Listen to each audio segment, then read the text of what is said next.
No, the landlord says $30,000 for metal bars, and he won't allow.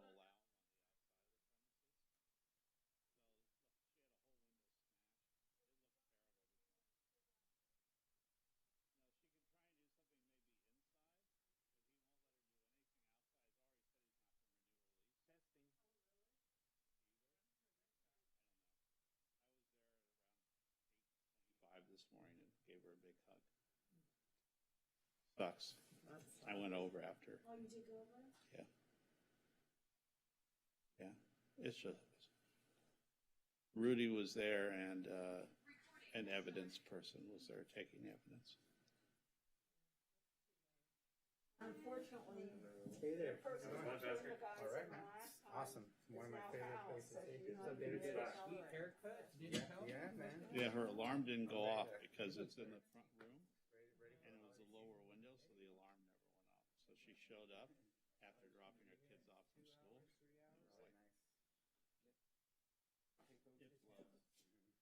It blows. Totally blows. The way I look at it.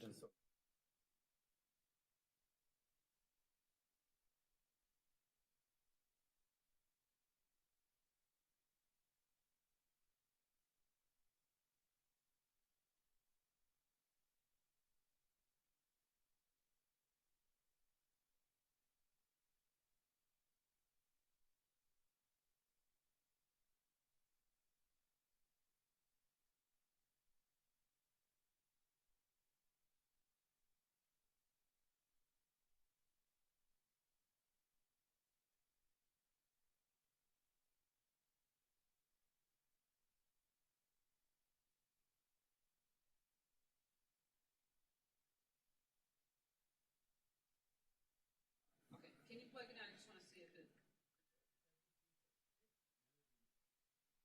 works.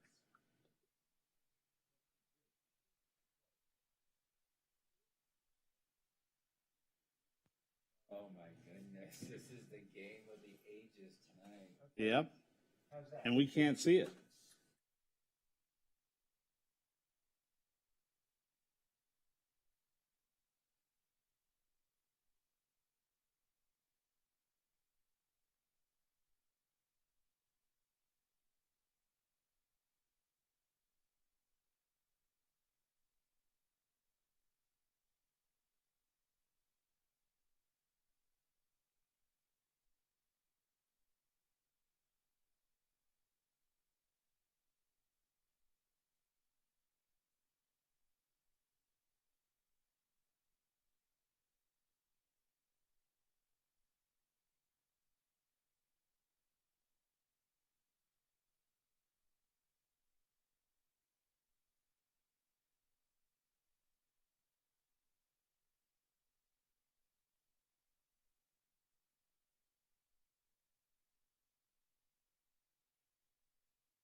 Ready?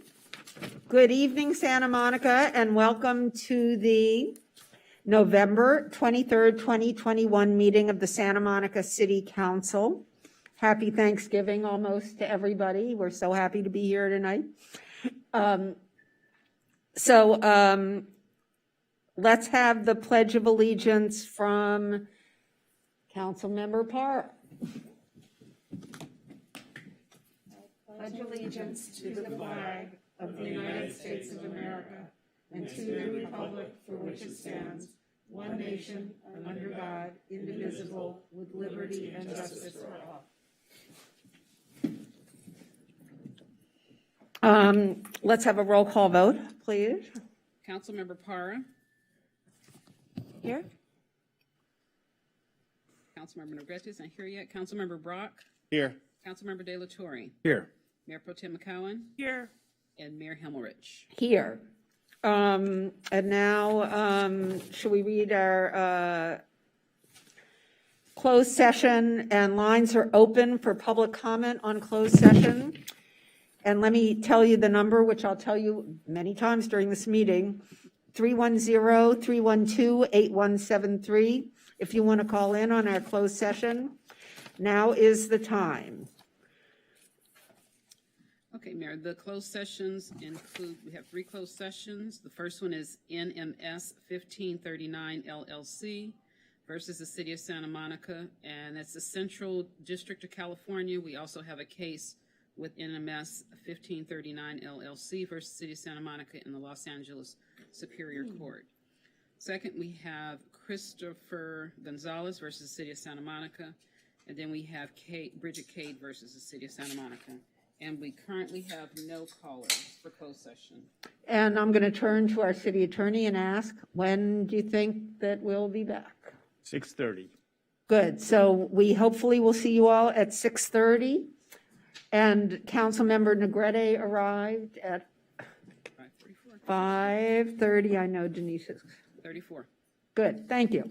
So we're adjourning to closed session, and we will be back. Thank you.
Ready?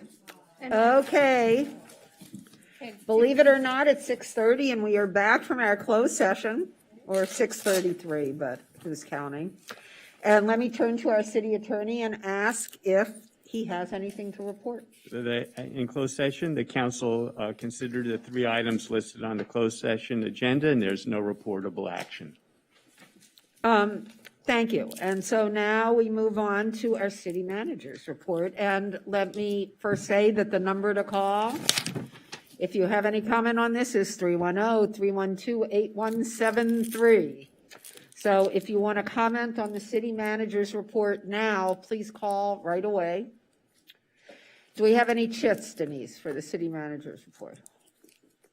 Do not have any callers at this time. Good, then, Hold on. Oh. Yeah, go oh, ahead. you can call it, go ahead.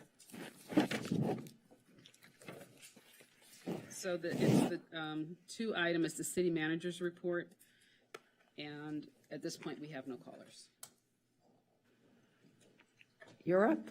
Good evening, Mayor and Council. First, I'll start off with Happy Thanksgiving. A few items just to call out for this evening. So first, our registration is open for the annual homeless count that's going to be held on January 26, 2022. So if you're eager to sign up, please go to our website, santamonica.gov.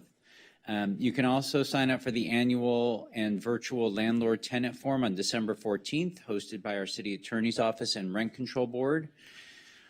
On December 4th, this is exciting, time to get out to Palisades Park. We're going to have a 1-day pop-up art installation and experience between Colorado and Broadway. And last but not least, after every Thanksgiving is Small Business Saturday. So I want to encourage everyone to shop local. We have lots of wonderful places to shop, so 'tis the season to spend some money locally. Thank you. Have a good night. Thank you, and I should mention that several of us were there when downtown Santa Monica lit their Christmas tree on the promenade. It's beautiful. The lighting is spectacular, so we encourage you to go down to the promenade and see how much fun it is and how great it looks. And on that note, I guess let's move on. And so we're now taking calls on our 3 items, and let me announce the phone number again, which is 310-312-8173. Okay, so I need to ask the question. This has been a while, but I'm going to ask it. Are there any council members who have traveled since the last meeting and you have anything to report? I'm sorry, I have to answer this. Somebody's phone. Is that mine? You are now in the host room and can manage your callers from the... I don't understand that question. I thought that was me. Can you give us that question again, Denise? Is this a personal? Give us some. Okay, so On behalf of the city? Yeah. so whenever you travel and you're using city funds, you should report out if you're going to a meeting or a conference. You're supposed to report out. You don't have to report out how much you spent, but you just need to say where you went and what what the meeting was. So let me explain a little. This is a state law, okay? You know what it is, I just. Oh, okay. Got a time frame. Everything was in September. Yeah, Yeah, what's the time frame you want? it was suspended. I just I don't want to go back too far, so I didn't realize people were traveling again. So if we can go back just at the latest a month. So let's go back a month then. Sacramento, is that When was the League of Cities, was that in? 2 months ago? That was 2 months ago. 2 months ago. And I'm sure, well, look, I think we need to start doing this every meeting again. It was suspended. It may still be suspended, although probably with the new state law, it isn't, but it was suspended until we did the new state law, which was recent. But from now on, we will be asking that every week. Does this include just local? So for instance, it only includes actual travel. That the city paid for. Oh, okay, because I went to the Grove and accepted an award on your behalf Thursday thanks. afternoon. Board of Realtors. Oh, yes, I did not. It's in my car. Did you submit mileage? I got it. No, I did Yeah, not. really? That was last Thursday. It wasn't Friday, it was Thursday, right? I think it was last I week. know when it was. I mean, because, yeah, I right. received a proclamation on your behalf and on our interim fire chief's behalf. Oh, good. You can hang it. Anyway, so, thank you, council member. So now, so there is no travel, I guess, Denise, for this month, and we'll do it each meeting from now on. I will be asking this question every meeting from now on. Great, thank you. Okay, so next we're going to go to consent. Is that okay? Yes. So we have the consent. All items will be considered and approved in one motion unless removed by a council member for discussion, and we have at least one caller. We have at least one caller, is that what you said? We do have one caller, yes. Good. Oh, we have two callers. Maria, you can go ahead and transfer the calls in. Okay, our first caller is Denise Barton. Good evening. Let's start with item 3A. Here I have to ask, doesn't downtown Santa Monica, Inc. have its own tax base to work from? And as a nonprofit, did downtown Santa Monica, Inc. reduce their employees due to the pandemic? And how much does CEO Kathleen Rawson make again? Yet you want to throw $250,000 at downtown Santa Monica, Inc. for the electrical system for their ice rink. Here I'm confused about the expenditure due to the city receiving no direct revenue from the ice rink. So when will downtown Santa Monica, Inc. have to start paying the resident taxpayers back for their expenses instead of making us an open wallet for them? Then on item 3C, again I have to question continuing teleconferencing meetings due to social distancing.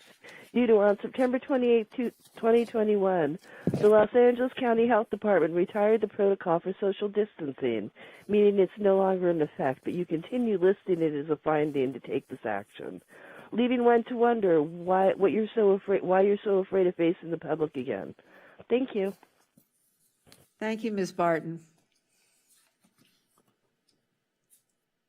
Okay, our second and last caller is John Allen. Hi, good evening. Calling regarding item 3. I wanted to note that attachment C for fiscal year 21-22 DTSM budget was provided by DTSM CEO and signed by David Martin on November 12th and 5 days later by David White, but it was not provided to DTSM stakeholders. Within the broadly mentioned categories from the last 2 years are expenses that numerous stakeholders find objectionable, and those are outside of the recently passed revitalization plan. For over a year, we've been asking for specifics and itemized expenses from last year's budget with no success. Many stakeholders have requested through the city records an itemization of administrative and personal expenses. On each occasion, the city has forwarded the request back to Kathleen Rawson, CEO of DTSM. Kathleen Rawson has stonewalled for the better part of 9 months and continues to do so. During the last 2 DTSM board meetings, when we saw this year's budget was being prepared for City Council approval, we asked Kathleen Rawson if interested stakeholders could review the budget. Kathleen Rawson and Board Chair Barry Snell responded by saying, "You can see the budget once it is passed. As business and property owners in downtown, we are stakeholders. As stakeholders who own businesses and property on the promenade, we pay the highest percentage of fees to the city. This is a good example and one of many reasons the stakeholders are unhappy with the current makeup of DTSM, Inc." Thanks. Thank you, Mr. Alley. Are there any other callers? That was our last caller. I'm sorry, did you say? That was our last caller. Great, thank you. So does any council member wish to pull any item for discussion? Seeing none, oh yes, I'm sorry, Councilmember Parra. I would like to pull 3A. Great, so are you interested in moving the rest of the consent calendar, please? I have a quick question. Yes. 3B, on 3B. We don't have, you either pull it or you ask a question. Yeah, no, pull it. So we're pulling 3A and 3B? Okay, so may I hear a motion to Councilmember Brock? I'll move that we approve 3C. Second. What about 3D? 3B, he just pulled. 3D as in dog. Oh, I'm sorry, yes, 3D as well. Good. Do I hear a second? Moved by Brock, seconded by Mayor Pro Tem McCowan. May we have a roll call vote, please? Except I'm not on my vote screen. So the items that were pulled Not were up. 3B and 3. 3C and 3D. 3C and 3D only. Pulled A and B. Pulled A and B. Yes, that's correct. Second.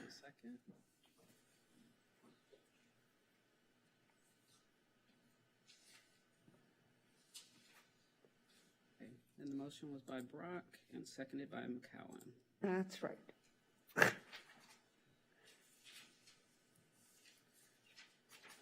My apologies.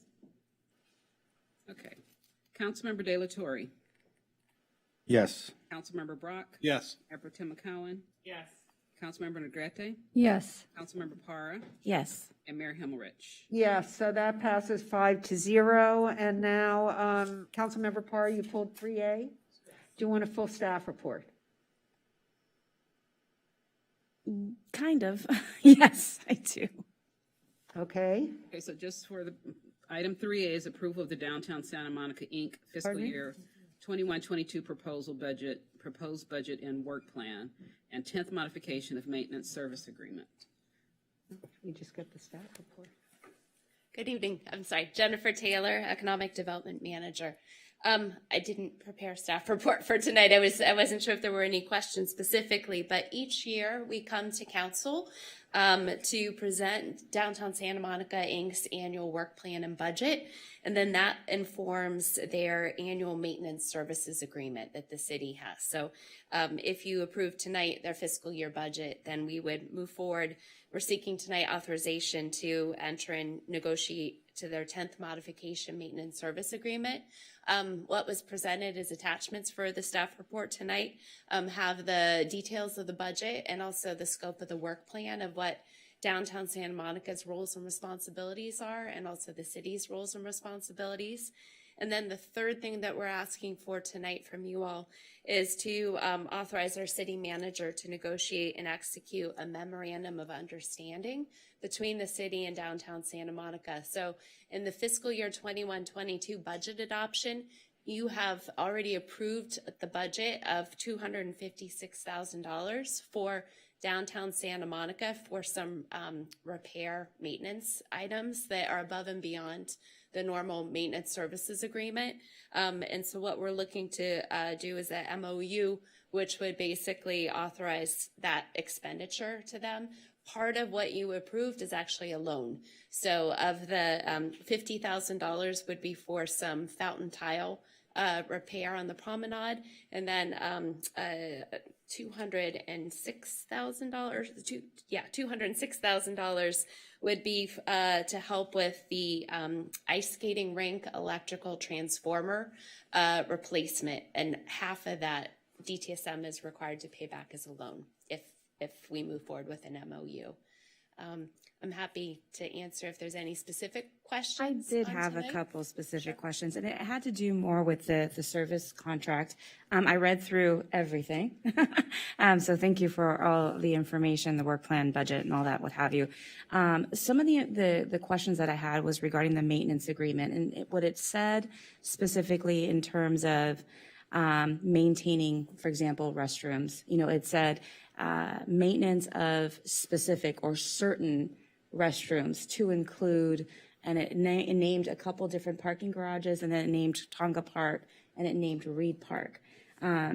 So my question was, it doesn't include all parking garages because it said specific. So I believe it's parking structures, the restrooms for parking structures 4 and 5. So and then their overall maintenance agreement is for general janitorial services. So within all the parking structures, I believe SP Plus does some element of the restrooms. But Kathleen Rawson, the CEO, is she's on standby too, so she could help to specify. Yeah, I was just trying to get a better understanding, and I'm sorry that I didn't get to ask this beforehand. I was traveling, so my apologies. I was just trying to get a better understanding of who is responsible for what, and then how often it's being maintained, and to include, the stairwells. Case in point, I was with the council members on Friday for tree lighting, and we weren't able to use elevators, and, the stairwells had all kinds of stuff on them. And so when I was looking over the maintenance agreement here about how many times a day they are being maintained, it said, 1 to X amount of times a day. And so I just wanted to confirm how many times they're being cleaned, washed, and is that work being done every day as indicated on that maintenance agreement? So it is daily. Kathleen could give details on the actual deployment of staff and their hours. I think their work plan does include some specification, but as you said, some of it's as needed versus the daily requirements that they have. But I know they have staff by block, Mm-hmm. ambassadors that are deployed daily for all the parking structures for cleaning. So the ambassadors are the ones that are maintaining the stairwells? Correct. Okay. And then the ambassadors are the ones as well that are maintaining the restrooms? That's correct. Okay. And I think, Councilmember Parr, do we have Kathleen Ralston able to? I believe we're just confirming. We're confirming she's online, so Okay, she can answer thank some of you. these questions as well. Thank you. I mean, that was the extent of it. I just really wanted to confirm who is doing what, and really, because I understand there has been, it could be wrong, but there was, in terms of ambassadors, I don't know if they were completely employed up. I don't know if there was, I think that they were understaffed. Thank you. That's the word I was looking for. They were understaffed. And so I just wanted to see if that was consistently being done and if the city was also doing any work with this as well. So we continue to work closely with DTSM on the monitoring of all this. Mm-hmm. And yes, I think everyone's been having staffing issues. So Right. due to COVID, but as far as I know, deployment is at full level, and DTSM has been adhering to their partnership requirements. Okay. But we can obviously continue to monitor very closely that. Okay. Sure. Councilmember Negretti? Does any of this address the indemnity issue between the city and DTSM or no? No, this would be something for later, and maybe I can defer to Alan Seltzer, our city attorney's office, regarding the standard practice we have. Thank you. In discussions with DTSM in the next 6 months, we intend to take a look at that anew and see if there's any changes or any changes required. So it has no fiscal impact on, I guess, this budget or ours? This agreement retains the same indemnity requirements on DTSM that have existed for the last 10 years. Got it. Thank you. Yes, Councilmember Brock. So I guess I'd have more questions if my microphone was on. So first thing, to piggyback on Councilmember Parra, I don't know if we need to appropriate more money, and I understand much of this is left over from last summer, I think, because, for instance, the ice skating ring money we had already appropriated, correct? This is the same money that we appropriated 6 months ago. That's okay. correct. I just wanted to be clear about that. But in terms of restroom maintenance, stairwell maintenance, parking garage maintenance, we are not doing a good job. And my question would be, do we need to appropriate more money? How do we we only have, I understand, 2 restrooms that are even operating in our 6 parking garages. How do we do a better job, I guess? Do we need to look at adding to this appropriation? What do we need to do to make sure that downtown parking garages are clean, safe, exemplary? I said last summer when we discussed this that as far as I was concerned, the front door to the parking garage, to the promenade, were those 6 garages. And if people did not feel safe, people did not see a clean, well-lit, wonderful experience with working elevators, that they weren't going to come back, and it was going to look shoddy. So I guess my question, whether it be Kathleen, you, or whatever, is do we need to find a way to appropriate more money then? What are we doing that we're failing? And with only two restrooms open at Christmas, with no signs on the promenade that say, here, go this way to a restroom. And yet, our city staff and the public keep saying that there are accidents all through the promenade and parking garages. How are we addressing that? Because if this is addressing this budget, are we giving too little money? Is it not being used properly, et cetera? And then my second question would be to piggyback on Councilmember Negrete. Downtown Santa Monica Inc. has said that the indemnity issue, that they're spending a tremendous amount of time and effort addressing legal issues now that previously were part of the city's responsibility. And I don't know the answer to that. I don't know if this is part of a budgetary issue at all. It may not be. It may need to be addressed separately.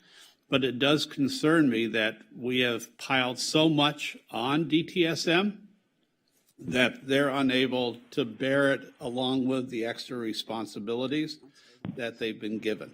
So how do we find a way to moderate those responsibilities, make sure they have enough funding, and make sure that downtown Santa Monica, 365 days a year, is clean and welcoming to our residents? So, Councilmember Brock, let me try to unpack. Mayor, Kathleen? And I threw a lot. I'm sorry to interrupt, but I've transferred Kathleen Ross to this meeting if you have any questions for her. Thank you. Councilmember Brock, let me try to unpack two items there. So I appreciate the issues you raised. I think there's a bigger discussion about overall maintenance standards. One of the things I don't have in front of me, so with the funds that council gave us authority to use that was unspent capital dollars with the last budget action, staff have been working to develop a plan for those funds. I know part of that plan does include addressing our parking structures. I don't have the details in front of me. There will be an info item coming up soon on that, so I'm hoping that will help address some of the issues. On the issue of indemnification, that's a more complex topic that we are going to have a conversation with DTSM about. Nothing historically has changed in our contractual relationship with them. My understanding is going back many years. We are looking at what are some of the past practices that we've had with them, so I don't have those issues fully resolved. But from a contractual perspective, everything we ask of them, we ask of every single person that we contract with the city, so we need to have a conversation with them about what can they do, and if they can't get through the legal issues that come with this kind of contract, we may have to come up with a new partnership. And so that's the conversation we're going to have with them. Thank you. Welcome. Councilmember De La Torre. From my understanding from reading in the budget in terms of safety, in the line item safety in 2021, we invested $500,000, and then in 2022, we're more than doubling that to like 1.1 and change. Is that true? Is that exactly what's going on? We're doubling the line item in safety? Oh, Anusha's going to answer that. I can tag on. Councilmember Del Torre, I believe we do now have Kathleen Rawson on the line. She'd be able to probably detail the Safety Ambassador program that DTSM has instituted as of this past fiscal year that I think probably reflects that increase. But Kathleen, are you with us? I am. Can you hear me, Anush? Loud and clear. Thanks, Kathleen. Oh, okay, terrific. So I'm not sure which question to answer first. Guidance, please. So let me try to guide this a little. Is it true there are only 2 bathrooms open on the entire promenade, Kathleen? There are 2 public restrooms open, Mayor. The one in parking structure number 4 and the one in parking structure number 5. Both of those are open from approximately 8 a.m. till midnight. On weekends, we go till 2 a.m. We open early on farmers market days. The one in parking structure number 4 has 17 stalls for men and for women. The one in parking structure number 5 is a little bit smaller, but it also has less traffic. But we host, if that's a good word, thousands of people per month in each of those restrooms. There are signs all over the promenade that tell people where those restrooms are, including on our stationary directories. And of course, all the business owners and ambassadors direct people to those all times of the day and night. We do have a private property owner who has very generously allowed us to use his passageway to connect from the 3rd Street Promenade to parking structure number 4. Do you want to ask more about that, Phil?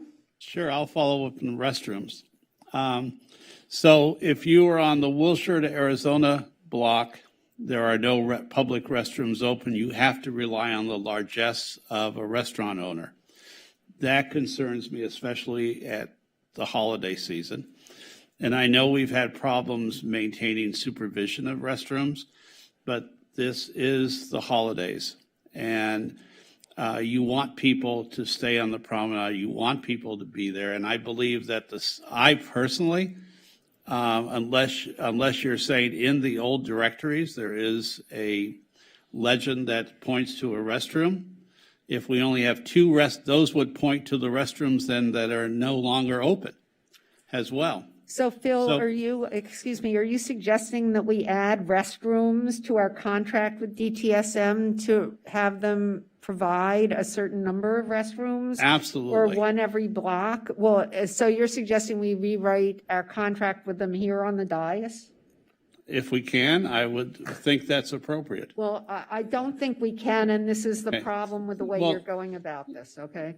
Because you can raise the issue. No, it's important to I raise the issue. didn't say, I don't know if we can rewrite it. Yes, I would love to see more restrooms open, but that would also need to be more municipal money poured in. I'm not sure if that's something we can do this meeting. I have no idea. My question was, in this contract, I'm looking and saying, we only have 2 public restrooms open, both in the Santa Monica to Broadway block, I think. I'm not really sure. But I'm looking at it and going, if you're in the upper blocks, can you find a restroom, public restroom to go to? And that's a question. So That's not a challenge, it's a question. would you like me to respond to that, Absolutely. Councilmember Brock? Please, Kathleen, Okay, and thank you. terrific. Absolutely. So you're right about the 1200 block. There are no public restrooms other than, so I want to make something clear, however. There are public restrooms in the public parking structures.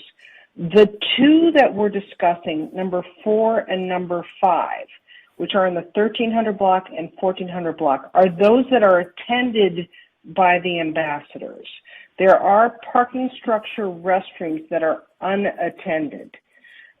We don't like that scenario. We prefer that all of our public restrooms are attended. But parking structure number 2, for example, is open on farmers market days, on Saturday, and on Wednesdays to accommodate more people. I also want to point out that there are 2 public restrooms in Santa Monica Place that are open to the general public as well. And then there are restrooms in Palisades Park, in Tongva Park, and in Reed Park. In Tongva and in Reed, both of those restrooms are staffed by our ambassadors. So it's not that restrooms don't exist in those other locations, they're not attended. And so that's, I think, the fundamental difference. Could we use more restrooms in downtown? Yes. But are there people who will not use the restrooms even if it's right in front of them? The answer is also yes. So I hope that adds a little clarity to your discussion. Councilmember Brock. So to follow up, I want to make it clear I'm not blaming DTSM.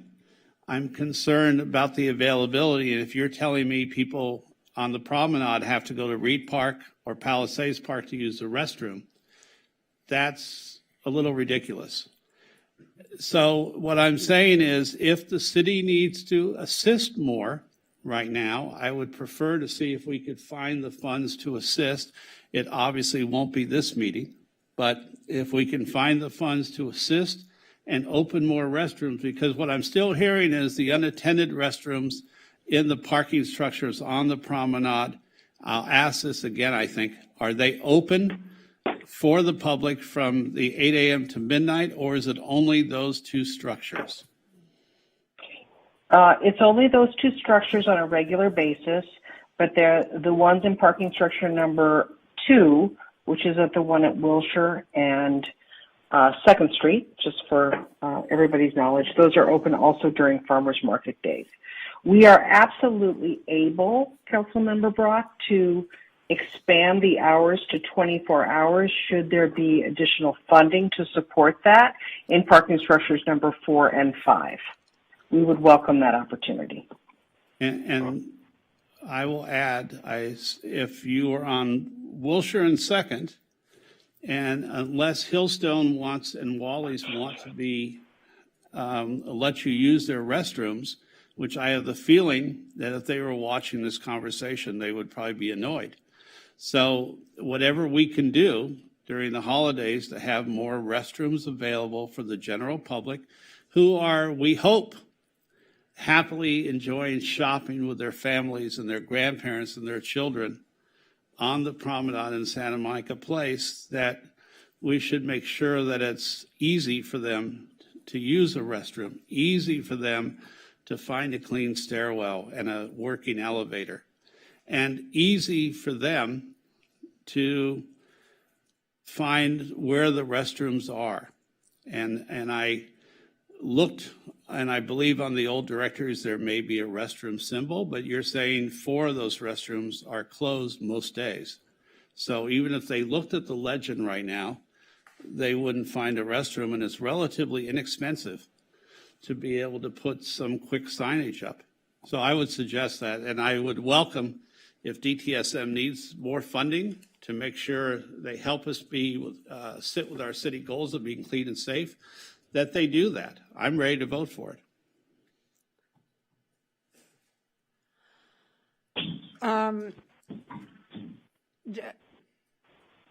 Kathleen, do you have a response to that? So I would say that the only restrooms that are publicized as open are open. We don't publicize restrooms that are closed. But again, if we would be interested in a 24-hour restroom facility in either parking structure number 4 or 5, downtown Santa Monica would be amenable to staffing that if there's a funding source.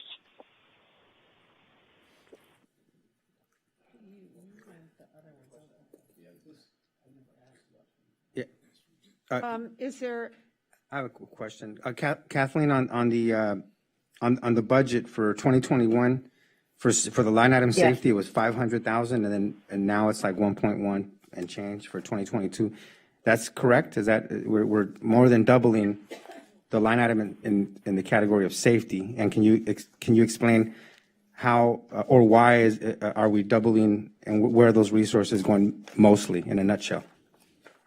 Yes, Councilmember De La Torre. It's only a timing issue because we funded that for 6 months last year, and this year it's a full year. That's the only difference in the staffing. We do have safety ambassadors who are both quality of life and strict safety ambassadors deployed now this year for 12 months. That's the difference. Okay, thank you. And then the last question I had, in the budget, it says the line item for power washing is 0.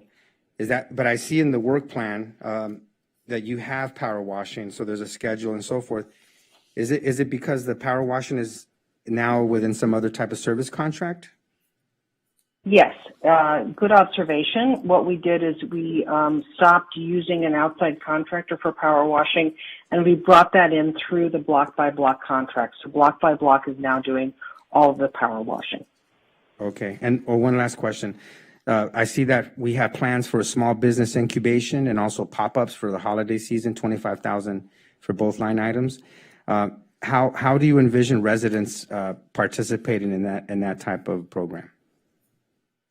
Since we've done a mid-year budget review, both of those programs, have been put on hold because we don't have the ice rink and because we also had a decrease in the amount of business license tax that we're getting. We're facing a $1.7 million budget deficit, so we had to put off some of those programs.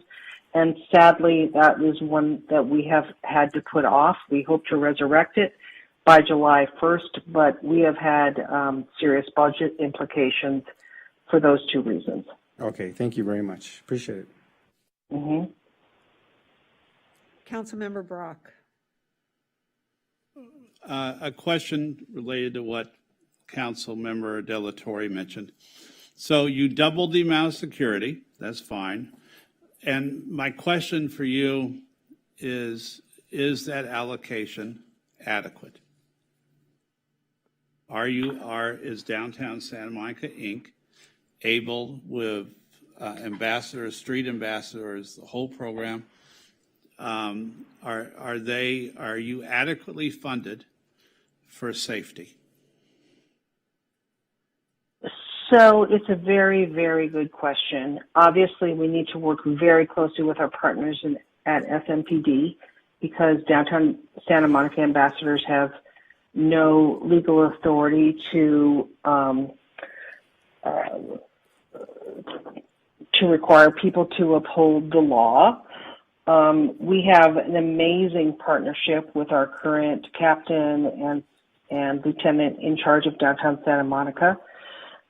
What I would say is we are expending as much money as we can on this particular item. There are no further funds available to allocate towards safety and security, but I'm not even sure, Councilmember Brock, if we added additional funds, it would make much difference. 95% of the calls that we respond to are resolved with our safety ambassadors. That saves Santa Monica PD an exorbitant amount of time and effort on the quality of life issues that we're all facing and that our businesses are facing. The effort needs to be in more visible policing, and we have talked with the new chief about the fact that people walking down the street is the most effective deterrent that we have right now in terms of crime. We're currently working on a stakeholder survey to talk about whether or not people feel safe in downtown Santa Monica. I resolve that people generally feel extremely safe in downtown Santa Monica, but they are bothered by the quality of life issues that we face with the unhoused and with the upbeat in criminal activity, petty criminal activity that we're all facing. So I would say that we are spending as much as we possibly can. The expenditure, I believe, needs to be in policing, as well as a coordinated effort for all of those of us who are working in this field but are not sworn officers. So, for example, if we had a dispatch center that deployed all non-sworn, whether it's Ron Hooks or the C3 team or all of us who work in this realm but are non-sworn, if we had one dispatch center that deployed the right person for the job, I think that we would make a substantial impact on the effect of homelessness and criminal activity in our downtown core.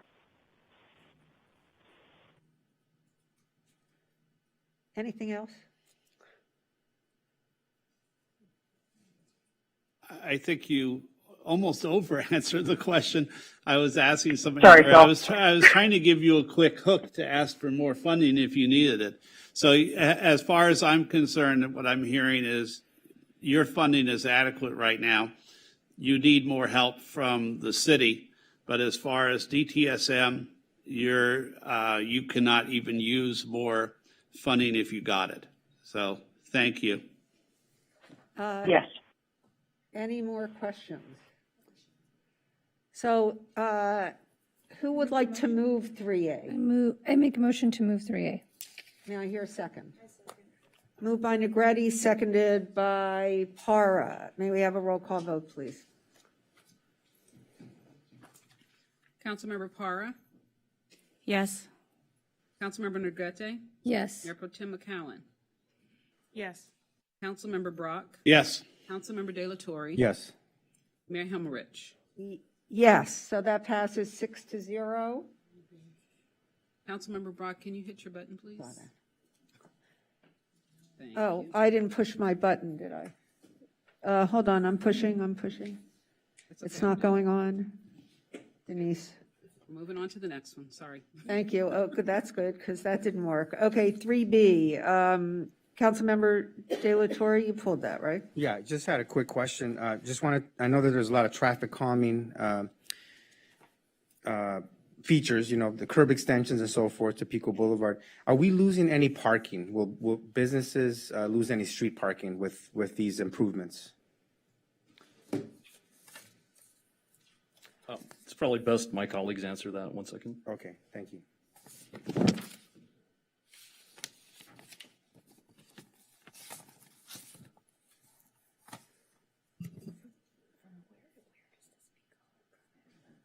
They gave us the blocks.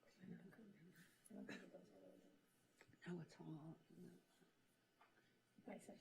11th Street. No. It's where the person just got hit. It's all those places. Good evening. Thank you, Jason Klieger, the mobility manager, and thanks.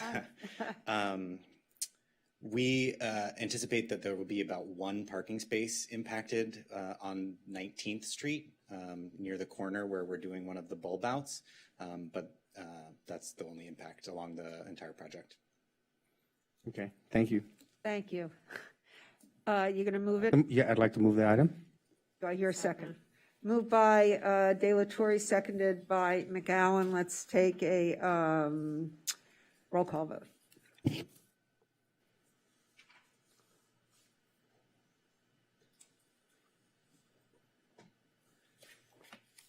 Councilmember De La Torre, Yes.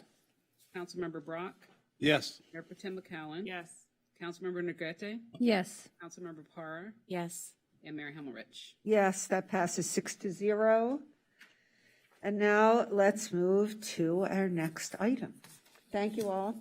Next, we have introduction and first reading of an ordinance amending Santa Monica Municipal Code, Section 9.08.020, and appeals of Planning Commission's denial of 2 conditional use permits to allow meal and alcohol service to the general public at the Oceana Hotel's existing restaurant. And we do have the appellants on the line. Oh, hold How on. many callers did you say? No, we have the. Oh, the appellant on the line, I'm sorry. Hold on a second.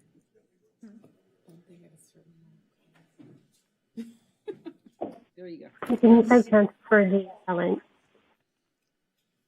And so how's the time allocated on this, please? So when they come on, they'll let us know how they want to divide their time. So Okay. it's 10 minutes, and then they The appellant has 10 minutes. and they tell us how they want to divide their time. They do some for the. Great, thank you very possession much. and- That's what I wanted to know. Okay. Yeah. And before we start, remember, I know it's been a while since I've seen an appeal at the city council, that there are ex parte disclosures You're on right. judicial matters. Okay, so why don't we do our ex parte disclosures first? And you understand that this, we disclose all the conversations, site visits, et cetera, that we've had of this property, and conversations concerning this particular appeal and request. So should we start with Councilmember De La Torre? Yes, sure. Yeah, so I had a chance to visit the property, didn't really know where it was because it's kind of a low-key section of Ocean Park. So I did visit the property and met with the general manager to just look at the site, look at what, how big sort of the restaurant was and so forth. So I did see that. Great, thank you. Councilmember Brock? I also met with the owner of the property. I believe the general manager was there and their attorney. And when was it? So this is what we want it to be, a description of when you met and what was discussed, right? I mean, it should be a general discussion of what your discussion was, a description including the date, the length of time, how many times, et cetera, right? So let's try again. And you haven't talked to anybody else in the city about it other than the general? Okay, Can I ask, because we haven't done this before. I understand, that's why I'm So, helping. Mike, Yeah, that would be awesome. okay, oh, good, okay, so Kristen. Okay, yes. so on July 22nd at 1:30 PM for 1 hour, I met with the owner, general manager, and an attorney for the hotel, for that group, in the restaurant of the Oceana Hotel, where they discussed, they offered me lunch I did not accept, so that we're very clear. They offered lunch, flatbreads, a whole thing. I turned it all down. Just want to get that on the record. That was good. So that I could have a full restaurant experience. And they shared sort of a bit of the history of the hotel, its current ownership, that they used to operate the restaurant, and initially, based on the use type at the time, thought that when they updated the restaurant that they had the ability to sell to the public beyond the hotel guests, I believe. I think that's what I recall. And that then in 2015, that changed, that this is a goal to bring back the vision, what was the vision for the hotel when it changed to the current ownership. The current owner talked a lot about sort of how this is really his family boutique hotel. It is the one, even though he has other hotels in his portfolio.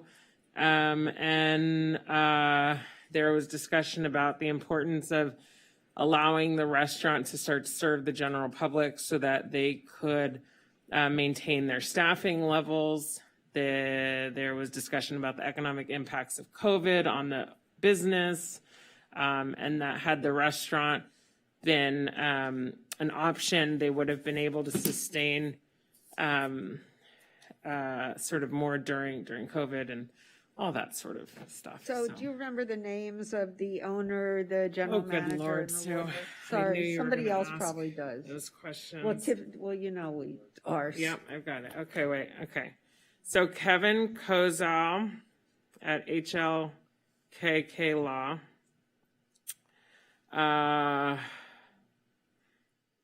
Mr. Lee, I believe, and the owner, I forget his name. Bowman, is it? Jim Bowman. There you go. Great, thank you. That's all I've got for you. Okay, thanks a lot. Sorry, I didn't mean to and so I'm going to I can do mine too, because mine are very different. So I've stayed at the Oceana Hotel. I stayed there, and I want to say it was probably around between 2000 and 2005, and there was no restaurant. There was a snack bar at the pool. So I do recall that from the time that I stayed there, and I stayed there, I think, once, and my parents stayed there another time. So I do remember when there was no restaurant at the hotel, only a snack bar. Since then, I have not spoken to the owners. I have spoken to Elizabeth Vandenberg, who's written in opposition to the project. And I've spoken to Mary Marlowe, who also is opposed to the project. And I did that last Saturday. I forget the date of Saturday, but I did it last Saturday at around noon. And those are the conversations I've had about the Oceana and experience. Councilmember Negretti. I spoke with the owner at 9:45 a.m. on July 29th. We met for coffee. I too did not accept breakfast or any other items, mainly because I was intermittent fasting, but we had coffee, sat outside and spoke for about 40 minutes about most of the things that Mayor Pro Tem McCown just mentioned, the history of the hotel, what they were looking to accomplish, and specifically I asked the questions of like what the concerns were in the community, and brought up whether or not those things being trucks, additional trucks, if they saw that being an issue and if that would in fact impact the alleyways, which led to a tour of the alleyway and where restaurant items are brought in. And that was the extent of that conversation. I've not spoken to anyone directly about Oceana except in the Wilmot neighborhood meeting. There was actually the heads of all the different Wilmot. It was meetings that was brought up and discussed with the leader, the neighborhood council meeting. On a Saturday. Yeah. And that is the extent of my discussion about Oceana. And I met, let's see here, on Wednesday, September 1st. I actually had dinner plans with Kathleen Rawson, and it ended up being a meet and greet at Oceana to meet the owner, Jim, and the general manager. Met them, had a tour of the property, tour of the restaurant, had the same conversation with them as Mayor Pro Tem McCown, like verbatim. So it's exactly the same conversation. And I also had the same questions about noise and about relationships with the residents. Sat with them, I think, for maybe 30 minutes. I did stay and have dinner, but I had it with Kathleen, not with them, because I had work to talk to Kathleen about. I also have had conversations with Elizabeth Vanderberg, resident. Let's see, I can't remember the first time I had a conversation with her, but the second conversation I had with her was this past Sunday, the 21st. And that's it. So so did you and Kathleen pay for dinner? Yes. Okay. Thank you. Oh, and really quick, Mayor Hemorrhage, that reminds me. The issue of eating in that restaurant, because they did bring out food I didn't accept, but I did order and pay for my own salad because it was lunchtime and I was hungry. But I spoke with the lawyer there, and I believe we also reached out to the city attorney here to make sure that since I was in that meeting as a guest of the hotel owner or whatever, I could order my lunch and sit there and eat it and not be in violation of the current. Great, thank you. Okay, and now back to Councilmember Brock and Councilmember De La Torre. Okay, on Wednesday, July 21st, from 9 to 10, I did meet with Kevin Kozal, the owner, and a manager there. And our staff member mentioned the owner's name, Jim Lipman, right? Jim Lipman and Jim Bowman. Okay, Jim Lipman is who I believe I met with. It was at 9 a.m. To 10 a.m. in the morning in the restaurant. And I did have a small breakfast. And we talked about the concerns I had heard from residents at the Planning Commission meeting. I was concerned about late hours for the hotel restaurant. I was concerned about late hours on a Sunday night as well. And I was concerned about making sure that they were going to be good neighbors with the residents. On November 12th, I had a phone conversation with Jim Lippman from 4 o'clock to 4:30.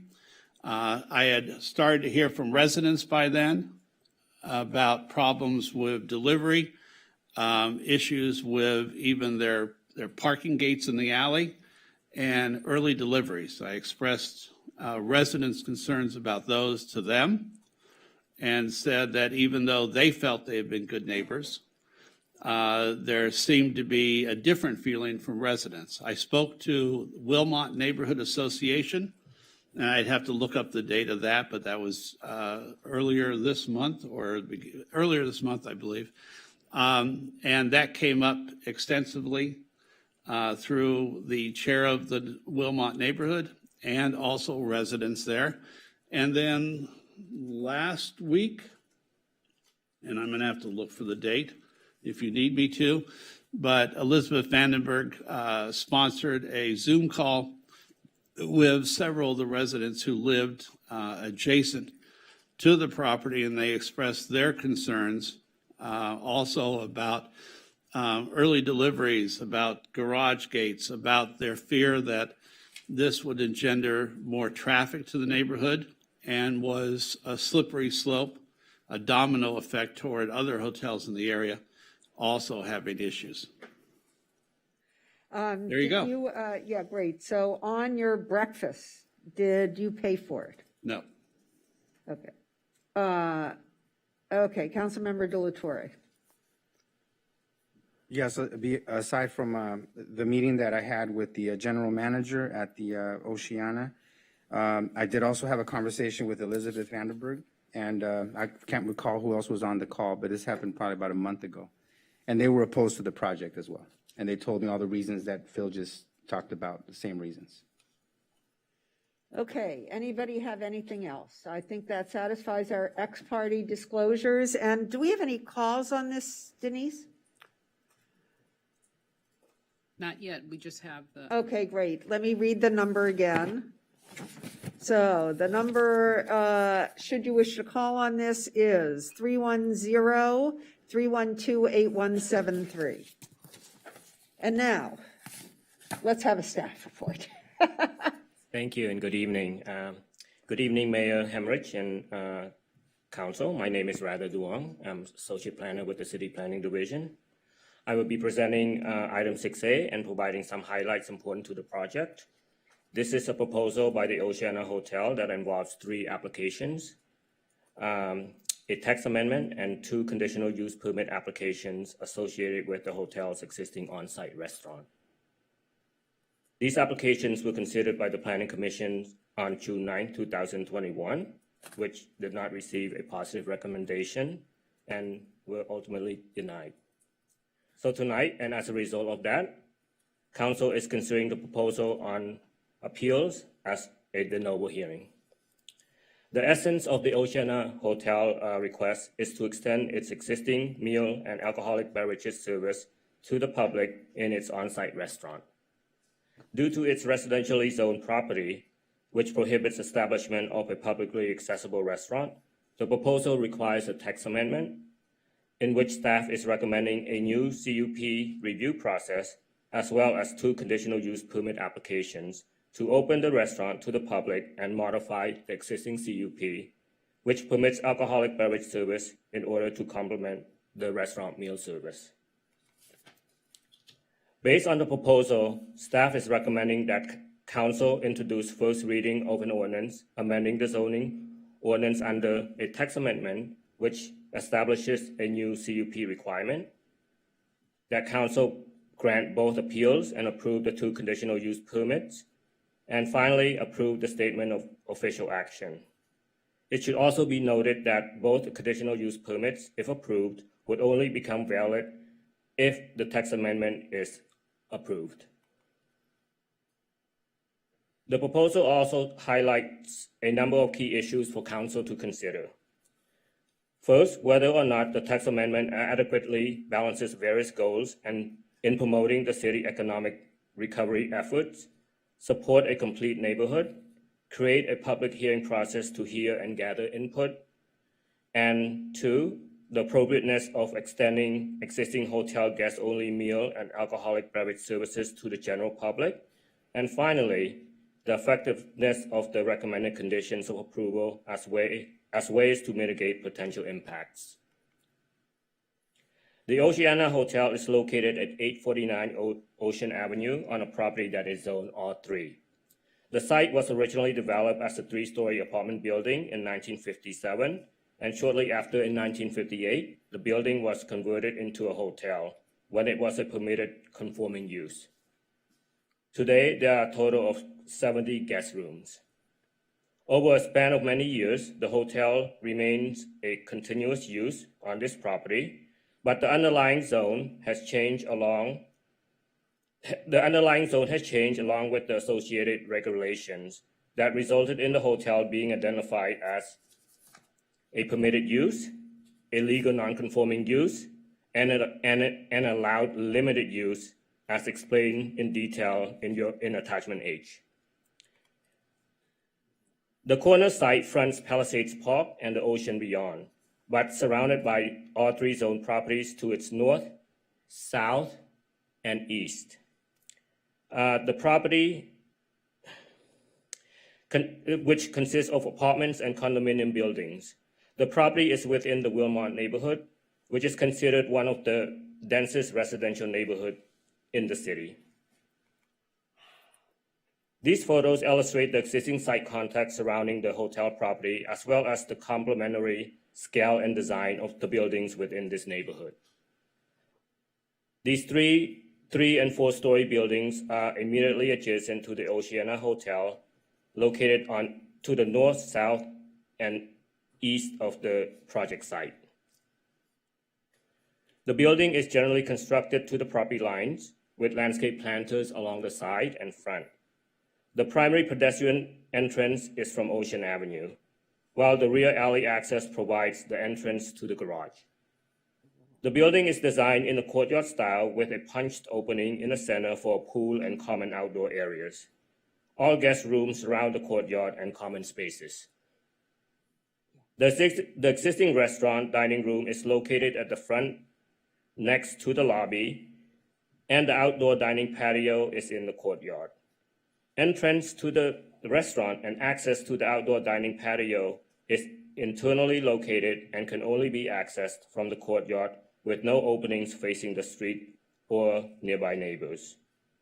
This courtyard design and placement of the restaurant seems beneficial, that guest rooms surrounds the public areas and the restaurant spaces, creating a buffer shielding potential noise impacts from reaching adjoining properties and public right-of-ways.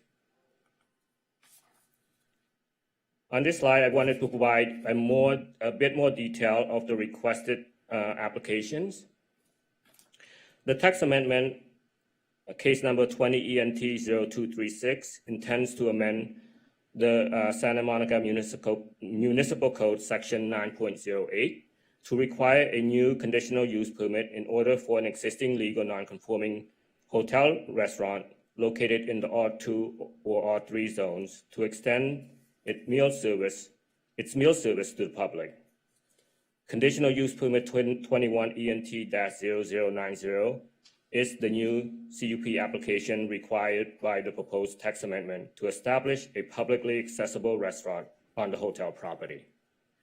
And finally, conditional use permit 20 ENT-0237 is required to amend the hotel existing CUP approved in 1996 to extend alcohol service to the public in conjunction with meal service.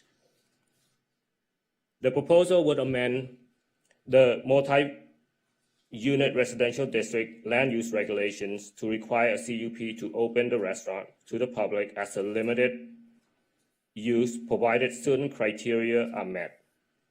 One point worth noting is that the text amendment is not intended to change the underlying classification of hotels or motels in the R2 or R3 zones as a legal non-conforming use. In reviewing the overall proposal, staff recommends a new discretionary application, in this case a CUP, as a way to fully vet public outreach and public hearing process for a non-conforming hotel to request changes. This process allows for public participation that facilitates formulation of appropriate conditions of approval to mitigate potential impacts. Under the proposal, there are 3 criteria a legal non-conforming hotel restaurant must meet in order to apply for a conditional use permit. That the hotel is established as of January 1st, 1995, that the conditional use permit for on-site alcohol service to hotel guests and their visitors was approved prior to July 23rd, 2015, and that the existing restaurant prepares meals in an existing kitchen for on-site consumption during operating hours for breakfast, lunch, and dinner, that is ancillary hotel use has existed prior to July 23rd, 2015. The Oceana Hotel meets all 3 criteria. The hotel was established in 1958. There is an existing alcohol CUP approved in 1996. And finally, there is an existing on-site restaurant serving meals to order within an existing kitchen for consumption on the premises that has been in existence, according to what we gathered, for more than 15 years. Criteria 2 and 3 emphasize the incremental and modest nature of expansion in both the meal and alcohol services to the general public, since such amenities already exist on the premises for hotel guests. In analyzing the restaurant CUP application within the context of the surrounding neighborhood, and as heard from neighbors, a number of potential impacts were identified, such as noise from patrons, competition for parking on surrounding streets, and commercial intrusion into nearby neighborhoods. The new CUP intends to address those concerns in a public forum, as well as provide the ability to mitigate impacts through conditions of approval. As far as concerns over noise, the design of the building and location of the restaurant help mitigate noise from impacting residential neighbors by facing the courtyard and with a waiting area in the lobby that eliminates waiting outside and also queuing outside of the property. The floor plan shows the layout of the dining room as well as the patio dining area located in the courtyard, including the square footage and seat counts and the point of entry into the restaurant. The combined restaurant space is about 1,556 square feet and provides a seating capacity of 67 seats. The path of travel, point of entry for hotel and restaurant guests, is through the main entrance off of Ocean Avenue into the lobby, which also serves as the restaurant waiting area, ensuring that no waiting and queuing takes place on the exterior of the building. Entry into the restaurant and patio dining is through the lobby and into the courtyard indicated by the red arrow on the floor plan. And as a side note, the hotel does not offer conference room or host conferences, as was shared by hotel ownership. And regarding parking and circulation, the hotel provides 66 parking spaces in a subterranean parking. In 2006 and 2015, 2 parking studies were conducted pre-pandemic, concluded that on-site parking is underutilized even when the hotel is near or at 100% occupancy. The decrease in reliance on on-site parking may also be explained by the popularity of ride-hailing services such as Lyft and Uber. Also, there are a number of preferential parking districts located directly south and southeast of the hotel that would prevent restaurant guests from parking on local streets. Nonetheless, potential impacts from noise, traffic, and circulation concerns were raised and prompted a number of recommended conditions for council to consider, which we will discuss later. These photos show the interior design and layout of the restaurant and patio dining located south of the pool deck. The restaurant entry is from the courtyard, as I stated earlier, and the outdoor dining area is buffered by guest rooms that help contain potential noise to within the property. The hotel has an existing CUP approved in 1996 so that alcohol can be served to guests and their visitors in guest rooms and also in common areas. The existing license will be retained. The alcohol CUP amendment would allow the extension of alcohol service in tandem with meal service to the public, which aligns with the restaurant CUP under a different license type, which will be ABC license type 47. Again, the extension of alcohol service to the public is contingent on council approving the tax amendment and the restaurant CUP. At the June 9, 2021 hearing before the Planning Commission, the Planning Commission and the community were divided and about equal in support and opposition of the proposal. The Commission highlighted a number of issues such as appropriateness of the CEQA exemption, question concerning spot zoning, and policy discussion on expansion of a non-conforming use in a residential zone, just to name a few. The community highlighted a number of points of view and that support the proposal as well as oppose the project, such as noise, traffic, and commercial creep into residential zone, as well as applauding the proposal as a benefit to creating a walkable community, resulting in local serving use, and an expansion that will facilitate economic recovery. In its denial of both CUPs, the Planning Commission expressed reservation for long-term implications of the expanded use in the neighborhood and difficulty in achieving a balance between realizing a policy goal for a complete neighborhood while protecting the existing neighborhood surrounding it. For its part, the applicant appealed, believing that there is ample evidence in support of the proposal and that the denials were not supported by appropriate findings. As such, the council consideration of the project tonight, as was shared with you earlier, is a de novo hearing.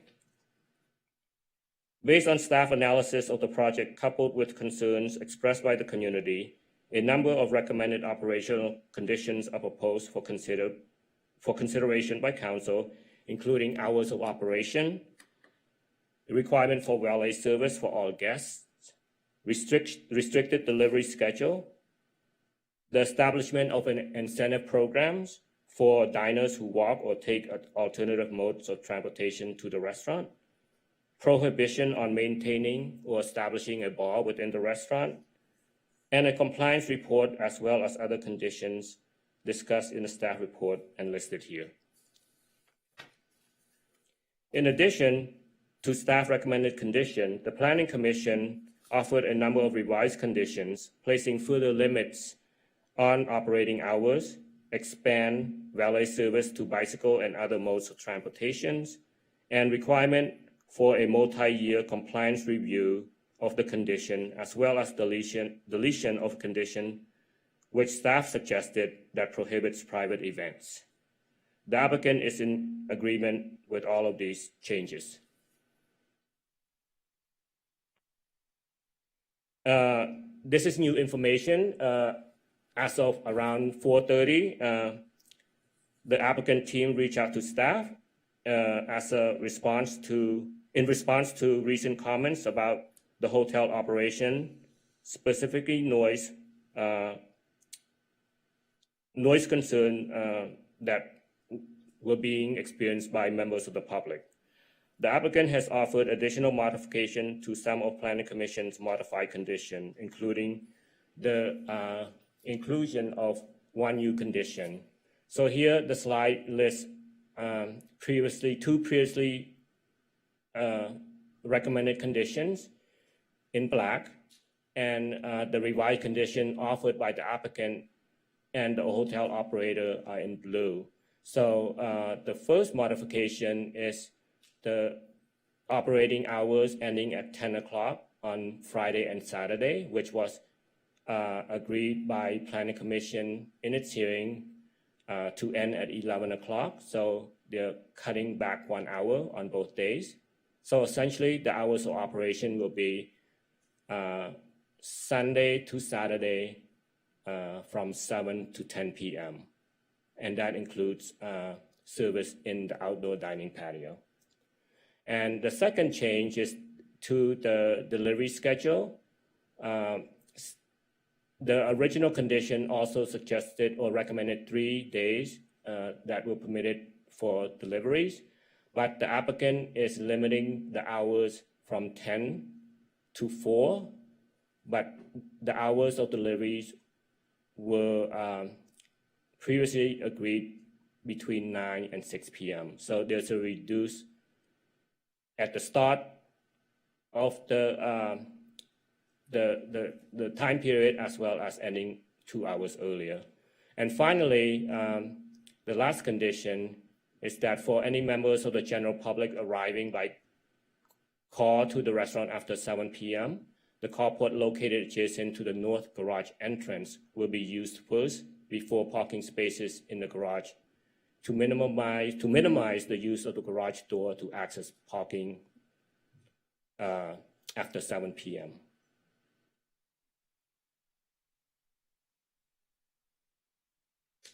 As far as neighborhood compatibility, the Oceana Hotel is a long-standing entity within the Wilmot neighborhood, spanning through a number of zone changes that were intended to support the hospitality business, while protecting the neighborhood surrounding it.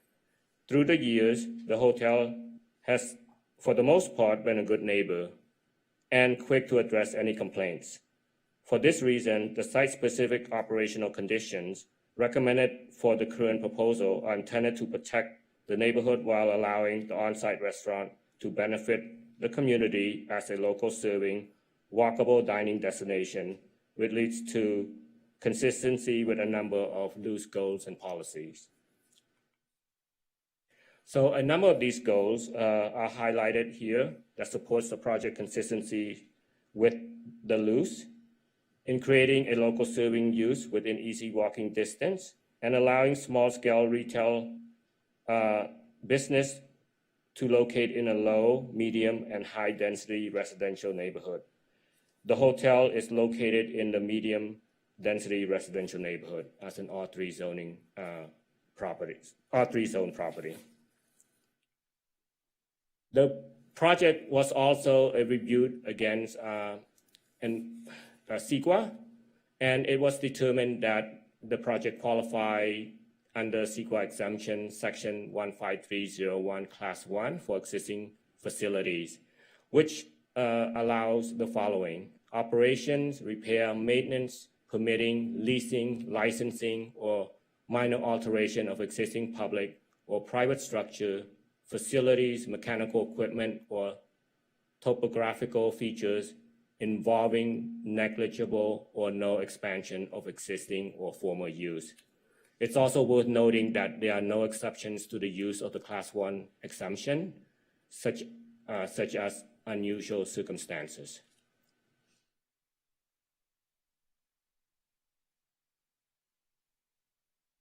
The restaurant within the hotel is an existing feature seeking to permit and extend its current meal and alcohol beverage services to the general public and will not result in any physical expansion of the existing building footprint, kitchen, dining room, outdoor dining patio, or wait staff.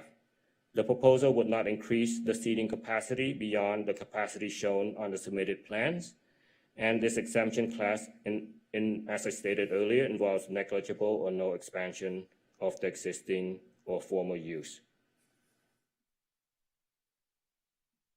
For the text amendment, 2 findings are required and can be made in the affirmative to support the proposal for its consistency with the general plan and loose under a number of goals and policies that support local serving uses that serves the daily needs of residents, and by allowing small-scale retail to exist in neighborhoods, and while also protecting and preserving the character of that neighborhood. Based on the analysis provided in the staff report and to an extent shared here, staff recommends that council takes action on 4 items in order to move the proposal forward, and that is to introduce first reading of the proposed ordinance for a text amendment, grant both appeals for conditional use permit to establish a publicly accessible restaurant for meal service and alcohol beverage services, and 3, approve the statement of official action attached to this report. Before I conclude, I'd like to also correct a typo that was forwarded to council and linked to the agenda on the website, and that is condition number 32. And also the removal of condition number 5, which had some strikeouts through some words and phrases. So the conditions in the statement of official action have been corrected, and the conditions were renumbered. So the corrected condition number 2 is provided here concerning bottle service. Public notices were mailed to property owners and tenants located within 750 feet of the project site, and was also published in the Santa Monica Daily Press. As of 6:30, we received 13 correspondence from members of the public, and 8 of those correspondents were in favor and 5 were in opposition. Comments submitted to the planning commissions were also forwarded to the city council and also posted online. So with that, I conclude my presentation, and I am available for any question from council. Thank you.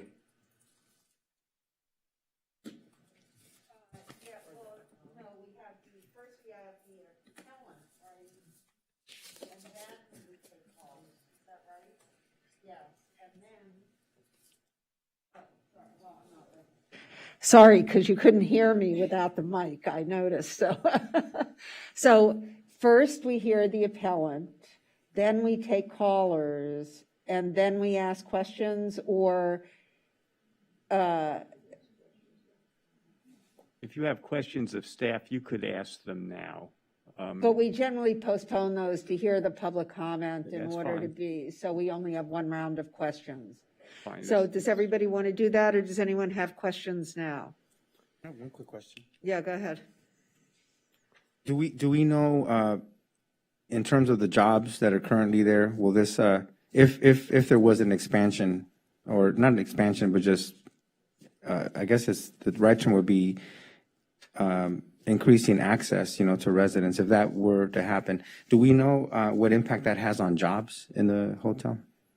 From what we learned, thank you for that question, Councilman De La Torre. From what we learned from the hotel ownership is that the hotel has sufficient staff to provide the services they are seeking to provide at this existing restaurant. However, a number of those staffs were affected by the pandemic. So their hope is to bring those staff members back to full capacity so that their job is retained and secured. So I do have some questions, but I'll hold them till the end. Councilmember Brock? Can we ask for the If you question now? want to ask, Seems but I quicker. only want 1 round of questions. The reason that we've been doing it this way is so that we don't have 5 rounds of questions. So would you rather ask your questions now? Well, this is a question of staff. Mayor, can I interrupt for a second? Yes. Because this is not the normal, right? Oh, it's not? I would say, well, it's not it's an appel. We still have It's to an hear appeal. from. What she means is it's not your normal. We still have to hear from the appellant. Appellant, yeah, so can you go ahead and just stick to the order and go ahead and do questions of staff first? Because you guys may have questions of the. okay, fine, go ahead. Okay, so we'll ask questions of staff now and then move on. Okay, so I had a couple of rapid fire questions. One, someone in the Wilmont neighborhood had suggested that they had I had never known this, a rooftop patio with rooftop service. I never heard that before, but I saw that in something that was emailed me by a Wilmont resident. Is that true? staff is not aware of a rooftop patio or outdoor space. And there's no plans that There is no plan. they have not expressed applied for anything or up there. implied to staff Cool. in regards to creating one. So I have a Second question for question. you. Are you saying that it exists, that somebody sent you a picture of it? Somebody sent me a note that they were planning in their expansion. It was maybe one of the Hilton brochures or something, that they had the pool, they had a rooftop, they had the restaurant, and I was like, I've never heard of any of this, so I didn't know if it was in the potential plans. Thank you. Question about transportation. I heard a lot of questions from residents regarding the lack of permit parking on Second Street, and that their employees were using that for parking. Does that hotel have a transportation management plan? And for kitchen staff, wait staff, et cetera, is there on-site parking? Or do they have a off-site parking lot where staff park? Especially, even though you're saying they're not going to hire any more kitchen or wait staff, that is a concern to me. Councilman Brock, the hotel provides an underground parking for 66 spaces in total. And based on 2 previous parking studies in 2006 and 2015, both times the report or the parking study came back saying that the existing parking facility is consistently underutilized. That's not what I'm asking. I was asking about staff parking and Yes, staff transportation. that leads to my response in that because of that excess parking that exists and available to the hotel guests, and there's a surplus, that's where employees would be able to park as well. So their employees are allowed to park on premises? As far as I'm aware, because on Second Street, as you mentioned, that is a preferential parking district. Okay, I would like to get clarification from that, from the hotel representation when they get on the line, because that concerns me, especially when residents in that area have said that parking is impacted by hotel staff. Do we know how many hotel employees are on the premises at any one time? That I'm afraid I don't have an answer for you. But I would also like to loop back to your previous point about the patio. We just want to make sure that there are common spaces located throughout the hotel property, including a patio located on the 3rd floor. And as I shared with you earlier, that we are not aware of a rooftop patio. But in any regards, just wanted to stress that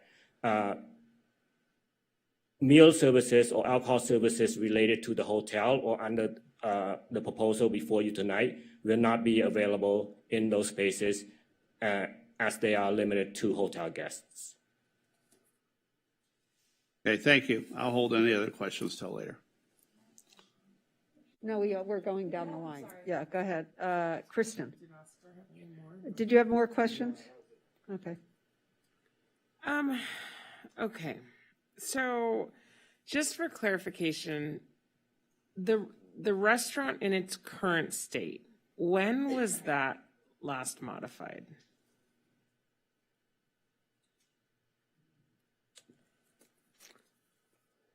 I know in the recent past, there's been a number of renovation to the hotel property in general. I'm not sure whether the improvements that were pursued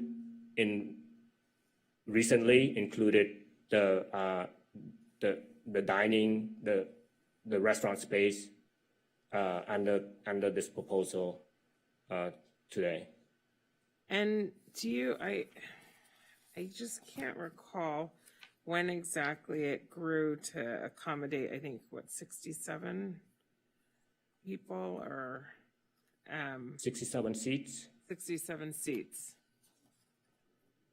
Do you know offhand when that was because obviously prior to this renovation, the restaurant that was in there, or this food service option that they had wasn't this type of seated, like, restaurant experience. So I'm trying to get a sense of, I think it's all under the current ownership though. Is that accurate? I believe that's the case because staff is aware through record research that a similar proposal, as a matter of fact, the exact proposal was submitted to the planning commission, to the city planning division for review and processing for the same type of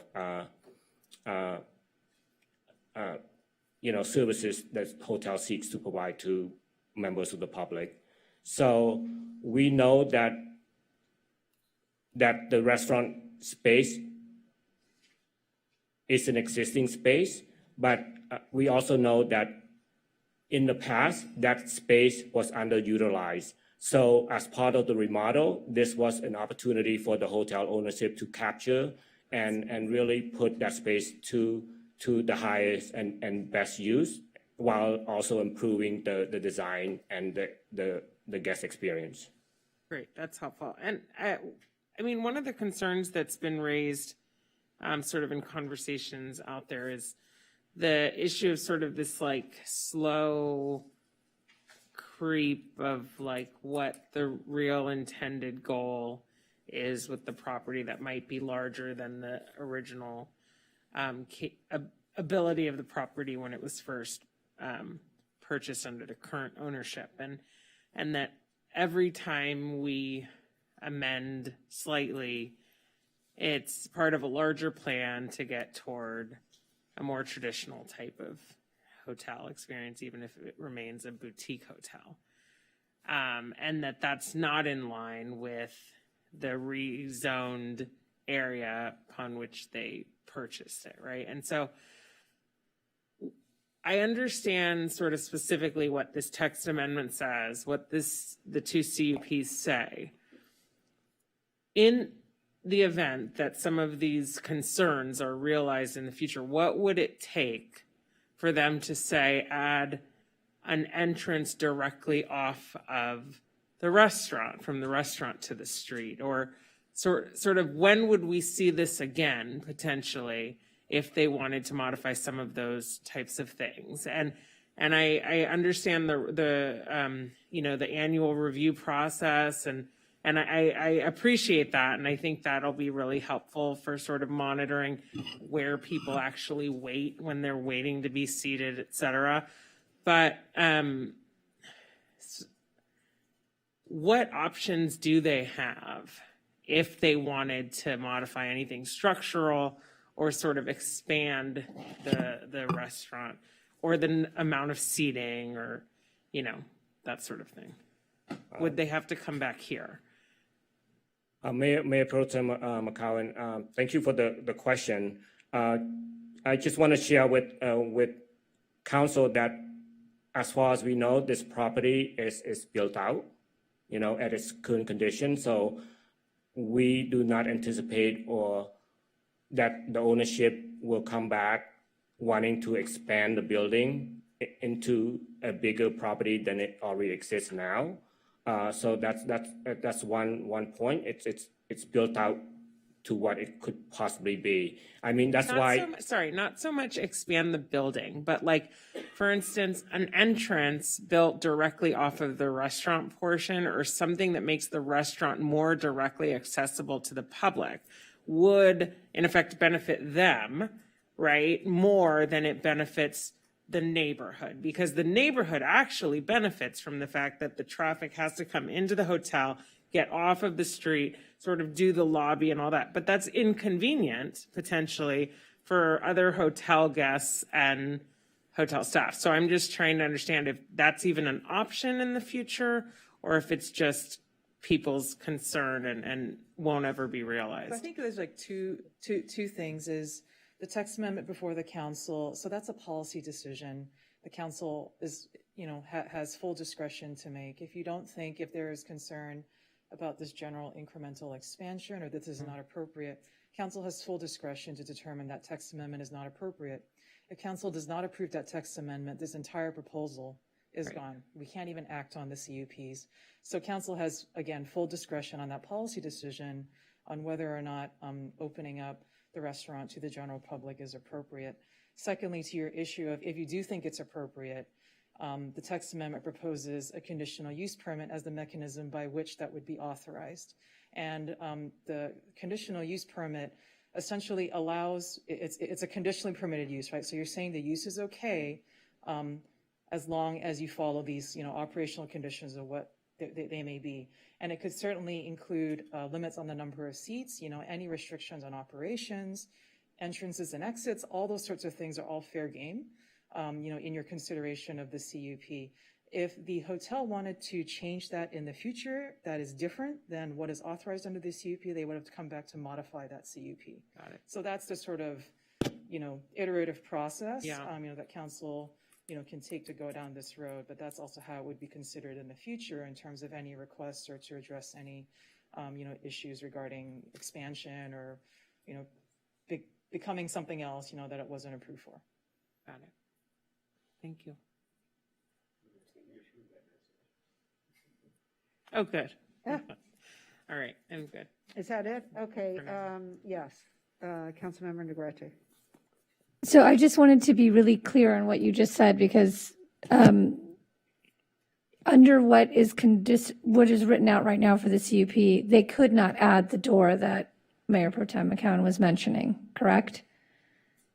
Correct, because what you're approving is a, a set of operations. And again, if that's something you're concerned about as to, where entrance, you Then we can can put a modify it. condition that said, you shall never add a door, onto Idaho, wherever, whatever it is, we can do that through the CUP.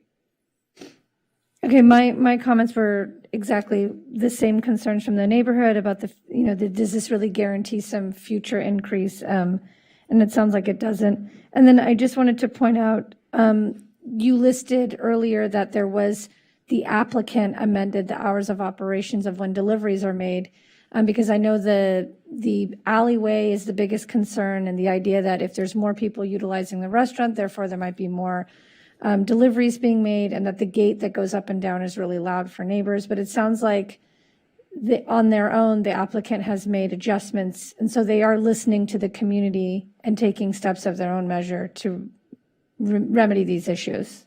That's right. Okay. You asked all my questions very specifically, so moving on. Okay, so I had a question regarding under the conditions, and it was item 12, where it talked about the compliance review, for 3 consecutive years. And so it indicates the applicant has to file the compliance report. And so my question is, because I have personal experience with this, so how does, let's see here, a concern of a resident get documented in a way that when a compliance report comes up at the 1-year mark, that city has these concerns, complaints, violations that they can actually look at against a compliance report? So how does a resident get something documented at the city level so that it is then able to be reviewed come compliance time? Thank you for that question, Councilwoman Para. The concerned resident, if he or she observes some violation of the conditions of approval, can certainly file a complaint through our code enforcement office, and that will be documented in our system so that we are able to see when the time for this compliance review comes up, to do our due diligence on our part by looking through all our records for this subject site to see whether there's been complaints lodged against the property and what kind of complaints were they. And does that also include lodging complaints through the 311 system? Would that also be? Okay. And that also be, because, some of the emails that we were receiving indicated that, our code enforcement division is taxed, with other priorities throughout the city. And so there's a lot of concern about neighbors' complaints being, listened to when and if this is approved. And so how do we respond to that? Because, we had some emails today that even included supposedly, and I was going to look to see if there's photos, but photos of supposed deliveries this week at as early as 6:20 in the morning at this location. So, yeah. Well, in addition to contacting the code enforcement division directly by the concerned citizen,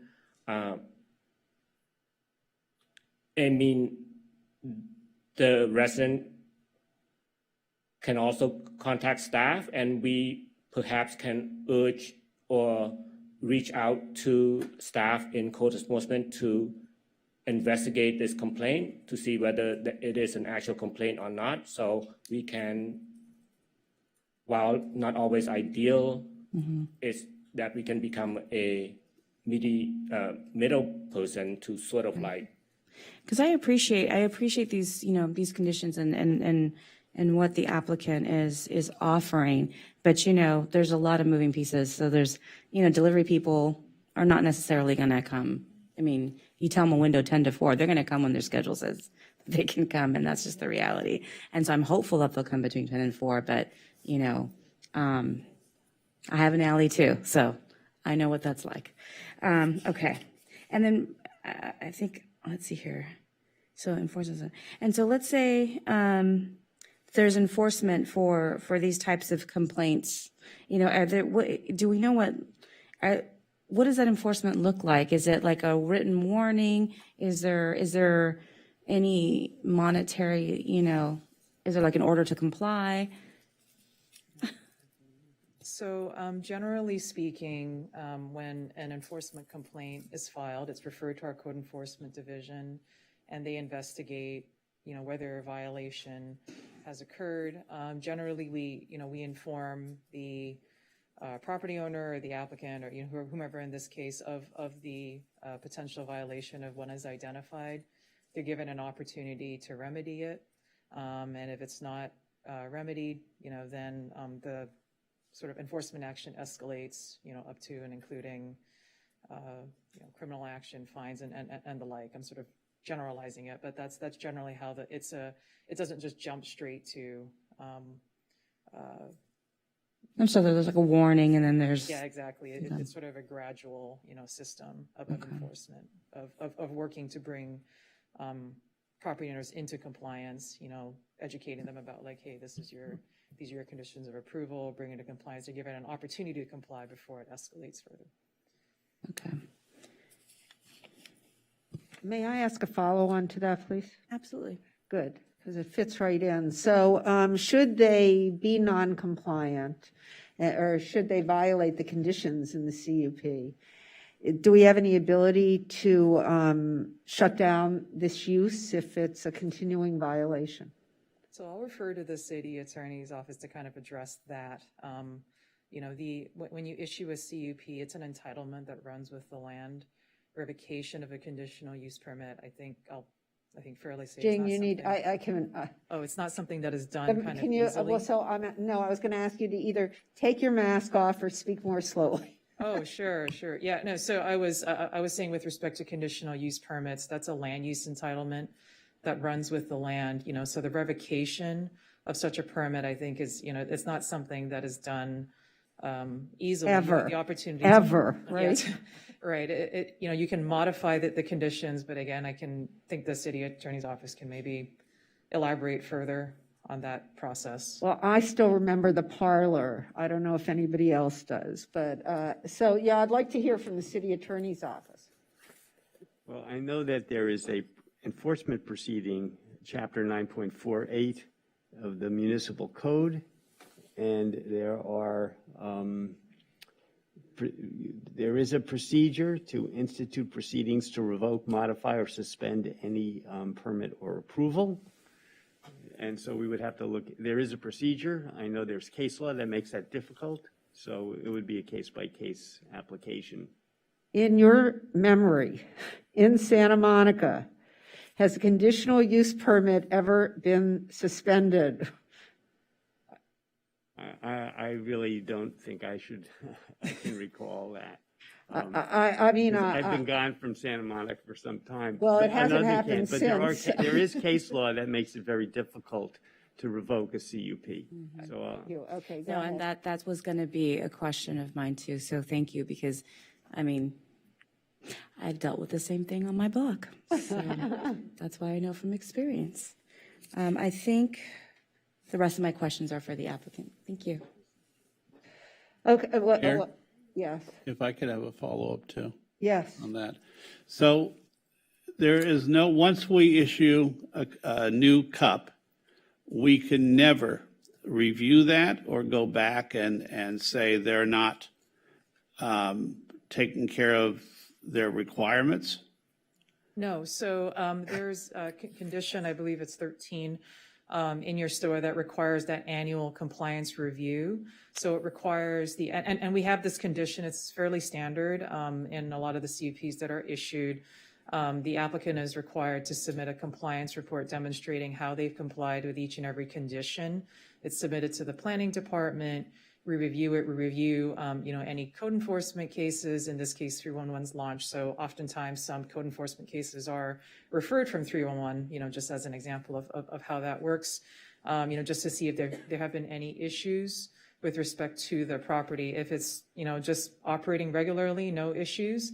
It is submitted to the Planning Commission for their information. The Planning Commission can then decide, do they want to set that matter for a public hearing to potentially modify, update those conditions. So that's how that process So it can't be revoked easily, but theoretically, due to public complaints, there is a review process, and the Planning Commission can adjust their conditional use I'm going to permit? quote the condition. The Planning Commission may add or revise terms and conditions to the extent necessary to ensure effective conditions of approval, ensure effective conditions. So they can modify and add conditions to ensure that the CUP is being effectively implemented. Separately, our code, while I am not familiar with that procedure being used, has a procedure to revoke a permit. Okay, well, we're on to me. I have a number of questions. Yeah, go ahead. Okay, super fast before Mayor Hemorrhage. I just want to clarify on the second CUP, the alcohol use. It's said repeatedly in conjunction with meal service. Does that mean that if my gals and I wanted to go sit at the pool in one of the 18 seats and have a glass of rosé in the summer, we'd have to order food? Or can we have the rosé by No, itself? this is a so you are not forced to order food. Food is offered. It has to be available for you, but we certainly don't force people to eat if they don't want to. Right, but it's alcohol, the They extension need to have the of- option to order the food. Okay, all right, so it doesn't have to have enough, got it, okay. I mean, I don't even like rosé, but it sounded right, it felt right. So here's my follow-on to that question. So are non-guests of the hotel allowed to sit around the pool and order alcohol? 18 seats. I know. I think from an operational standpoint, the hotel ownership may likely reserve those spaces for the hotel guests because that's tend to be the desire of guests staying at hotel to hang out if there's a pool, to hang out by the pool having drinks. So if you're not a non-hotel guest, maybe it will be on a space availability, Yeah, so I hear that. Tell me why that isn't a bar. Because they have to offer food. Well, I guess. You just They don't have can't to just eat do it. it for alcohol. Right. So, Mayor, it's not any different than any restaurant you walk to in town. Right. I like to have a glass of wine, but I don't want to order food. As long as food is an option for you, then that complies with the alcohol association with meal service. But we do not consider that a bar. Bars and nightclubs are where it's just alcohol and there's no meal service whatsoever. That's a zoning definition. Okay, thank you. I have one other thing that one of you may want to answer, which is how many complaints have you had about this hotel in the last, let's say, year? We, again, through record search, staff only came across complaints concerning construction-related activities in the recent past, as well as complaints associated with valet service. And what about the alley noise?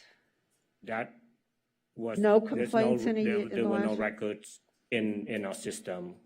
And what about the valet service? How many complaints about that? I would say, depending on the span, perhaps two to three complaints. 2 or 3? Yes. Thank you. And so I understand that the door, they would have to come back to us, right? I mean, if they wanted to move the door to Ocean Avenue. But what if they added seats? What if they added seats on the patio, seats in the restaurant? That's again, Mayor Hemmerich, is our approval and conditions is tied to the plan submitted today under this application. So it directly links the plans proposed and submitted with the application to the approval. So if there are any changes or expansion, that would not be considered consistent with the original approval. So they would have to come back to us. Yep. And again, council may choose to explicitly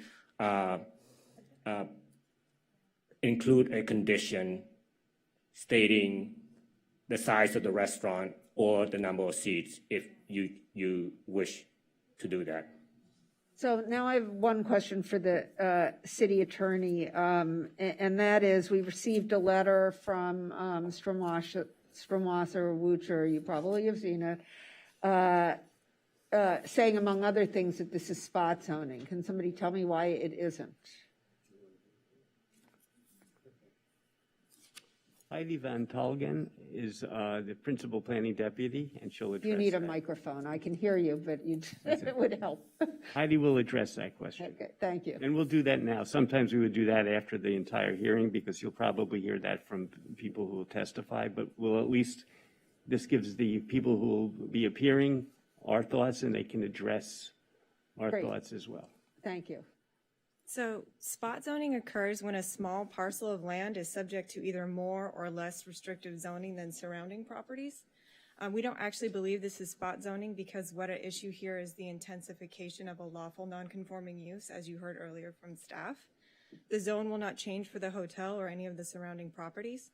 So the question before the council this evening is whether the proposed text amendment would be an appropriate intensification of a lawful nonconforming use, and that is, as the planning manager explained, within your discretion to determine. Even if a court were to determine that spot zoning exists at the site, that's not necessarily illegal. Spot zoning is permissible where there is a rational basis for the existence, and again, that goes back to the findings that you were being asked to make to support the text amendment.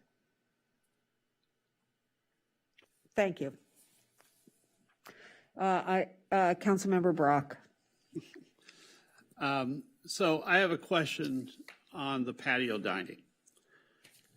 Can we decide or determine that, for instance, the patio spaces only be reserved for hotel guest dining? Whereas could we say that the interior restaurant could be public, but the patio can only be for hotel guests? That's entirely within your purview. Thank you very much. I think we're ready to go. Any other questions? Okay, we're ready to go to the appellant now.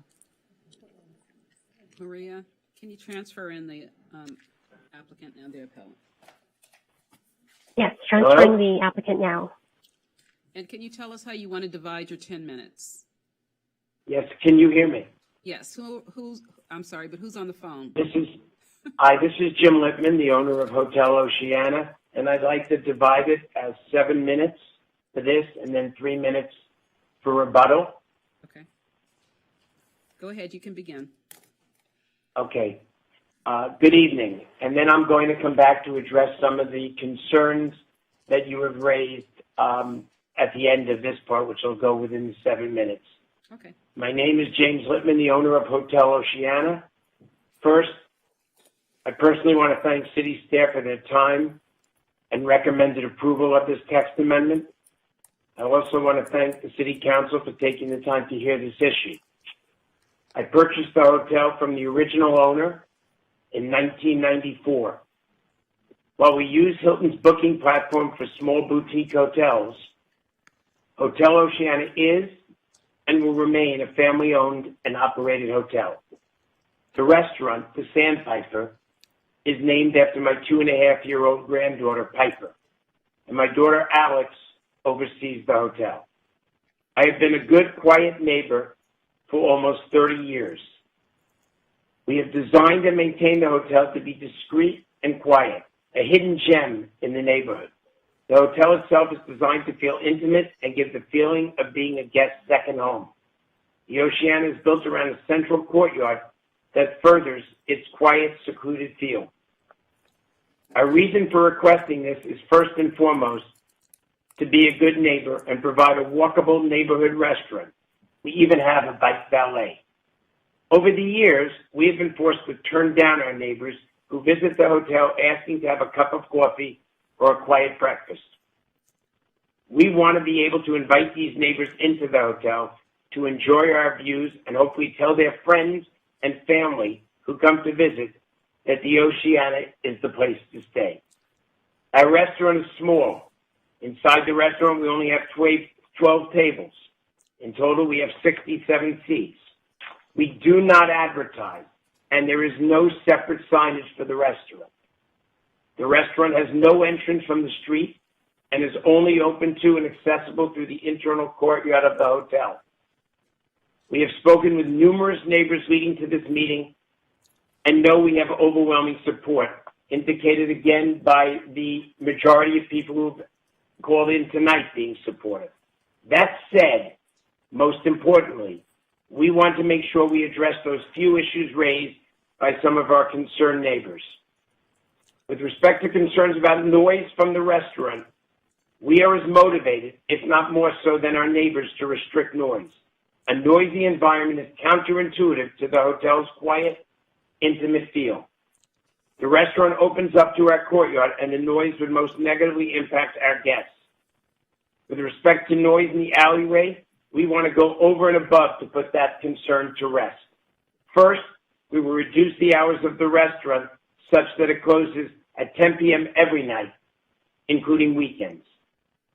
Second, after 7 p.m., we will park any outside restaurant's guest cars in our existing carports located in the back of the hotel, which do not require the opening and closing of the garage door, because there's no direct access into the hotel. Third, we will reduce our vendor deliveries to only Monday, Wednesday, and Friday between 10 a.m. and 4 p.m. Fourth, we will not allow takeout of any kind, including from food delivery services.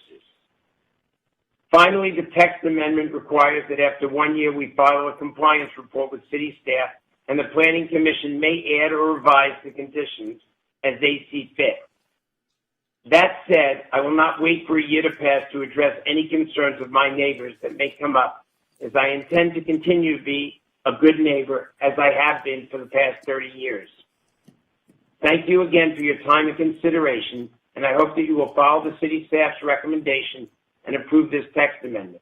I'd be happy to answer any questions you may have, and I'm happy to respond to a couple of them that you've already asked. And one of the ones is that you asked about, which is important, is why would, when you're looking at enforcement mechanisms, and you're asking about why it is so important, the entire intent of the Hotel Oceana, this is a very small restaurant. It isn't about making money on the restaurant. Many of you live in the neighborhood, you walk by the hotel, you probably didn't even know it exists because we've kept it discreet. When you come in and use the restaurant, it's a lot better than telling our neighbor you can't come in and maybe you recommend it to someone else. So if our neighbors were not happy with the restaurant, with the noise or anything else that was emanating, they wouldn't be recommending it, and that is the intent of what we're looking to do. I'm also willing, one of the other things that you brought up originally today, which has been debated now, is about this entrance to the hotel. I am happy to add, because it is no intent of Hotel Oceana that we've owned for 30 years and I intend to own for many, many years and generations to come. I have no intent of having a direct entrance to the restaurant, and I would be happy to have that added by you to one of the CUP requirements, that we have no right to add direct entrance to the restaurant. With that, I'm open to any questions, and thank you again for your time and consideration. Let me let him know. You have an extra minute and 23 seconds, so you'll have 4 minutes and 23 seconds. You're lucky, Mr. Lippman, you have lots of time. Good job. Any questions for the applicant? Go ahead, Councilmember Brock. There have been discussions from the neighbors directly east of your building about your quote-unquote noisy garage doors. Will you pledge that you will investigate and find the quietest doors to your secure parking that you possibly can, and change those if necessary? 100%, and I would actually be happy to bring out any person that they would want with us, and we would be happy if there was a way to make them quieter. And we have tried to make them, and they are pretty quiet. They're actually not any noisier than a normal garage going up and down. And I do have a tape because I sent someone out yesterday to record it for you. But we would be happy to spend the money to make them as quiet as humanly possible. They have direct access into the hotel from those two garages, so we do have to maintain them closed. But with that being said, we will also use the carports that are back there to park any cars. So let me ask a quick follow-up, because I don't want to use too much of your time. I asked a question earlier about staff parking and waiter and wait staff, et cetera, parking. How much of your employee parking is on premises at this point, and how many employees are on shift at any one time during the daytime? So we have approximately, and not really more than, we just counted ourselves, 15 employees on during the daytime, and we have more than ample parking to have all park on site. So that includes, wait a minute, that includes housekeeping staff, management staff, et cetera, or just waiter staff? That includes all staff. So 15 is approximately, okay, how many of those staff members can park underneath or in the carports? All of them. So employees do not have to park on 2nd Street. I know I'm being redundant. I'm just asking for one-word answers. They do not. Many of them do take a bus. Okay. And you have a transportation management plan for that? Or you provide incentives for them to use carpools or take the bus? I'm not aware of what we do with that. Okay, so I would ask that maybe as a condition. No, not a condition? No, I think they probably do. He just might not. Okay, all righty. Okay, thank you very much. Oh, last question. I do have one more. If the patio space was just kept for hotel guests, would that be a detriment? No, it would not. There was a question the answer to your question is no, and we would be happy to also add that as well. There was a question that council had asked as well about the pool, and the pool is exclusively for the use of our hotel guests. But if the patio deck which would then bring us down to a total of 12 tables in total in the inside. We're happy to do that. And lastly, let me be clear about the restaurant and the hotel's use within that.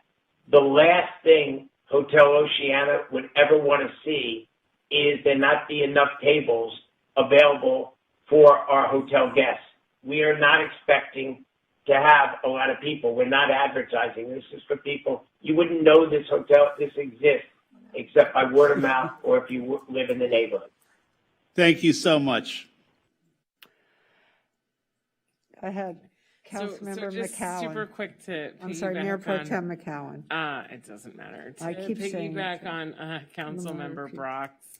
Hi, Mr. Lippman. It's nice to hear from you again, and I just was reminded that you, like my husband, are from Long Island, and I had forgotten about that thing that we shared in common. You can tell from my accent. Yes. Regarding the patio, and I know we had sort of joked about it, the one reason I'll say that I wouldn't necessarily support having it as a condition in this, if we do this CUP, is just because, having gone through COVID, the idea of restricting anyone's ability to have outdoor options seems really counterproductive to the economic recovery aspect and goal of this. So I just want to put that out there, even though I asked the question about sort of, the thing I'm always trying to avoid, just drunk kids at the pool. But it's not that kind of hotel. I just wanted to, so your staff, I guess, the idea of putting a conditioner where this best would lie, he mentioned no delivery, and the use of sort of that, because that creates a whole other thing. And I'm wondering, oh, sorry, go ahead. I hate to do have a this to you, question but I about think that? we're just asking the appellant. Oh, just the questions, and appellant. then we're Oh, going- sorry. This is why Denise tried to get us in line earlier. Never mind. Any other questions? Do you have any more?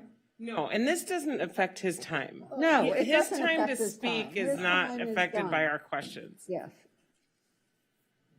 Thank you. So, Councilmember Parr. Hi, Mr. Lippman. This is Christine. I had a question for you. So let's just say, you can't control. Obviously, you're indicating that the restaurant, hopefully is going to be a hidden gem, and it's for locals to come and visit. But let's just say that the word gets out about the amazing food and ambiance there, and so in that instance, how are you going to control? How are you going to control that? Would it be like via reservations only, or? So one is we aren't even going to be, again, there's no phone number to call in. We're not expecting to have reservations, but we would unfortunately, it would put us in the position that we don't expect or hope to be in. But if it became, which is what you would be alluding to, beyond a neighborhood restaurant where locals are walking into the restaurant or biking into the restaurant, but all of a sudden, for whatever reason, it became an area where people are driving and it's a destination site, we would not be able to accommodate those outside people, because the first and foremost is to basically accommodate our hotel guests. We only make our money from basically the hotel guests. The restaurant is just an amenity for both hotel guests and we hope for our neighbors. And the use of opening it for the neighbors will allow us to hopefully have those neighbors see the hotel, many of which are surprised when they walk into that courtyard, and then hopefully recommend it to their friends and family. And so how are you going to determine who those other people are? Again, we wouldn't be able to determine if they were the people that were close by or approximate or further away, but we would know how many people we have in our 67 seats, and we would never allow the hotel to get to a point where it is crowded enough that our hotel guests wouldn't enjoy the quiet ambiance that they pay for and come to expect. at our hotel. I'm just putting it out there for like, so that you can think about a contingency because, you never know. These things could happen. I mean, but okay, thank you. So, Mr. Lippman, I do have a couple questions, and I'm sorry I didn't have an opportunity to talk to you before this meeting, but I understand that that you are considering this sort of a personal project, that this is something you're doing for your family. I mean, I understand that you may have told other council members that this is your, something you're doing as a family legacy. Is that right? So JRK was founded in 1991. I moved out to California from Long Island in 1989. I bought this hotel a very short few years later in 1994. JRK owns and operates multifamily apartments as well as hotels. This hotel is unique and different than any property I own. It is basically, I live only a couple of miles away. My parents lived in 201 Ocean down the street. My son lived right next door.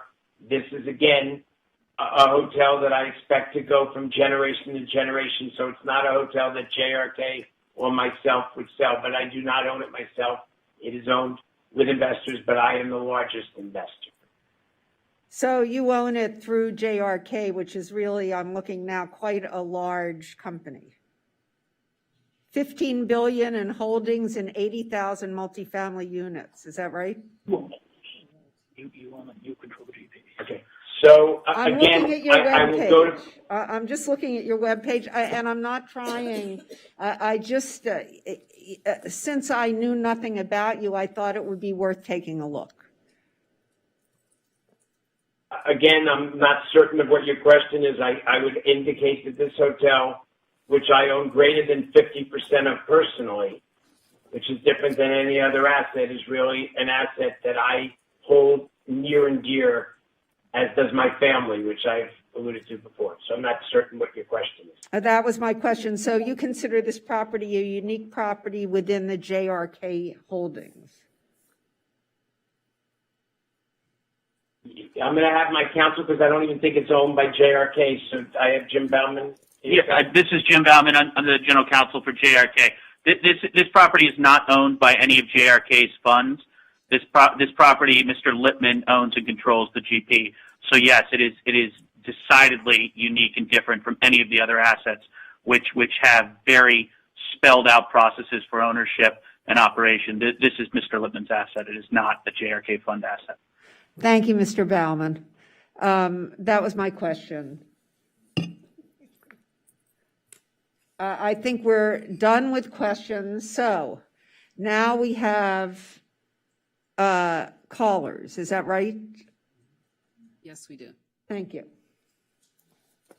Maria, you can go ahead and bring in the callers. Okay, our first caller is Denise Barton. Good evening. In reading the staff report, I find city staff's tricky terminology to be very suspicious. I mean, isn't what the Oceana Hotel has now an operational kitchen with a guest and invitee dining area, not a restaurant? But staff continuously refers to it as a restaurant, even when in the staff report it clearly states the dining area does not have a business license as a restaurant. Then the Oceana's ABC Type 70 California alcohol license authorizes the sale or furnishing of beer, wine, and distilled spirits to the establishment's overnight guests. This also includes invitees of the overnight guests. All alcohol must be consumed on premises and minors are allowed. So wouldn't the dining area, after getting a business license to be a restaurant, have to apply for a separate alcohol license to serve the general public? Here, I think it's also worth noting that people who drink alcohol can be very loud without realizing it, which would be disruptive to the neighbors in the neighborhood. I also find it interesting that city staff is relying on parking studies done in 2006 and 2015. Do you not think that the necessary parking for the residents in the area has changed or become more in demand in the 7-year period since the last study? In the staff report, there is also a reference to the negative neighbors having problems with their valet, which says to me that the Oceana has not always had enough parking for employees, guests, and their invitees as claimed. In ending, I don't understand why the Oceana would want to jeopardize what goodwill they still have with the residents in the neighborhood around them by this action. Thank you. Thank you, Ms. Barton. Next caller. Our next caller is Casey Courtright. Hi, can you hear me? Yes, we can hear you. Yes. Thank you. Great, thanks. So I live on 3rd in Montana, and I encourage you all to have open ears to the majority of people who are in favor of this change. During COVID, so many other restaurants have been able to open and expand seating to the sidewalk and even the road, and Oceana isn't even asking for any of that. It's just asking its stores to be open to its local residents like me. And we residents need a local place to walk to. Everything now is farther than half a mile. I disagree that everything would bring crazy drivers or take up additional parking. They've already said that they have underutilized valet, and there's plenty of spots on Ocean Avenue. And if it's the reckless driving that's an issue, then I feel like that's more of an issue to be taken care of by police rather than the hotel. The whole premise of this discussion is to allow the neighbors a walking distance, the opportunity to dine and support a local business. If community members encourage a no, then I really encourage the council that it would be a mistake. Young and old, new neighbors, and longtime residents can all benefit from this change. It's people who say no to change that stunt Santa Monica's progress. No neighbor is ever perfect, but we all can try, and I think Oceana has been a great neighbor so far. So please vote yes to approve the opening of the restaurant to local residents. Thank you. Thank you, Ms. Courtright. Our next caller is George Carlock.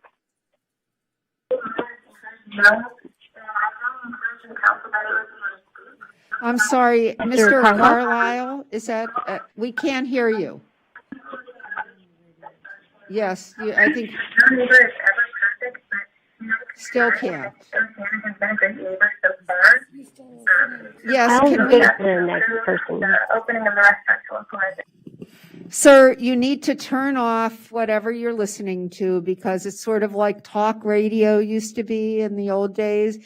You can hear the radio, there's a time lag. So we need you to turn off all of your gadgets and just talk into the phone, please. So can you do that? So we'll come back to Mr. Carlock. I'll bring in another caller, Valerie Griffin. Thank you. Hi, I've been a Wilmot resident for more than 20 years. I love living here. One of the things I especially like is walking to neighborhood restaurants. I love it when a new restaurant opens and I discover a place that can quickly become a favorite place to go.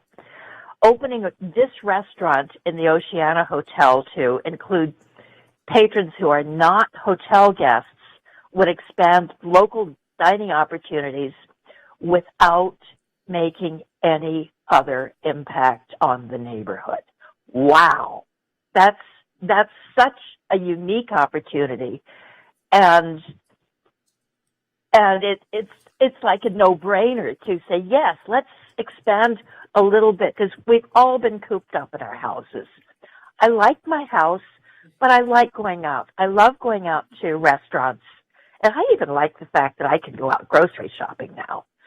But right now, it's especially important to give us new places, especially when we can have so little other impact on the neighborhood. Please grant the appellant's appeal and grant the people who live in this neighborhood the opportunity to go to this restaurant, which may well become a local favorite. Thank you. Thank you, Ms. Griffith. Our next caller is Jeremy Stutz. Good evening. My name is Jeremy Stutz. Thank you for taking the time during this very busy week to hear the Oceana Hotel's appeal. Though so many of us are already on the road to gather with friends and family, I felt it was important to dial in and express my support for the hotel's CUP applications and the proposed text amendment. I urge you to grant the hotel's appeal and allow this modest change to the restaurant operation to move ahead. By granting the appeal, you're not just providing a handy spot for the community to brunch or a nice dinner. You will enable the hotel's operator to improve its day-to-day restaurant operations by being better able to plan and serve kitchen shifts and predict what they'll need from their vendors. I have a background in the small fine dining restaurant field, and efficiency in the back of house and scheduling is reflected in customer experience. Most of all, I'm very supportive of the city's goal to create a community environment where people patronize small businesses in their neighborhoods and get to know the employees and other regulars. That goal is part and parcel of the applicant's proposal. The text amendment and CUP don't represent a massive, scary change to Ocean Avenue life or a repudiation of our planning values. This is about a minor tweak that will create a major source of happiness for neighbors. The Oceana restaurant will top my list for a quiet wedding anniversary dinner. Thank you. Thank you, Mr. Stutz.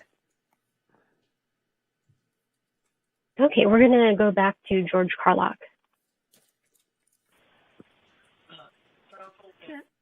Mr. Carlock, you have 2 minutes. This is George Garlock. I live 1 block north of and we've lived there for 17 years. So we're having trouble. You're echoing. Are you talking into a telephone or are you talking into your computer? I'm talking on the telephone.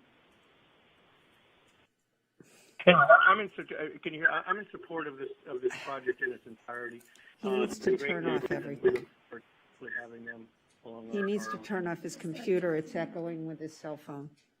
Oh, let me just turn the computer off real quick. Let's see if that does it. There you go. That's it. Hey, can you hear me now?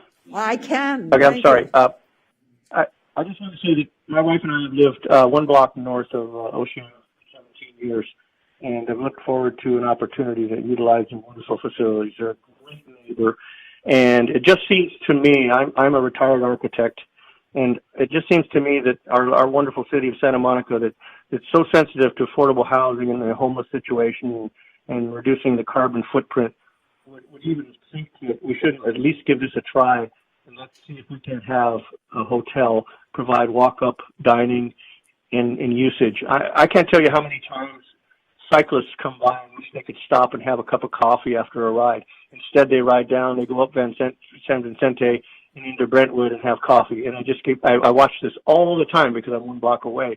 And I just think it's a shame. It's a perfect setup for small, little bit of activity in addition to what they have. I think we're fooling ourselves thinking they're going to have a large restaurant in the evening and have what the bungalow has down the street with loud people all night long. That would be counterproductive to what they do there. They're not going to have but a few local residents, and it's going to be an amenity to our neighborhood, not a detriment. So anyway, thank you very much. Thank you, sir.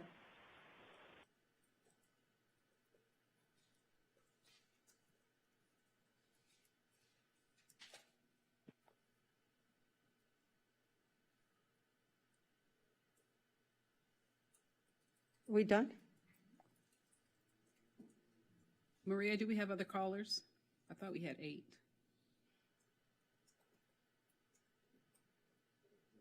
Maria, are you on mute? Where's Maria?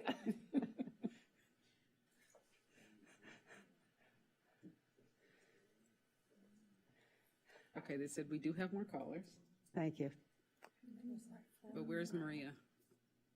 That's 4. What? Well, we know Carl Hansen is next. Oh, she knows. She talks. Or they text or whatever. Maria, are you maybe? Hello? Oh, there you go. There we go. Hi, Carl. Welcome to the meeting. Good evening, Mayor Hemorich and council members. Carl Hansen speaking tonight as a longtime resident of the Wilmot neighborhood, living just a few blocks from the Oceana. I strongly support staff's recommendation to grant the appeal. The neighborhood east of the hotel is quite active with pedestrians and bicyclists, particularly since COVID, when everyone seems to have taken up the habit of going for a end-of-the-day stroll. I walk through the neighborhood in Palisades Park a few times a week, and I'm a regular user of the amazing protected bike lane along the park. Thank you so much for building that. Unfortunately, the area around here is a bit of a restaurant desert, and there's nowhere to grab a quick bite or a drink while out for a walk or a bike ride. It makes no sense that a hotel like this is not permitted to provide a quiet, low-key dining option for neighbors like me and my friends, especially considering that the restaurant has some extra capacity at existing tables. Those spots could easily be filled by making the restaurant available to members of the public through the hotel's lobby doors. This is in direct alignment with our city's buy local and eat local vision. This is a very simple matter that shouldn't merit a convoluted, obstructive challenge.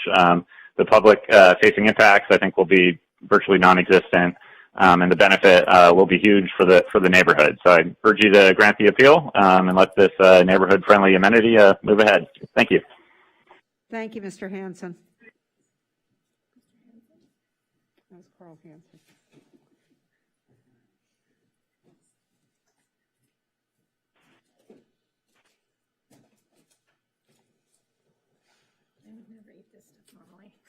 Oh, there you go.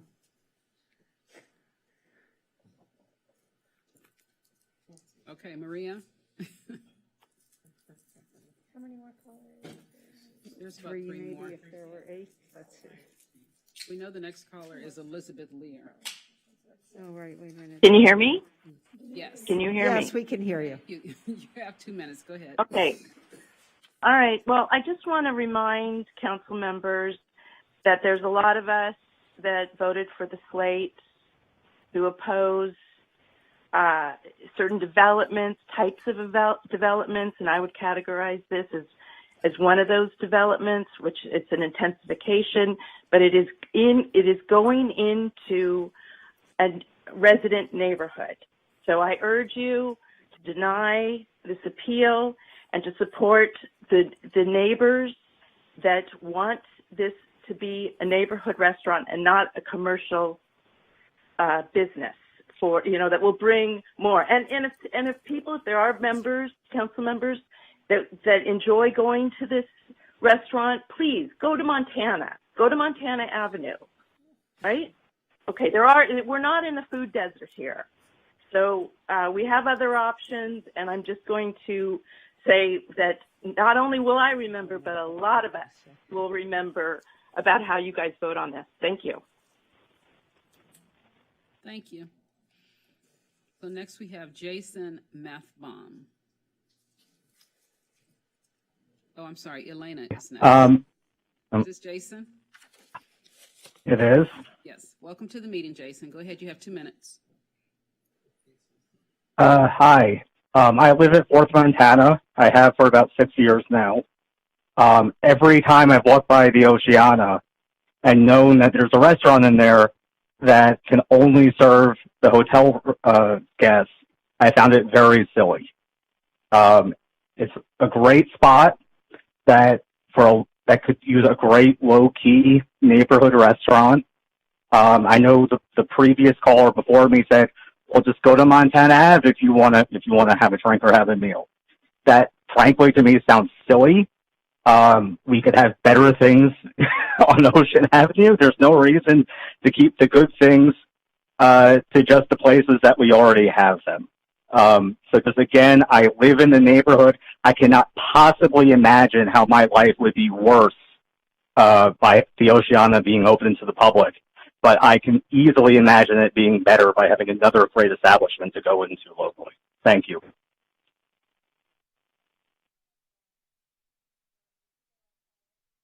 Caller we have is Elena. Oh, we have 2 more callers. We have Elena Christopoulos, and then we have Zena Joseph. And Zena's the last caller. Maria, you can go ahead and transfer Elena in. Elena, are you there? I am, yes. I was waiting for someone to cue me in. Yes, Thank can you hear me? Welcome to the meeting. Yes, you have 2 minutes. Go ahead. Yeah, a little bit of technical difficulties tonight. That's all right. Good evening, council members. My name is Elena Christopoulos, and I urge you to grant the appeal tonight. I'm a resident of Santa Monica, and I'm a sustainability professional and advocate for complete neighborhoods. I've lived in the downtown neighborhood for over 10 years, and tonight I speak for myself, my partner, my neighbors, my friends, and I strongly urge you to grant the appeal. By granting the appeal, you will contribute to the neighborhood friendliness of the area in a way that will have virtually no negative impacts. I walk, jog, run past the hotel frequently because it's located on a lovely, serene end of Ocean Avenue. I'm aware that the hotel's restaurant is not currently open to the public, which is quite unfortunate. But I've imagined that it would be a wonderful place to meet a friend for breakfast or lunch, or just decompress after a long end of the day, or enjoy some time with my partner. And we would enjoy a quiet dinner in a pleasant, low-key ambiance. The hotel guests are very fortunate to have exclusive access to the restaurant, and I hope others can too. The hotel has agreed to several reasonable conditions that will maintain a wonderful experience for hotel guests and restaurant patrons, and just as important, ensure that the neighborhood enjoys the tranquility that it deserves so very much. As a neighbor to this, I urge you to grant the appeal tonight. Thank you very much, and happy holidays to all. Thank you, Ms. Christopoulos. Okay, so last we have Zena Joseph. Zena? Hi, thank you. Excuse me. The Friends of Sunset Park Board supports the Wilmot Board in opposing the proposed text amendment and opposing the appeal. In 1957, the Oceana was built as an apartment building. In 1958, it became a hotel. In 1996, the CUP approval for a liquor license said, quote, the license type ensures alcohol service will be limited to hotel guests and their visitors, minimizing potential impact on surrounding uses.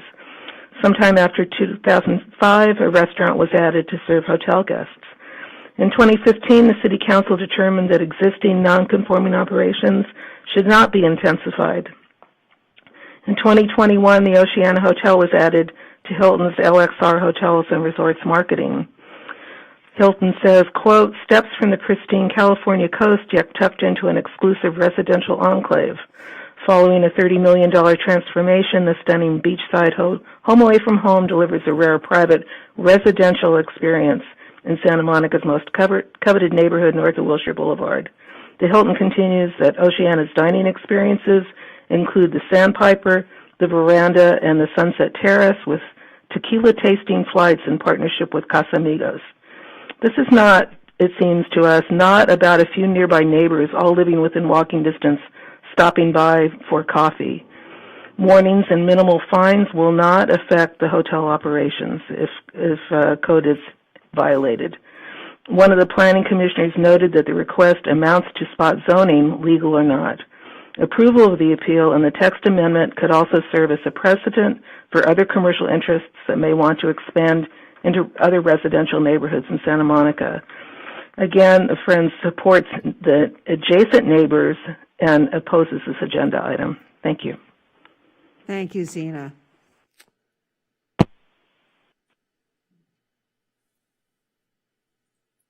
Is that it? That is our last caller, yes. Okay, so now do we hear rebuttal? Okay, good. Let's hear rebuttal. From Hello, so... do we have Mr. Lippman? Mr. Lippman, is that you? Yes, it is. Okay, good, thank you. Go ahead. Thank you.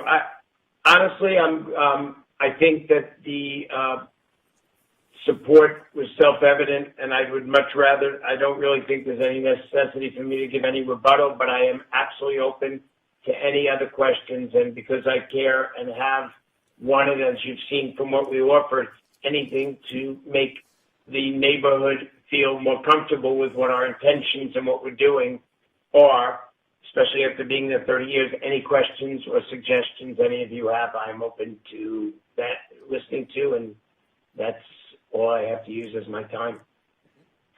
Well, so Mr. Lippman, you've been listening to the callers, is that right? Yes. So you heard our last caller who talked about the patio and the tequila and the, I don't know, the sunrise deck or whatever. Tell me a little about that, would you please? Absolutely. So we basically have done for hotel guests and exclusively a few different kind of tastings there. One with Casamigos. We also have had ones with clothing lines. We were basically, to be really clear, we were trying to do anything to try to, the hotel, although it's been there and I've owned it And I want to clear, when it was built in 1957 as an apartment building, it never opened as such. It opened as a hotel, and it's always operated as a hotel. And we basically have just tried to get so that there is some awareness of Hotel Oceana, and yet at the same time keeping it discreet. So we have done in concert with different groups, different little things there, whether it's a trunk show or whether it was a tequila tasting. We have clearly, for anyone that's been to the hotel at all, and the kind of guests, which was also addressed by some of the few opposition to this, about the rates that Oceana gets. The bottom line is, this is not a hotel that's trying to basically be a bar, a noisy place, or anything of that. This is a quiet, secluded getaway that we want. The people that want the other go south of where Hotel Oceana is. So that's an answer to what what this person was alluding to. Well, and to answer one other question, sorry. So I have stayed at your hotel, and so I'm aware of it. I've long been aware of it, and I stayed at it before there was a restaurant in the hotel, where all there was a snack bar at the pool. So, I'm trying to, I can't exactly, I think it was pre-2005. Can you tell me when the restaurant was built? Yes, and that was what I was going to get to. Unfortunately, Mayor, your recollection is incorrect. The hotel has had a restaurant since 1996. It was in room 107 from 1996 to 2005. I never opened it without having that from the day you opened. So maybe you didn't walk in. It was not in the present location it's in. But in 1996, when I reopened it, it was in what at that time was called room 107, off to the left, almost where the trellis is right now, the room behind that. No, So there's I always remember been a that. I mean, I remember that area, but I also remember having, not being able to get any food in my room, having to order outside of the hotel. Is that right? No, we did. Yes, you probably, because the only thing we were serving at that time was breakfast. So we weren't, you're correct. We did have it, but we weren't serving lunch or dinner at that time in the early 90s, but we were always serving food. And we always had food that was delivered to the rooms as well. You mean breakfast to the rooms or all food to the rooms? That is one that I believe it was all food, but again, this is now in the early 90s, the mid 90s, and I can't recollect. It was just, I knew when you had basically early on had said there was no restaurant there originally. There was always a restaurant there. So people have talked about a rooftop patio. Is that something that exists where drinks are served and food is served? So we don't have a rooftop patio when they say that, period. We have and have always had a third floor mezzanine area that is set up beautifully. And it's again, in a guest area, so it's exclusively for guests, similar to the pool area. And it doesn't have tables. Okay. Any other questions? Okay. Thank you, Mr. Lippman. Do you have anything else you want to say? No, I again want to just thank you, wish you all a wonderful Thanksgiving, and hopefully if this passes, seeing all of you at our restaurant, walking there. Thank you, Mr. Lippman. Now, I think we are ready for discussion. Councilmember Negrete. I just wanted to say that I've heard more in favor when I spoke to people in the neighborhood, but I did hear the fears that were brought up tonight, which pretty much is what Mayor Pro Tem McCowan brought up, which is the idea that this modification is going to lead to somehow either the footprint of the restaurant being built out, which we've heard is not the case, or that somehow the 67 seats will turn into 267 seats. which we've heard is not the case. I just wanted to point out that the ability to walk to a restaurant, to me, brings the community into the fold and makes it not exclusive, but rather inclusive. And I think, to me, that's beneficial. I personally would not want a social house moving into my neighborhood that I could not walk to, but could only look at and could not go into, whether it be a hotel or whatnot. So that's how I feel about that. I also feel that where it's located, I'm not necessarily going to get in my car. No offense to the hotel. There's nothing on that menu that makes me want to go all the way from Sunset Park over there to eat. But if I was walking with my kids from where that is in Palisades Park, which we often do go to a friend's apartment near there, it's much closer than, say, Montana or the Promenade. So it does provide that green footprint option for the people in the neighborhood. Again, I don't think that this means they're going to become a huge restaurant bar. It sounds like that's, when I went and visited it, the courtyard setup is such that the balconies or the windows look out into the courtyard, and it wouldn't be good for guests for it to become that. So I didn't get that feeling there. It was honestly a place I don't even know that I'd want to bring my kids to, because I would want to have that quiet stay. I think the comment about not allowing the seating outside, personally, I think that could create an issue where you're waiting for seats. And again, if I was going there, I might want to sit by the pool. I live in Santa Monica. I don't think I should be forced to go any other place. This is all our city, every part of it. So we shouldn't be subject to just going to certain areas to eat food. As far as the gate noise, the delivery issues, they can limit when they accept and receive deliveries. So whether people show up outside of that time, that's maybe something that we can't control at the beginning. But I think the idea that this owner has taken it upon himself, this applicant, to remedy some of those issues prior to this speaks volumes about what sort of partner he wants to be in the neighborhood.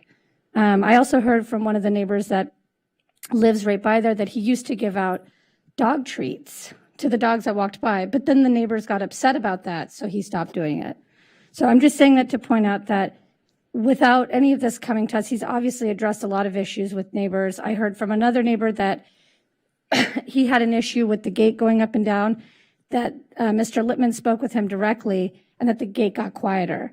So these are just some of the things that I think show that his intentions are to be a good neighbor, probably because the intentions are to have a legacy business. And whether or not he has a holding company or has other businesses, I don't think plays into the issue in front of us. So those are my comments about it. And I move to pass this. I make a motion to pass this. Okay, so we have a motion, so we're going to need three motions. So we need a motion to approve the text amendment, I guess. Can we do it all together? No, I didn't think so. I think you're going to need to do the text amendment first, because As the I said, we conditional need use. first a motion to do the text amendment. And you can do the And then the C. items 3 and 4 together. So we can't do it all together. No, Okay, so I'll make a motion to move the text amendment. yes.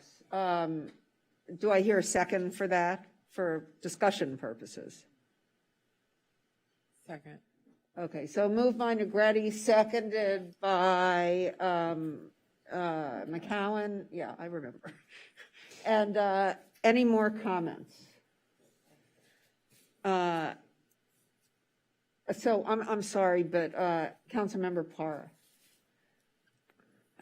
Just for discussion purposes and just to kind of piggyback on what Councilmember Negrete said, I agree in terms of, all the efforts that the applicant has put into place to be a good neighbor, and I appreciate all of that.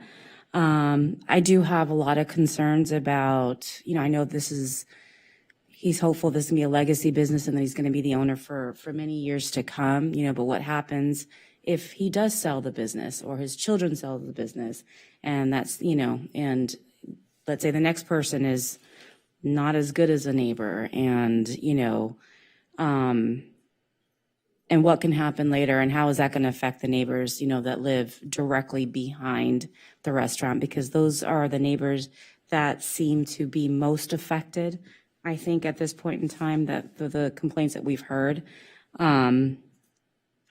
I've said this so many times that I personally have been affected by decisions that the city have made, and that I get woken up at 3 o'clock in the morning a couple times a week. So this is kind of personal as well. So I'm taking that into serious consideration. Yeah. So I just wanted that to be on the record. Councilmember De La Torre. It's a good question, in terms of can we make this CUP and the text amendments and all that only for the current owner, meaning that if this owner sells this is only for the property. We can't do that. The permit will run with the land. So whoever purchases this property will be burdened by the conditions that you impose. Remember, there's a text amendment that sets up the structure for then issuing conditional use permits that would be required to operate this hotel as desired and applied for.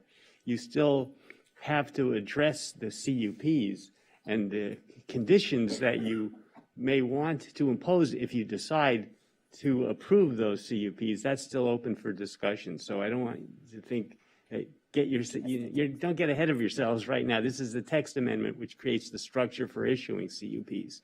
But the text amendment, you understand, does allow a use, at least only for this particular property, that never would be allowed otherwise. And then, in order to effectuate what the applicant is asking for, we will then have the 2 CUPs, which will then run with the land regardless of whether it's Mr. Lippman or anyone else. Correct. Okay, but the text amendment will enable us to do that. So, the major concerns that I've heard from the residents, and mind you, it's a sort of a hybrid, right? It's a residential neighborhood, but it's also Ocean Avenue.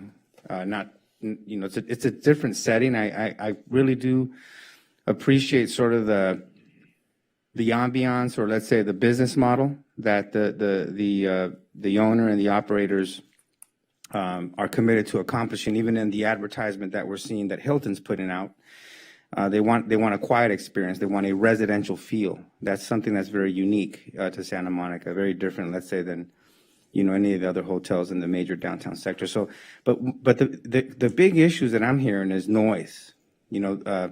The garage doors, for example, that Councilmember Brock addressed, and the owner said that he'll do everything he can to mitigate that. And then deliveries, noise from deliveries. There's an assumption that if we move forward on this, that we're going to be able to, that there might be an expansion of activity on deliveries. Not sure if they can mitigate that, but if I want to know at what point can we put conditions in there to ensure that those issues are mitigated. As I appreciate the statement. The text amendment creates the structure that allows for this minor intensification of use. So that is the architecture. Your issues with noise and other particular neighbor concerns would be addressed through the conditions on the CUP. So your initial decision is balancing the testimony that you've heard, deciding whether to allow for the text amendment and approving that. Then you would reach the conditional use permits that are required and impose conditions to address neighborhood concerns at that point. So then, in terms of the text amendment, the question is where would we put sort of a public process? Like, let's say, where resident complaints, how they would be handled. Do you handle that through the CUP or through the text amendment? Through the CUP. Through the CUP. The text amendment is a text amendment to the zoning code. Okay. So the zoning code simply says what you can put or can't put in this particular place. And what we're saying is something that is is a disfavored use, right? Or I should say that the hotel itself in general is a non-conforming use. So we're doing the text amendment to allow an additional use to this non-conforming use, right? And then we do the CUP is sort of regulate the additional uses in it. But I was here when we did the 2015 zoning code around this issue, and the issue was really more around, and Ms. Yo can speak to it too, but it was around the Pally House, the Pally House, the Oceana, and the Sovereign, which are the 3 hotels in this neighborhood that once were apartments. And I know he says it was never apartments. Look, I don't know. I never knew anybody who lived there or never opened as apartments. But we have 2 other buildings, and we know Pally House has been, I mean, they went for a CUP for alcohol as well. And so it's all tied into the issues around that, and why this isn't, the reason this is a non-conforming use is because in the zoning code, we determined it was a residential neighborhood, and therefore hotels in this neighborhood would be non-conforming uses. That was really how this came to be. So if I can just help kind of bring it back to focus. So this is think about this like a 2-step process, right? So Get closer step to the one mic. is just, you've heard a lot of testimony, concerns, weighing concerns from neighbors about commercial intrusion, about, concerns about future expansion. So step one is the council's opportunity to weigh generally all of that testimony as to whether you want to allow this existing hotel in a residential use to expand its offerings, to open its restaurant to the general public. That's the first question before you. Don't, any other issues and details about operational issues, those do not come into play if you decide that this is simply not a good idea, right? So that's step one. If you do decide that you do want to approve the text amendment to allow the existing use to expand its offerings, to allow that existing restaurant to be open to the general public, then we can talk about all of the details about deliveries and separate entrances and all of those things, so that's, you've passed go at that point, and we can start talking about conditions for a CUP.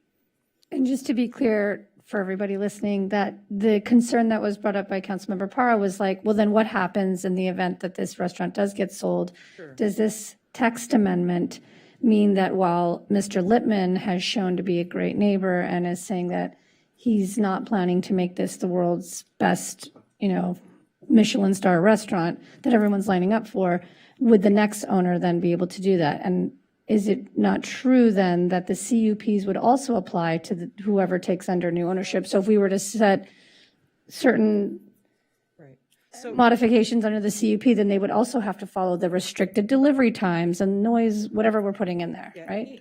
Any future owner, any successor, even if they sell the hotel, they are still subject to the same conditions. You still have to comply with any of those conditions. If they want to add seats, if they violate those conditions, it's what we talked about, right? You'd have to come back with an amendment to the CUP. We could say you can't add a door, you can't add 3 more chairs, you can't open a window. Exactly. So again, 2-step process. The motion on the floor is just with respect to the text amendment. So there should be that discussion first before we jump into any, conditions and details with respect to the CUP. We're not there yet. One more, I have an important. Yes, Councilmember De La Torre. The Fairmont Miramar Hotel, when is it going to, when do they enter the demolition phase, and how long will it take for that construction project to be completed? That one, I think, they're not sort of completed their entitlements yet. When are they planning to break ground? Years, a couple of years, Yeah. And a project of that scale, you could imagine, would take years to construct. We're probably, maybe 4 or 5 years away from having that hotel. I think that's a fair statement. Yeah. And in terms of, so the construction, the point I'm making is that I know a lot of folks were saying, well, you already have a lot of other restaurants, you have, there's other options for the residents. But once we start demolition on that, or once they start demolition on that project, that hotel is going to be closed for a good number of years, right? 4 or 5 years at least? That's our understanding, I think. Yeah. Approximately? 2 to 3 years, yeah. All right, I just wanted to find that out because I guess that, to me, that plays into it as well, what amenities, what, restaurants, what, we're talking about food, all we're talking about really is food and beverage, really, right? And the potential impacts that it has on the residents. Right. That's right, what we so- need to weigh. I mean, that's why Right. we're having so- this debate, and then so you're that's saying, what this text amendment would authorize is the Okay. process Mhm. for the applicant to request what they're requesting. So Right. if we don't approve it, then there is no process for them to even request. correct. Thank you. Okay, so let me just say that I will, and in case anybody hasn't guessed, I am opposed to the text amendment for the surprise, for the reasons that I stated. I really am opposed to changes in zoning and in the law. I mean, this brings me back to the case on Delaware, where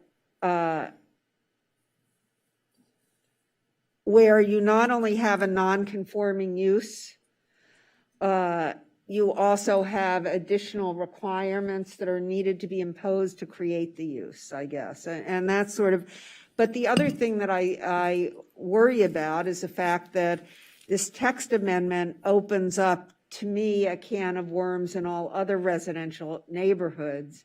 The reason we did this as a non-conforming use back in the day when we said that this would be a non-conforming use was to limit the intensification of uses in these hotels or whatever they were that existed in the residential neighborhoods.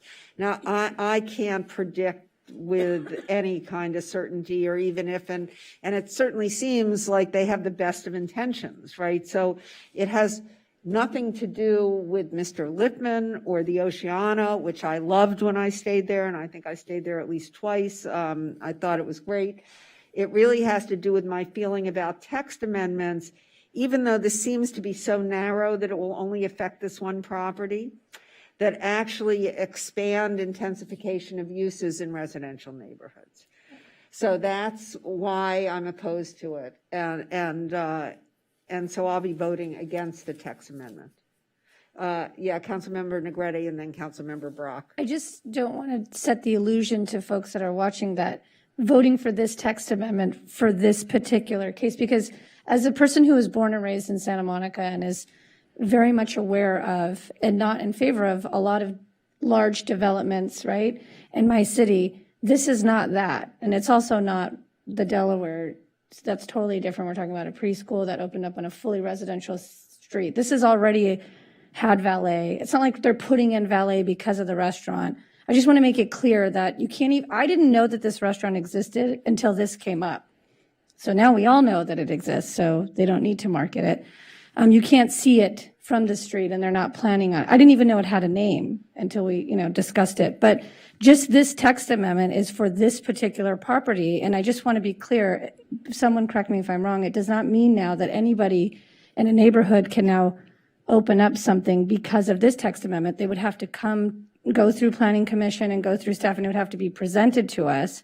And I don't think that they could even use the fact that the Oceana had this text amendment as a way to get what they want. Is that correct in saying that?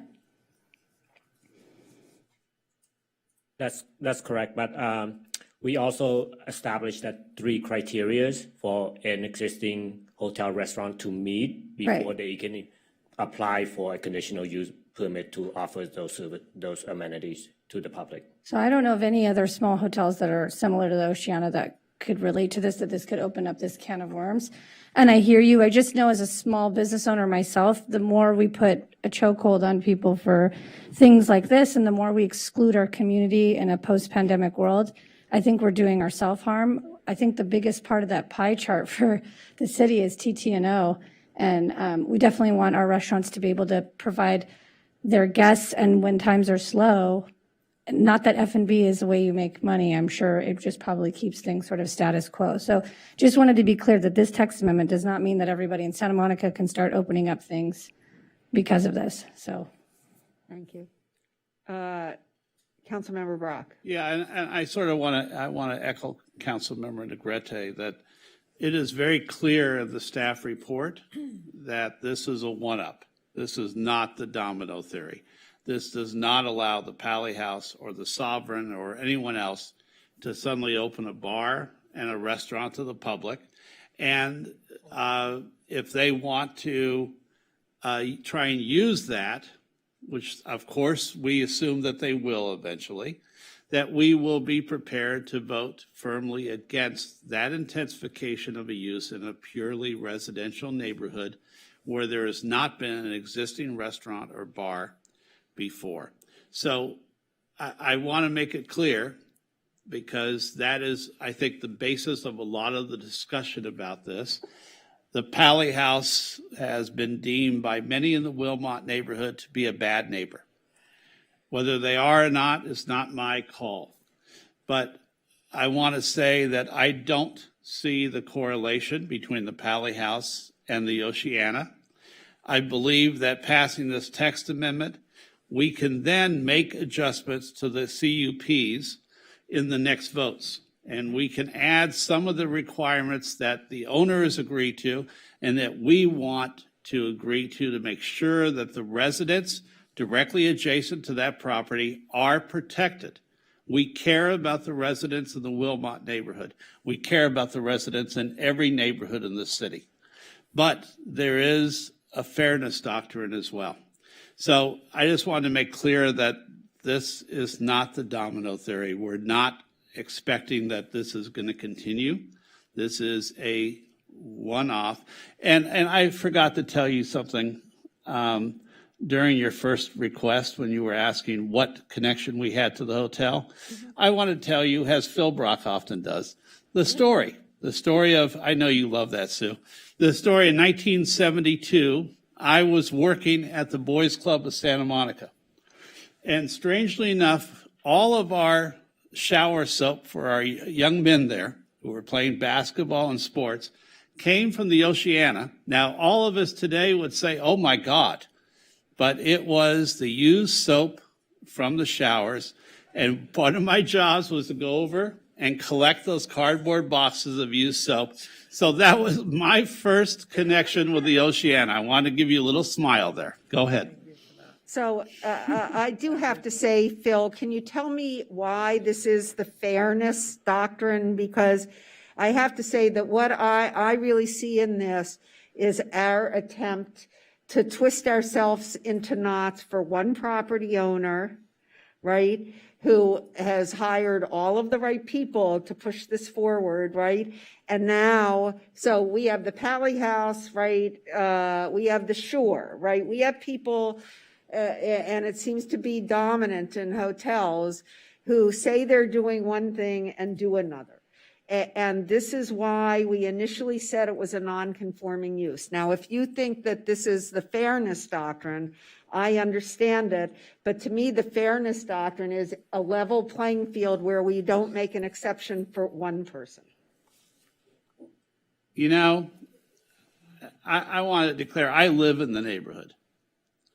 I walk by the Oceana 4 to 6 times a week from my house.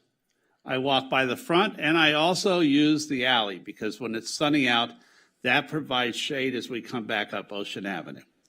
So Catherine and I walked that neighborhood probably for most of my life, and we've walked past the hotel. And yes, as one caller said, I'm a person who looks in the restaurant and says, man, I'd have breakfast there 3 times a week. So I can't remember which caller it was, but I look at and go that the intensification of the use there is not going to be detrimental to the neighborhood. So I look at this a little bit differently. It is such a small restaurant. There is absolutely, I walk by that hotel both in the alley and the street. I never hear any noise from it. And I walk by 10 o'clock at night, 8 o'clock in the morning. I walk by at noon. My Tuesday morning walk is San Vicente to Pico, down to the beach, back up Ocean Avenue. Saturday night, I walked down to the movies from there and came back at 10:30 at night. And in fact, on a dark area of Ocean Avenue, it's actually comforting to see their valets and their doormen there because I know there are people in that neighborhood just south of Montana who are on the street every night. So I don't see it in that same way. I hear the neighbors in Wilmot. I understand the concerns. but I also look at this, and in terms of being fair, I think we have to be fair to all the residents in the neighborhood and the people who use Palisades Park every day and who would go there for breakfast, would go there for dinner, and I've never heard any noise from that. I've never even heard it. There was a couple incoming yesterday morning from the valet parker. And Kathy and I sort of waited to hear if there was even any loud noises. There weren't. So the fairness to me is being fair to the hotel owner as well, and looking at this not as, oh my God, we're intensifying the use, we're going to destroy the neighborhood. This will not negatively affect the neighborhood, in my opinion. And as one caller said, yes, I may lose a reelection vote if I decide to run for reelection because of this. You know what? My job is to care about all the residents in the city. Thank you. So I do hear that, Phil. This is a time for discussion, so I'd like to take this one step further. So the Wilmot Neighborhood Association, the Sunset Park Neighborhood Association, I believe Northeast Neighbors, and I think NOMA, all of them, are opposed to this for the reasons, and look, I don't always go with the neighborhood groups, as you know, right? You're the great champion of all of the residents in the neighborhood groups. So I want to understand why you were, well, no, I want to understand why, in this case where the neighborhood groups have voted and decided to support, to support Wilmot in opposing this project, why you're voting for it. Well, I'm voting for a text amendment first. I'm voting for the text amendment. I'm not sure where I'll be on the conditional use permits because I'm seeing a lot of things that I've heard from the neighborhood that must be included, some which the owner has included, some which we may want to add as well. So I think this furthers the discussion. This vote does not say we're automatically doing everything. But it changes the playing field. And secondly, look, I believe one resident in Wilmot started this discussion and has pursued this for the last 6 years, that the Oceana should never be allowed to serve to the public. Now, we haven't heard from her this week, but that's where this, I believe, germinated. I appreciate that the president of Wilmot Association is adamant that this is bad for the neighborhood. And her board voted against this. Right. But I think the other boards in this case, I've heard from Zena now a couple of times at Sunset Park. But I am concerned because, like Christine Parra in her neighborhood, I was adamantly opposed to the too large preschool in her neighborhood. And I believe that was an absolute from 0 to 60 intensification of use in the neighborhood that should never have been allowed. This restaurant has been there. It is not adding seats. It's not adding outdoor access to the street, and noise is completely contained. So I will listen to other arguments. I may decide to pull back. But at this point, I at least think that we should continue the discussion. And that's what I think we're doing. If we approve the text amendment, you may feel that we should squash it. And this will be the first time since I've been on the council that I may not have gone completely with my neighborhoods. Because yes, or your residents, say it, I Phil, want or to your residents. I want to be a champion of residents, absolutely. You may still convince me that the cups are ill-advised. No, it's the text amendment that's ill-advised. Okay. It is the text amendment that is ill-advised, and it is ill-advised because, as with other, excuse me, may I just finish? I'm sorry, you need to let me finish my discussion with him. I mean, we don't do this very often, yes? I want to add something really quickly. This is inclusive of the residents in that neighborhood. you know, there are people on Montana, on Idaho, and Washington, on San Vicente, on Georgina, who would be able to eat there. Yes, there are other restaurants on Montana starting 7 blocks inland. I have for years said that the close place to where I would go if I wanted to walk to eat has to be Santa Monica Canyon in the city of Los Angeles. Now, we walk. As you know, I walk 3 to 4 miles every day. But there is no place in my neighborhood to grab a bite, to grab a cup of coffee, anything. I have to go to Santa Monica Canyon, or we may get in a car, which I don't want to do, and go down to Montana or further down past the Miramar. Or you can go a block and a half south to the Miramar, right? Because the Miramar No, that's has another 3 4 restaurants. blocks. That's another 3 blocks south. Okay, but it has 3 restaurants, yes? The Miramar. 1. No, it has Fig, it has a bungalow. That's not a restaurant. That's a bar. They have 1 restaurant, Fig. They've added temporarily an 8-seat sushi bar. Right.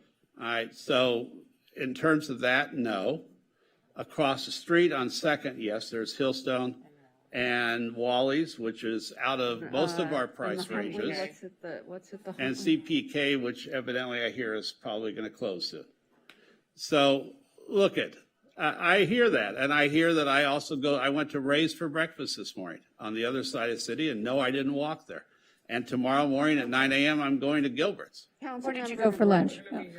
Yes. I just want to quickly address, because what you had said about not voting with the residents and that all the neighborhood associations are against us. And the reason I want to address it as a newer council member is that I don't think that the neighborhood associations always represent every person in the neighborhood. I'm a working mom.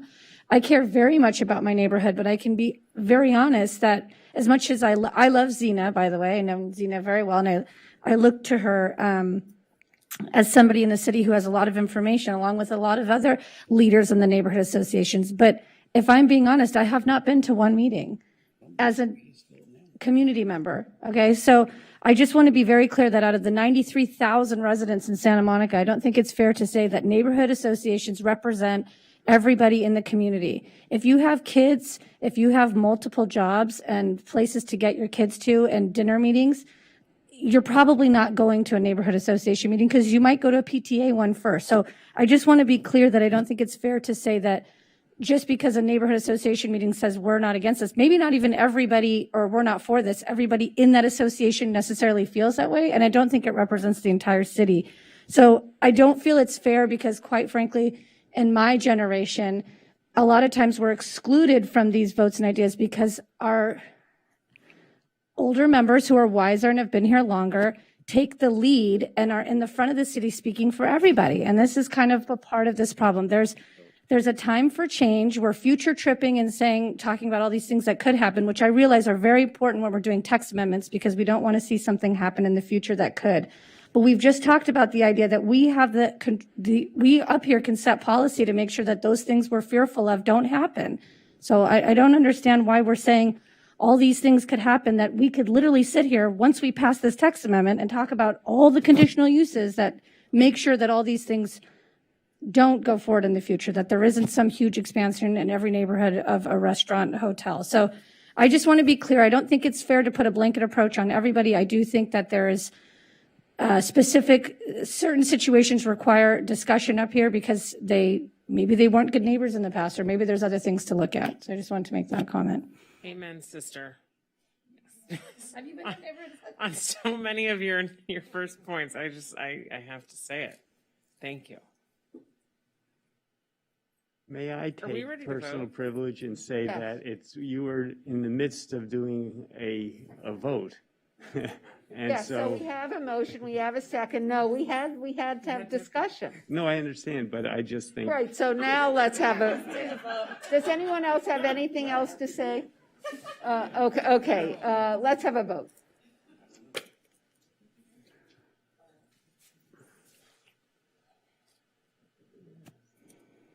Councilmember Parra. No. Councilmember Negrete. Yes. Mayor Pro Tem McCowen. Yes. Councilmember Brock.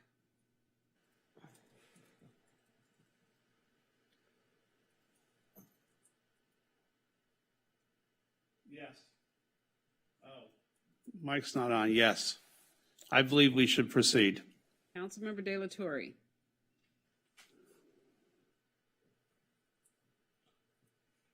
I need to take a restroom break. Okay, but I need your Not vote now, before you- baby. Oh, this is very difficult. So if we say, if Then we go over the CUP. Then we go to the we CUP. go to the CUPs, but if we don't go forward, Say no to this, there are no CUPs. no CUPs, can the applicant appeal and come back to us again? We are the end. There's no appeal from us. This is the hard part. You about are, being the yes, you're council. on the city council now. Wait, no. Excuse me, you can't have private conversation. This is the point. That's why we have open discussion. You cannot be talking to Phil about what you ought to do here. Not privately, only publicly. If you guys want to have a conversation, it needs to be public. It's, If we wanted to take a break to have a. We're in the middle of a vote. no, we're in the middle of a vote. We're in You the middle can't of a do it. vote. Okay, so, Councilmember De La Torre, how are you voting? Yes or no? wait, who's voted? You want to go last? I'll go next. No, I know how you're gonna vote. No, let's see. Go next. Councilmember Parr, you got to put your vote. Oh, it's up there. It's up there. We have one vote, we have one no vote. He wants to know if it's 3-3, it kills it. Yes. It kills What it. happens? Yeah, what happens with a Kills it. It's 3-3? the same as everyone saying no. Can I ask a question? Can we change our vote? Because this seems like it's going to be, can we? Yeah, you can change your vote. Lobby? You want to lobby her? Wait, what? No, I'm you wanna I'm change asking, your vote? I was asking the Everybody can clerk. change their Yes, vote. because it hasn't been. Before you move on to the next item, a council member can change their vote, correct? Yes, that's Right. correct. Remember, I told you that we had this discussion another time a few weeks ago. So Councilmember As Brock long as the changed- vote's still going on and we haven't moved to the next item, you can change your vote. Councilmember Brock changed his vote. Did you change your vote to no, Councilmember Brock?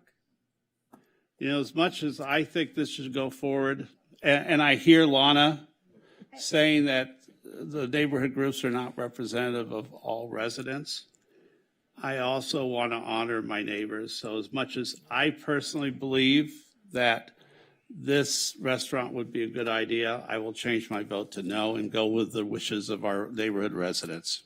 You mean the association, The people that called in. the people that called in. Not Well, the people that, the people that, No, the people who the wrote. people that called in said, yes, Just go certain for level, it. I'm doing- it's okay. So I think this is a difficult issue, and More people That- called in for it. More people wrote in for it. I'm wrestling with this. I If you're know going for that's that- always sorry. spun- Okay. That's always spun. okay, as There were sort of 7 associating fours and 3 development no's. or Hold on, something. hold on. Okay, so. You know what? No, I'm going to keep my vote at yes, and I'm going to go to the You restroom. got to switch that back there. No, you have to wait. You have to wait. We have to finish. Okay. yeah. Councilmember De La Torre, we're waiting for your vote. You got to switch it if you want. You gotta switch it, Councilmember Brock. There you go. There you go. So what happens on an abstention? Same thing as a no. Same thing as a It no. takes 4 votes to pass, Oscar. You need 4 votes your of vote the that they're waiting body. for. So your vote is necessary You because are the I'm not swing voting vote. for it.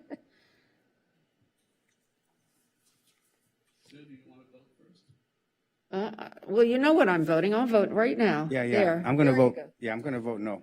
Is there any comment allowed after this vote, or is that it? No, only the noes get to comment, but I just want to say that I have nothing against this project, and if we could have done it without a text amendment, I probably would have voted for it, but I basically am opposed to text amendments, And so that particularly fails. ones like this. So that's why I voted no.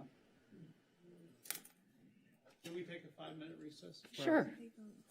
I guess I'll be the person Mayor? who just votes and that does it based on elections. Mayor, I mean, that's probably gonna kill me next year. Lana, don't worry. Mayor Helmerich. Mayor Helmerich. Are you guys taking officially taking a recess? Okay, then you need to call. Yep. You need to call Call for it. a recess if you're taking a recess. 5 minutes. I'm calling a 10-minute recess. Okay. Okay. Was that on the mic? No, it's, I just want to say, it's all older white people that are, the majority, if you do the statistics, it's just.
Okay, so we are back in session, and I've been counseled by our city attorney and staff that because we did not pass a text amendment, we now should have a motion, which I will make, to deny the two CUPs, since without the text amendment, they're impossible.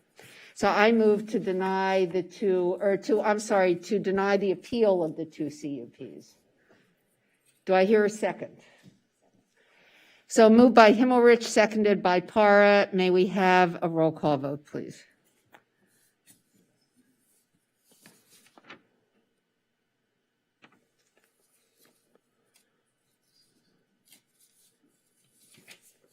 Councilmember De La Torre. Yes. Councilmember Brock. Is Councilmember Brock here? No, I'm here. And your vote is no? This is to Actually, it doesn't can't really do it. It's matter. impossible. Change that to a yes vote, please. Sorry. Mayor Pro Tem McCollum. Yes. Councilmember Negrete. I'm gonna just say no. Or no, it's Fine. yes. But I have to say yes? I don't know. you don't have to say yes. You can say no. I'm saying no. Okay. Okay, fine. Councilmember Para Yes. and Mayor Himmelrich. Yes, that passes 5-1. But now we're on to Councilmember Negretti's That's right. Oh, big God. item, so I'm going to vote no on that. No, I'm not. Let me get my tattoos out. Okay, So our next item is introduction and first reading of an ordinance to amend the text of the city zoning ordinance to remove the minor use permit requirements for tattoo and body modification parlors in the city's downtown and mixed use and commercial districts.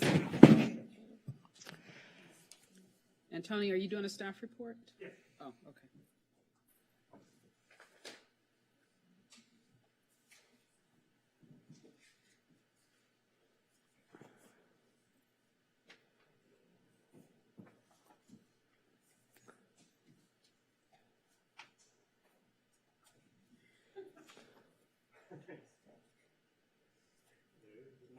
Show us your staff report. Thank you. Good evening, Mayor, council members. Before you tonight, staff is recommending adoption of an ordinance amending the zoning ordinance to remove the minor use permit requirement for tattoo or body modification parlors in the city's downtown and mixed use and commercial districts. Back in August, council had directed staff to present to Planning Commission for initial consideration a text amendment to the zoning ordinance to remove the MUP requirement. Last month in October, the Planning Commission adopted a resolution recommending the council adoption of the text amendment.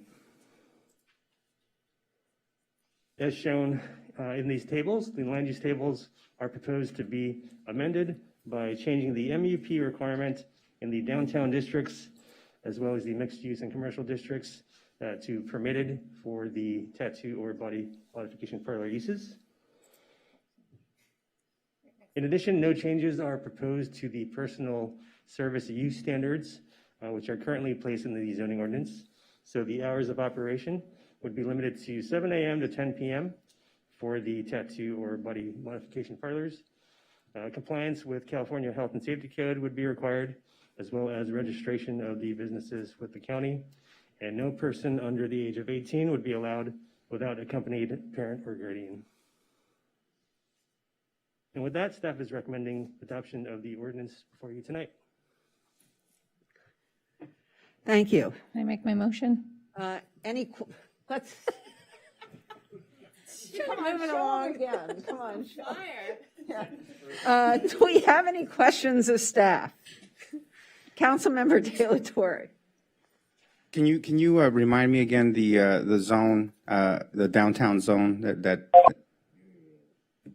what are the boundaries that this policy impacts?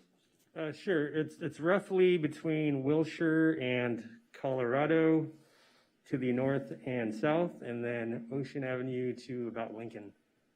And so outside of that zone, Well, those are for the downtown districts. The other commercial and mixed-use districts would also apply along Wilshire and Lincoln and Santa Monica Boulevard, Pico. what about Pico Boulevard? Yes. Okay.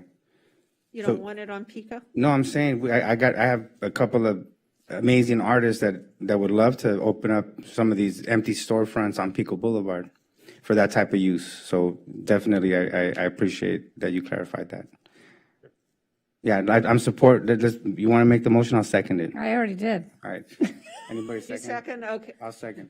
Okay, so motion have a by public hearing? Negretti. Before we go, we have one caller. Oh, good. Let's hear, well, okay, let's hear from our caller. Maria, go ahead and transfer the caller in. Our first and last caller, I think, is Jonathan Foster. Hello. There was a time on 3rd Street when you could get a henna tattoo, and they got banned for improper mixing of their henna mix that they would put on the skin. But there really, at that time, there could have been a really better way to regulate their ink that they would put on the skin.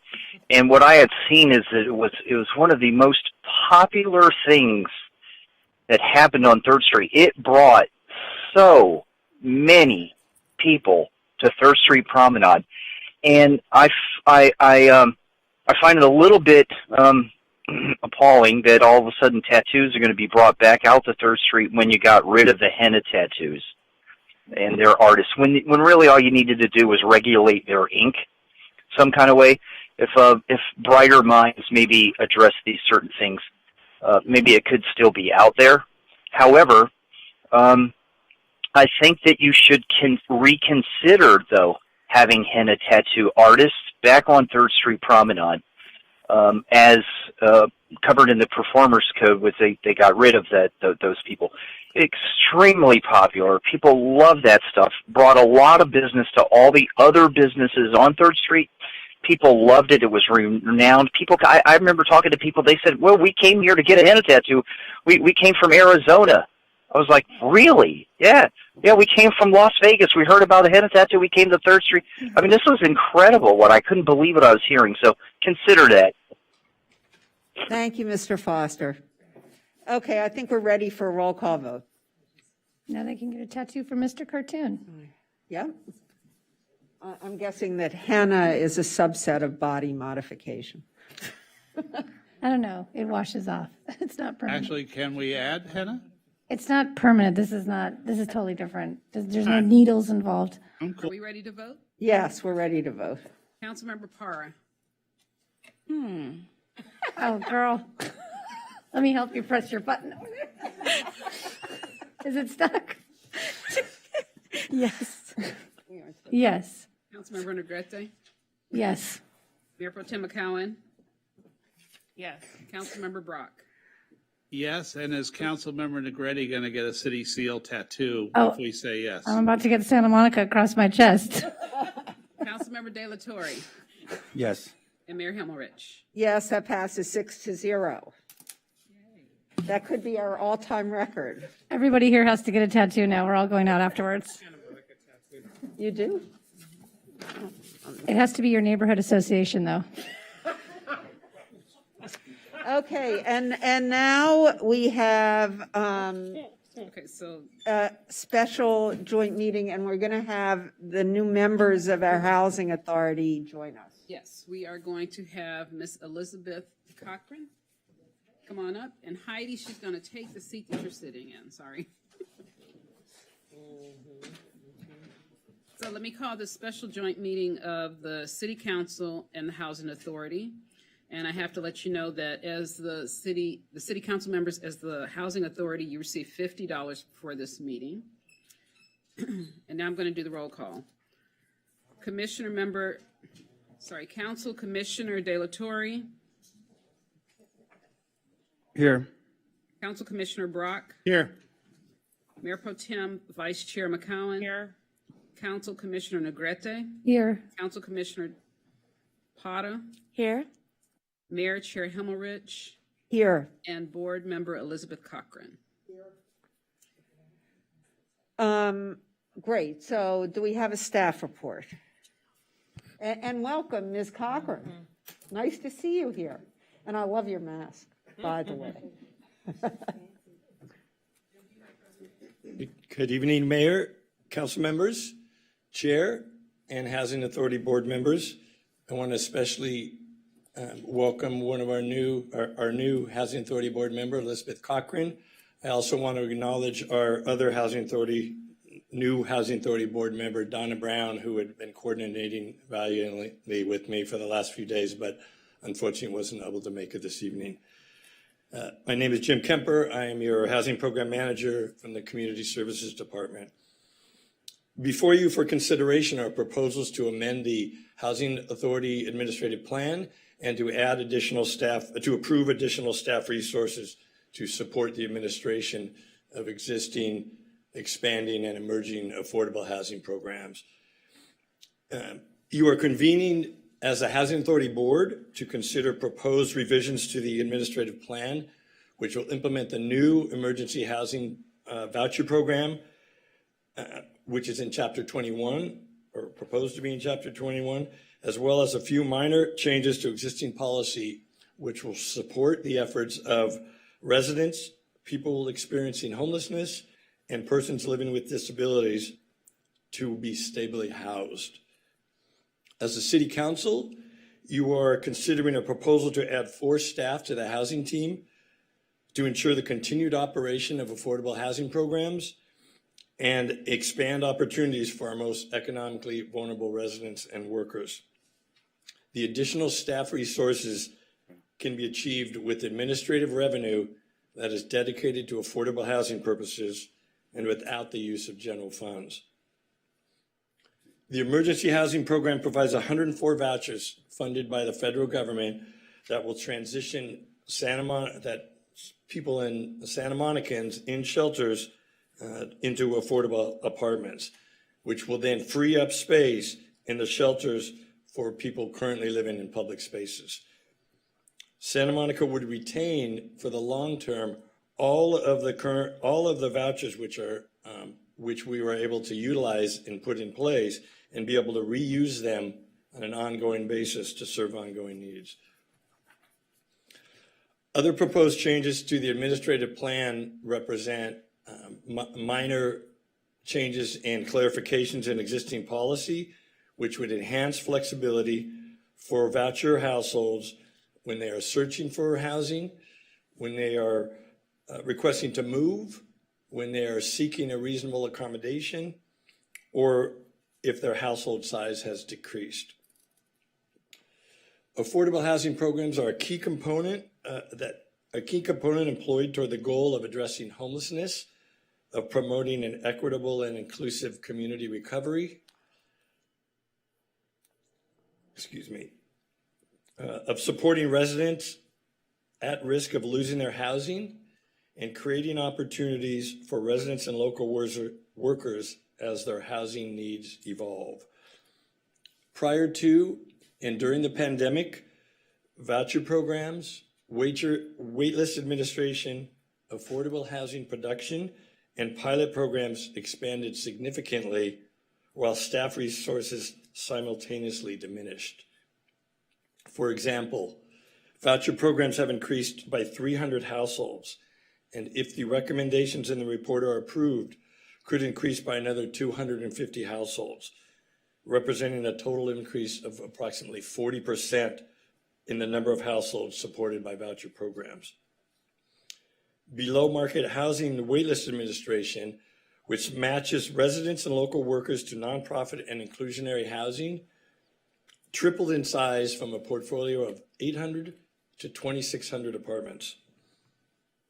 Pilot programs such as POD, known as Preserving Our Diversity, and the below market housing priority for historically displaced households have ramped up or are poised to ramp up. And lastly, investments in city-funded nonprofit affordable housing, as well as mandated affordable housing and inclusionary housing in market rate developments will yield several hundred new opportunities, almost 500 units during this year and next fiscal year. The proposed addition of 4 positions to the housing team would restore staff capacity and provide the necessary administrative resources to achieve the following. Number one, to implement the new emergency voucher program to stably house people living in interim housing while concurrently impacting street homelessness. Number two, expand the existing Section 8 continuum of care and home voucher programs to support residents who are at risk of losing their housing and who are experiencing rent burden. Third, staff could meet the expanding demand to match hundreds of low and moderate income households into the below market housing, using the below market housing wait list, match them to deed restricted housing. Fourth, we would be able to fulfill the aspirations of the pilot programs that are helping struggling seniors and reintegrating historically displaced households back into the Santa Monica community. And finally, we would develop and administer programs using the Santa Monica's allocation of federal American Rescue Funds totaling $2.2 million to address community priorities. That concludes my presentation, and staff is here to answer any questions you may have.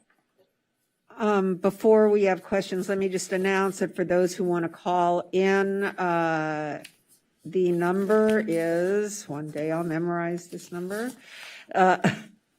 The number is 310-312-8173. Again, if you want to call for public comment, the number is 310-312-8173. And do we have any callers now? Yes, we did. How many? I believe we have 3 so far. 3 callers. Council, would you like to hear the callers? And Housing Authority member, would you like to hear the callers before you ask your questions? Yes. Good. We do find that it can be informative of our questions to hear the callers first. So let's hear the callers. Maria, we're ready for the callers. Our first caller is Lynn Servini. Yes, hello, good evening. I'm happy to hear about the emergency housing vouchers. I hope their implementation will be approved.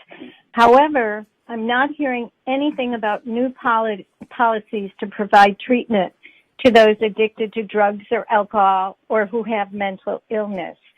Housing and treatment need to be symbiotic. Please shift your focus to include treatment for the addicted and mentally ill living in the streets of Santa Monica. Anytime housing benefits are mentioned, we need to hear about enhancing medical treatment. What has the council done recently to increase access to rehabilitation services? Last meeting, there was a very long, robust discussion about why it's important to get rid of a good commissioner because he's married to a councilwoman. Really? What is more important, a bureaucratic rule or discussing the real life and death problems we have on the streets of our city? Dealing with the medical crisis of addiction and mental illness, which I believe is the phrase we need to use instead of the word homelessness, should be our number one priority. This crisis needs to be treated like the emergency it is. Thank you. Thank you, ma'am. Our next caller is Olga Zurawaska.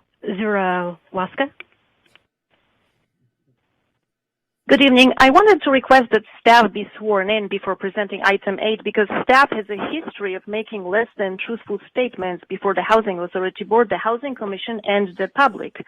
A request to swear staff in could be made under Rule 11 of the Council Rules of Order and Procedure. I'm under no illusion that such a request would have been granted, but I'm putting it on the record. Let me reiterate that Housing Authority staff makes untruthful statements. For example, the preposterous statement that voucher holders in the city have no problem finding units to rent with the outdated payment standards. The Housing Authority has been operating without management or supervision while getting whatever they desire rubber stamped by the Housing Authority Board. Staff prevents RAB meetings so that RAB members cannot engage in a deliberative process and present collective feedback. The two alleged RAB reps that staff selected for the Housing Authority Board do not communicate with RAB members and submitted no feedback to the administrative plan. There is still no representation on the Housing Authority Board of people with lived experience of homelessness, even though it is required by federal law. Finally, staff has been steering housing vouchers into the Pico neighborhood in violation of fair housing and the city's objectives as stated in the housing element. This is a result of the 5.5-year-old voucher payment standard that has never been updated as rents have been going up. Currently, only the rents in Pico are a match to the voucher payment, so that's where voucher holders are effectively being steered. Staff has elected not to use the small area FMRs that HUD tailors to each zip code, which would result in a deconcentration of poverty and in access for low-income families to areas with less crime, better jobs, and other opportunities. Isn't it ironic that we have the steering of low-income families into Pico going on at the same time as the Right to Return program? Thank you. Thank you, Ms. Zaraska. And our last caller for now is Denise Barton. Good evening. If you claim to have representation on the Housing Authority Board for Section 8 tenants, why has the Resident Advisory Board representative Elizabeth McCochran had no contact with Section 8 RAB members? Next, if staff's response is that the city staff's ADA person is the Housing Authority's ADA person too, isn't staff ADA law and housing ADA law different? I ask only because she was unable to get me reasonable accommodation. So I hope through these examples you can see a couple of the ways the Housing Authority staff abuses affordable housing tenants. And this is the environment you want to send homeless people into? And the services you claim to want to provide for the funding you want for the 4 new employees, would that be anything like the supportive services staff claim to be providing to the disabled, which are non-existent? To support this claim, Diane Glauber's 2020 Assessment of Fair Housing in Santa Monica and the HDC Communication August 30th, 2021 say the same thing, that supportive services are lacking for the disabled by the Santa Monica Housing Authority. And the 2021 to 2029 housing element, putting the disabled at a low priority, speaks volumes. Or since the city considers all people who are homeless disabled, would that be where the specified funds to serve the disabled are being misappropriated to? Finally, at the October 2021 Housing Commission meeting, Jim Kemper mentioned that 50 of those housing vouchers are being held for where parking structure 3 presently is, which is still in the concept phase and has a lawsuit against it, making it look like you don't have the units for the federal funds you are receiving. Thank you. Thank you, Ms. Barton. Is that it, Denise? Great. Now we have questions. Councilmember Delatorre, I see your microphone is lit. Is that just an oversight? Thank you very much. Okay. Yes, Councilmember Parr. Hi, Jim. Thank you for the presentation. I have a bunch of questions regarding, there's a bunch of attachments, and so part of the attachments were written public comments, and there were a bunch of written public comments that I felt some of the items that brought forth, I think that we need to talk about a little bit. So one of the things, especially in light of asking for funding for 4 positions, even though I know it's all going to be federally funded, but one of the questions talked about an ADA coordinator. Can you guys talk to me a little bit about, because I understand that we have a part-time ADA coordinator or not, or? I'm sorry, could you just speak up a little bit? I'm having a hard time hearing. Sure, sorry about that. No, so in the written comments, there was a lot of conversations about the city not having a dedicated ADA coordinator, or that we had a part-time ADA coordinator and that it wasn't sufficient to meet the needs of our population that needed support with housing and ADA issues. And so I just wanted to hear from you a little bit about staff that handles ADA coordination, and if we have a dedicated person to do that. My understanding is, yes, the city has a dedicated ADA coordinator that is staffed in the finance department. So any, A citywide, it's a position that deals with ADA issues citywide, not necessarily just the housing authority or just housing programs.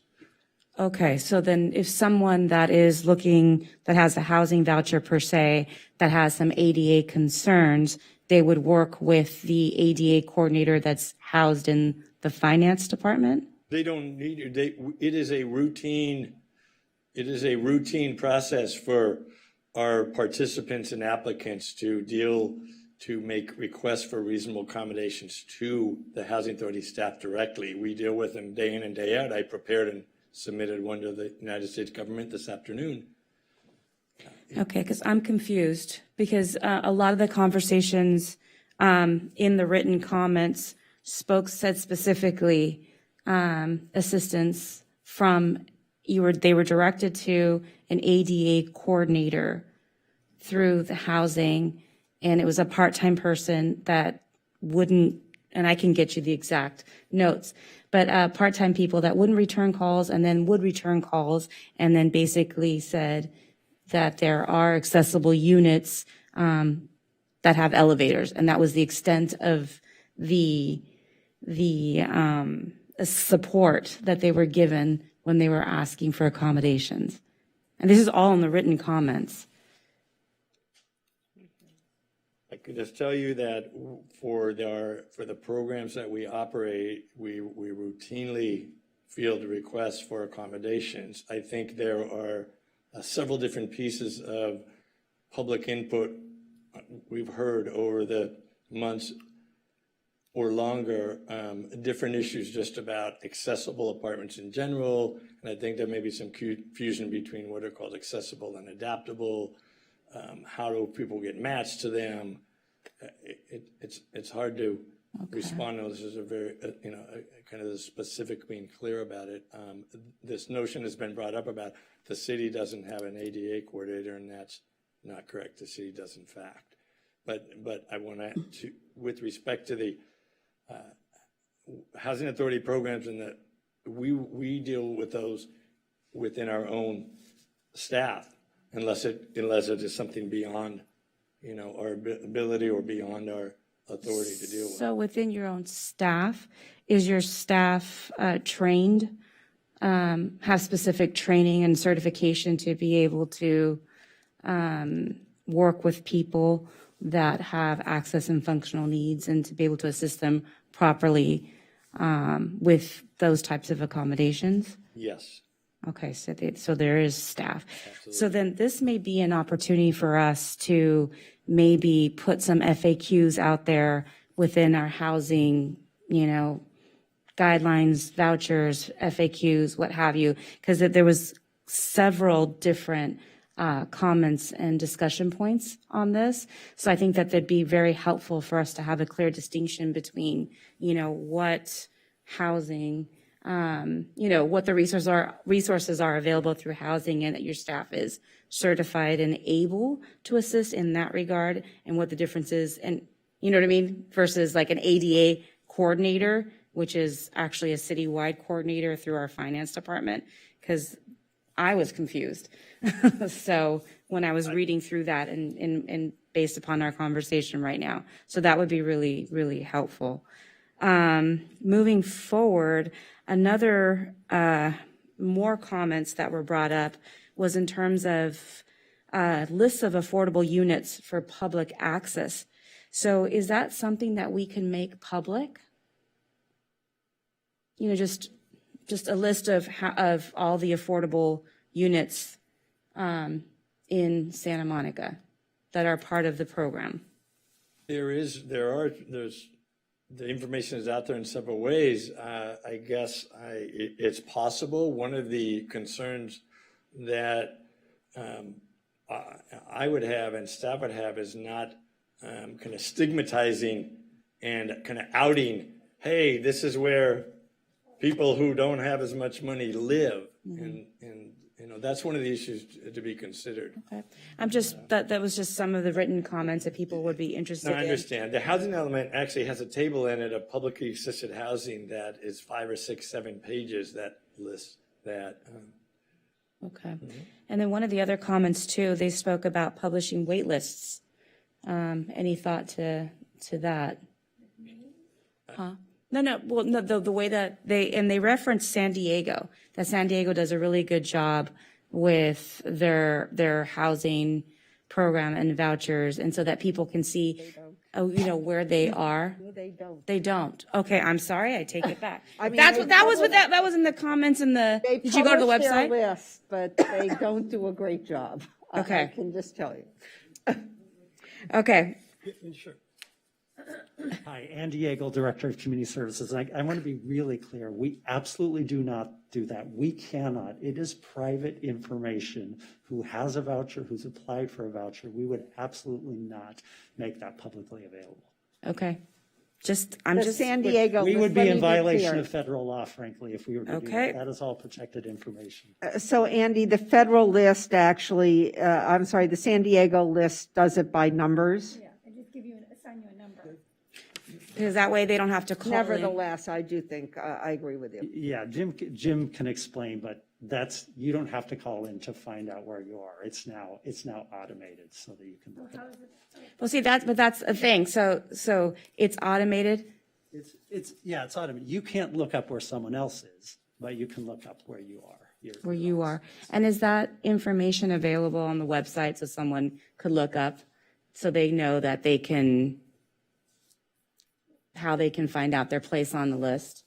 It's just all about transparency. It's like just trying to find the information so that they're not inundating your office with calls. Because the written comments, there was a lot of comments about, return phone calls. And so I know you've got like 6,000 people on your list, so I'm sure you guys are getting inundated. I'm just thinking of ways that we can minimize that. I can try. All of the applicants can log in and see that they are active on the list. What the list, they're really, this is maybe something they can try to inform the council and the public. What we may think on first glance is one list, maybe is equivalent of 25, 30, 40 different lists. And the reason is that there is a list, but it will be, a one-person household, a four-person household, a three-person household, a two-person household, an extremely low income, a moderate income, a very low income. Mm-hmm. And so the way the lists work, at least for like the below market nonprofit housing, is an apartment becomes available that's a two-bedroom, low-income apartment, let's say. And if the top 5 people on the list are one-person household, they're not eligible to move into a two-bedroom apartment, and they might be moderate income, or they might have not enough income. So the reality of it is, as much as the applicants would want to know, hey, where am I in the list? Because they just think, oh, I'll just watch and I'll keep moving up. There really isn't a way to transparently do that. The lists don't work like that. And is there notes on that, like on the website, so people can understand that? I'm sorry, I just didn't. Is there defined on the website or anywhere that says that, what you just explained to us? There is some information. We can always try to do more, but it kind of one way to think of it in a nutshell, you have studio apartments, 1 bedroom, 2 bedroom, 3 bedroom, and you have extremely low, very low, low, moderate. I understand. So it's very hard to. It's quite mind-boggling, but we take the waitlist administration very seriously in terms of fairness and how it works, and so. No, I appreciate that. I'm just trying to help with transparency. Well, it's a tough one because it's not. We would not be able to show where somebody quote unquote is on the list. Right. Okay. Moving to. The authorization of the 4 new positions. And I understand right now, so before COVID, there was 22.5 positions. Right now, you guys have 18.5 positions, and you're asking for 4.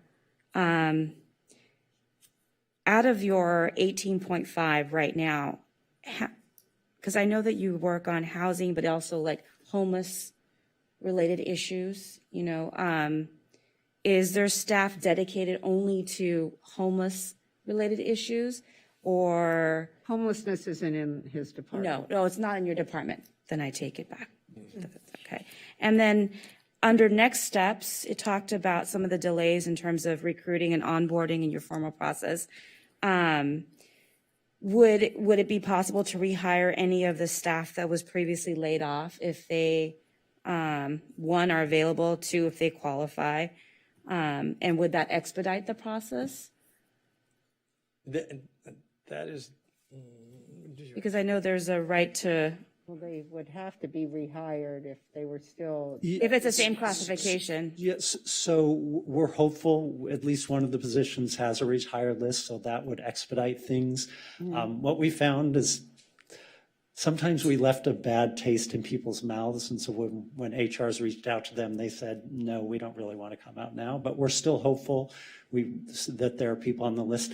Some of although it sounds like we're just adding back the staff we had earlier, that's really not what we're proposing. We're actually proposing to add lower paid positions. So we're not proposing, for example, to bring back a manager, administrator. Rather, we're proposing to bring back sort of more of the worker bees, if you will. So it's not necessarily the same people sort of coming back. But at least for one of the positions, we're hopeful that we'll be able to take advantage of the rehire list. Okay, thank you for that. And I think, okay.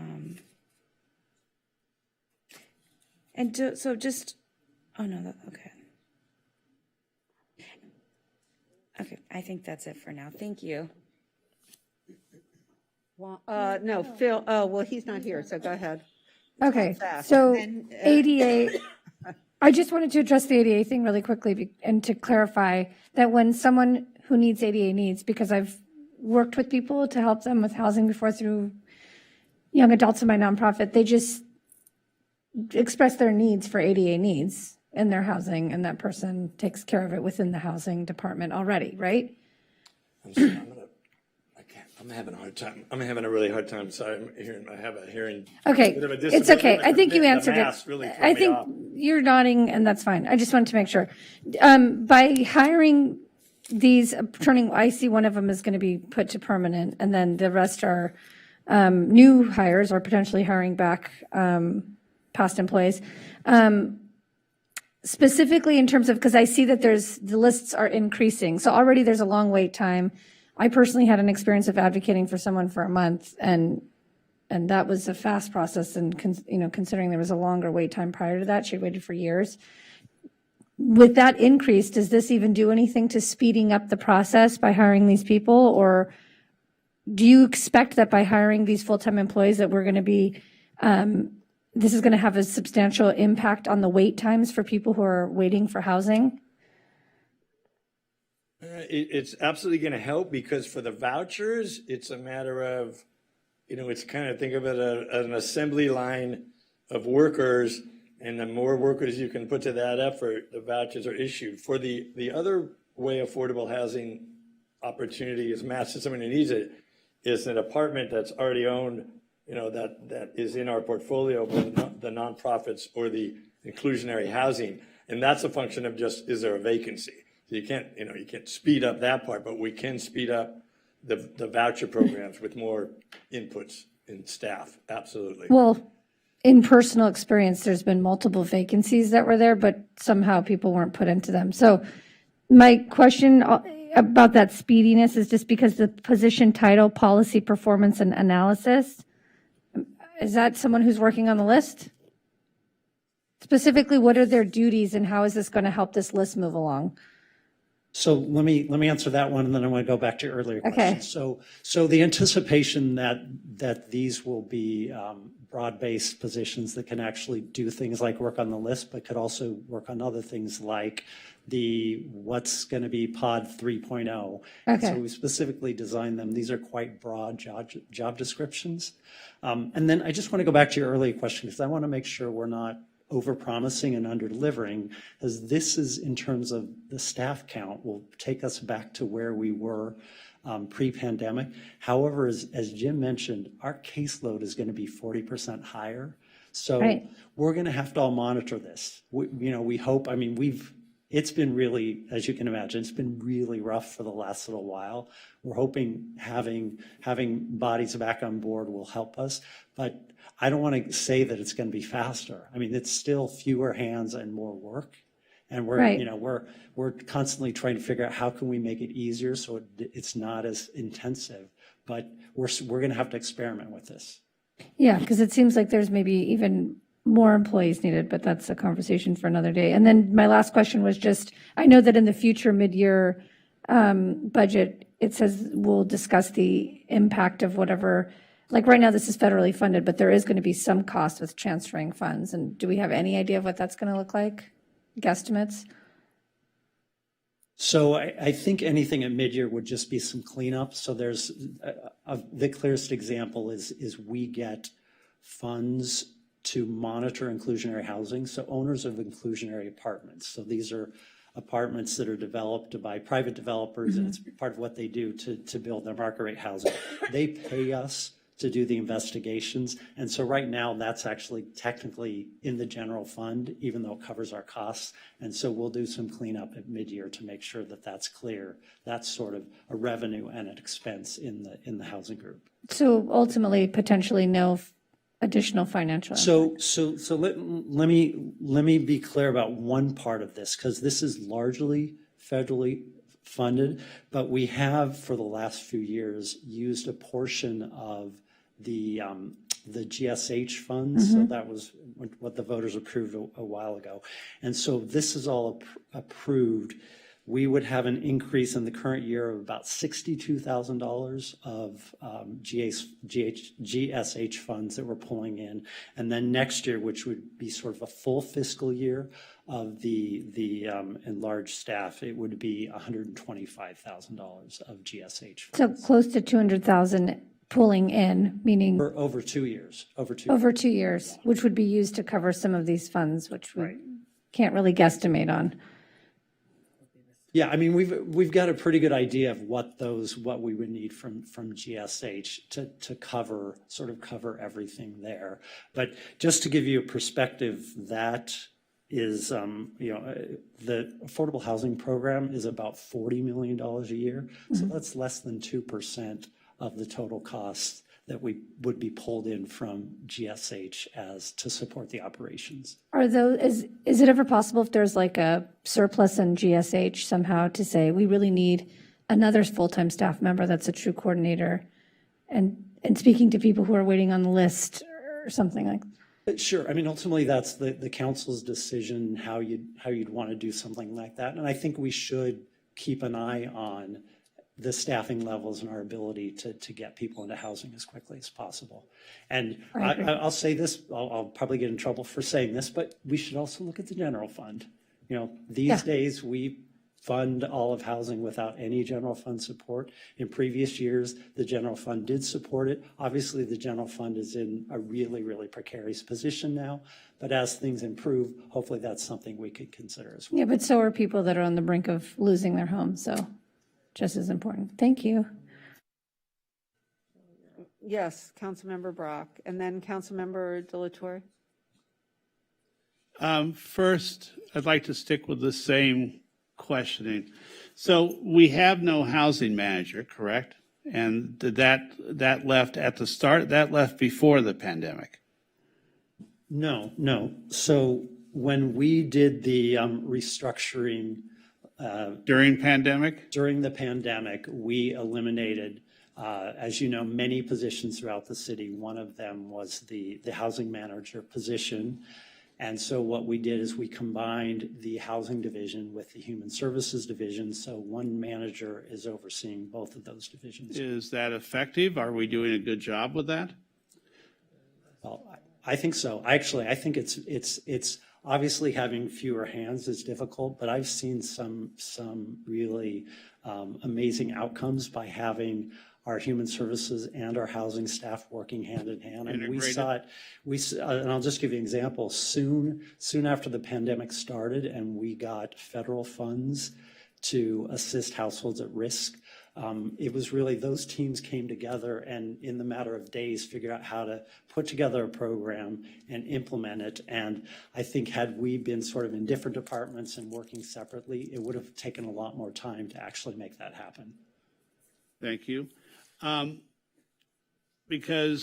So we have a manager that's a combination in departments now, and the executive director is sitting to the left of me.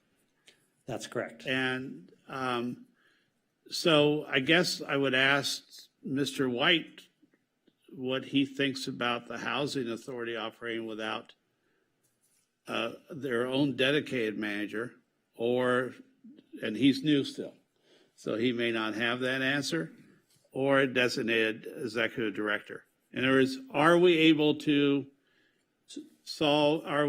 do everything we need to do under the management structure we have now? That's a simple yes or no, I think. Yeah, I think the management structure is okay. I mean, it is, everybody's stretched thinner. You know, we could have come to you with a proposal, say, let's add more managers, let's add more administrators. We try to do something that costs less and we think will still be effective. So you're saying you're using one of my phrases, common sense, to try and I think it's common sense, and it does put more pressure. I mean, we've got a manager who's now, you know, managing what were two robust divisions. Right. You know, Jim here, he's got a ton on his plate because we lost administrators. Sure. And it's rough, but we really, you know, we want to get the boots on the ground who are actually helping people get housed. I want to go back to something Councilmember Parr was talking about earlier, and it was the ADA coordinator. So the ADA coordinator, I know it's a citywide ADA coordinator for staff for everything. Does the federal government require that the ADA coordinator be dedicated to housing? Is that a requirement?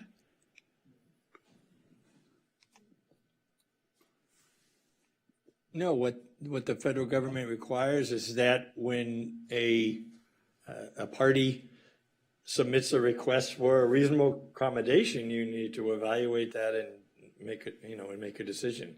There's not a So it doesn't matter if that person is dedicated as long as there is somebody in the city who can handle that issue and be competent in taking care of it. That's my understanding. Okay. And I'm asking you because I don't know. I've just been asked these questions. Federal law requires a policy-making body of the Housing Authority rather than an advisory body like the Housing Commission. Should it, or does it must have to include one representative of a continuum of care program, which is a person with lived experience of homelessness? Do we have a representative of that now in the city on the Housing Authority? Well, yes, we currently have, the structure is that, our thinking is that the Housing Commission meets basically monthly, whereas the Housing Authority Board meets maybe once, or in this case, like twice a year if we're doing this mid-year adjustment. And so we think it provides more of a voice to have a person with lived homeless experience on the Housing Commission, because rather than only allowing them to provide input on voucher programs, they can provide input on all affordable housing policy and programs. And so that's what we have. And when we check with the Department of Housing and Urban Development, they said, yes, you were in compliance. In fact, I got a letter as recently as 2 weeks ago saying Santa Monica is absolutely in compliance with this requirement. Because the ultimate goal is just that there is a voice. And so I think it works better having an opportunity once a month rather than once a year. Jim, what I'm hearing is that having a person on the Housing Commission is more effective because there are 8 to 12 chances for that person to make their voice heard rather than the Housing Authority. Does that person on the Housing Commission, does the Housing Commission report back to the Housing Authority or to staff with issues? In other words, so you have this continuum of care person on the Housing Commission. Do they have a chance to get their voices raised to us? if necessary. They used to. Huh? Try. That was a joke. Yeah, so typically, the Housing Commission makes recommendations to the Housing Authority Board and the City Council on housing authority matters, but many other affordable housing matters, which to Jim's point, I think why HUD is supportive of the approach is it actually broadens the types of affordable housing issues upon which we're getting that type of Right. feedback. I just want to make sure somewhere along the line that the issues can be elevated to us if necessary, and that we're hearing transparently from Housing Commission, from people, if there are problems. Yeah, So I guess that's what I'm asking. Is the ladder something that everybody can climb, obviously regardless of their ability? So I think it's useful to look at the way the Housing Commission works, because they're not a commission that just says, hey, staff, bring us things, and we'll review the admin plan. They actually put together a work plan. A lot of the things you've seen, including the Preserving Our Diversity program, actually came from the Housing Commission saying, So the POD program we think this originated issue, there. would like to address it, and they really So we had good housing commissioners then. Yeah, who do hard work too, and really want to investigate and identify problems and solutions. All right, so then I have like 3 questions. The Santa Monica Housing Authority bylaws, did they reflect, or do they reflect, the including of program participant representatives in the bylaws? I asked this question in April and didn't get a full answer at that time. So I think I left a little confused, and maybe you left, Jim, a little confused as well. So I want to see if we can clear that up. Let me take a stab at that, because I think you should look at the Housing Authority Board tonight. So at that point, we said we would be going through a process to have 2 of the participants actually be sitting with the Housing Authority Board. And you've got one of them tonight. One of them wasn't able to make it tonight, but I understand she's anxious to be part of that. So yes. So we're good in that area. Okay. Thank you. I'll rest.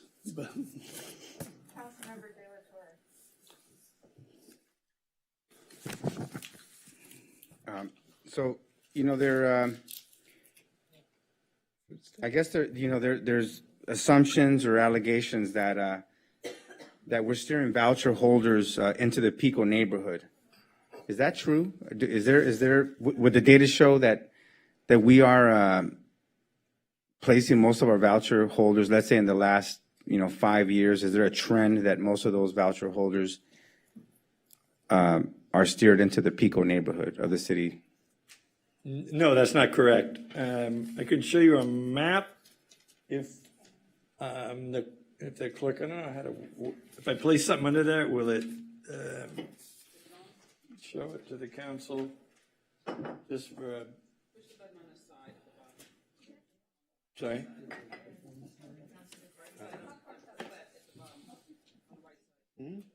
But I can tell you why we're firing that up. The voucher participants are spread all over the city. They're in Ocean Park, Sunset Park, Pico neighborhood, mid-city, mid-city north of Wilshire, and even some north of Montana. Would it be true that would be a violation of fair housing and equal opportunity requirements from the federal government? I'm sorry, you're asking if we place the majority of our voucher holders in one part of the city, would that be a violation of the federal requirements? Well, we don't place. We issue vouchers to participants, and they decide where they want to live. And so, but I'm not sure. I mean, the data. The data would show. I mean, if. Yeah. So this. Yeah. Jim, let me give it a try, okay? So we got a special payment standard from HUD in about 2015. I know because I went to Washington and got it. So we got that, and it's now been 5 years, and I understand that there are now these the possibility of having small market area rent levels, right, that would be different in different areas of the city. Is that correct? That's correct. They do it by zip code. One of the, we haven't had an opportunity because of our staff capacity to study this closely, but what I can tell you is if we were to adopt tomorrow the small market, they're called small area fair market rents by zip code, then suddenly our voucher holders would be disadvantaged in the Sunset Park and Ocean Park neighborhood because those subsidy standards are lower than the current exception payment standards, which allow you to go kind of compete equally all over the city. So, but my question's a little different than that. And I do think that we probably ought to study this. I just want to say this, or maybe the Housing Commission could study which program would work better. But one of the things that concerns me about it is, would we get less vouchers if the standard was higher? In other words, yes.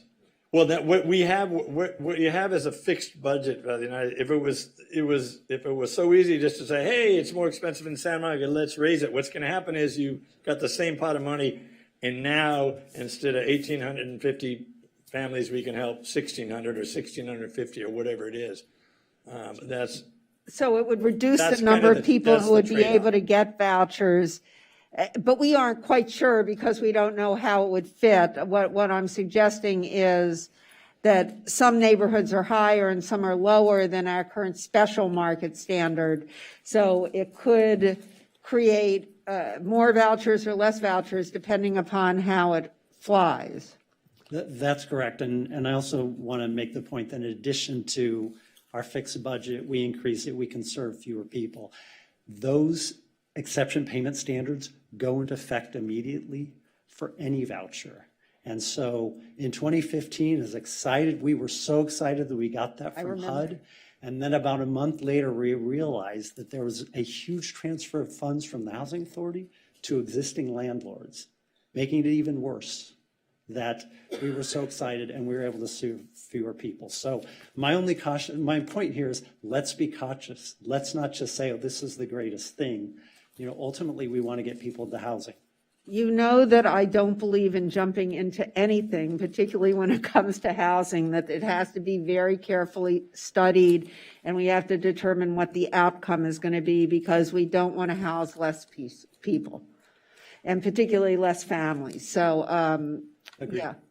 So, but I do think that in view of that, we might want to look at it. I mean, we should be looking at all alternatives all the time. So does that sort of answer your question, Oscar? Yeah. How old is that map that you're showing me right now? It's about a week old. That's about a week old. And many of those residents have been living in there for decades, though, right? But so if we wanted to look at a trend, let's say since 2016 or 2017, if we just took that data point from 2016 to the present. I can.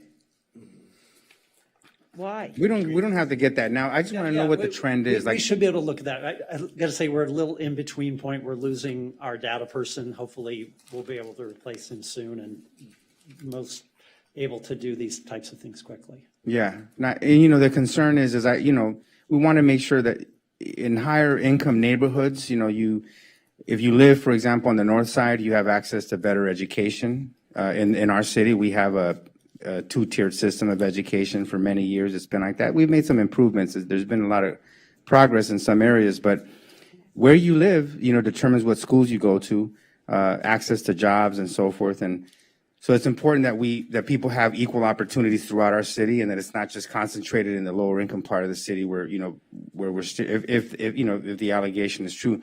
And I have no way of knowing until we look at the data. Right, but what I see here is that people are spread out in many different places. There is a concentration, obviously, in the Pico neighborhood. But if we can get that data, from let's say from 2016 to the present, to look at any trends. And if you don't have that data now, then I'd like to get it, in a future email to all of us so that we can look at that data. But thank you. Understood.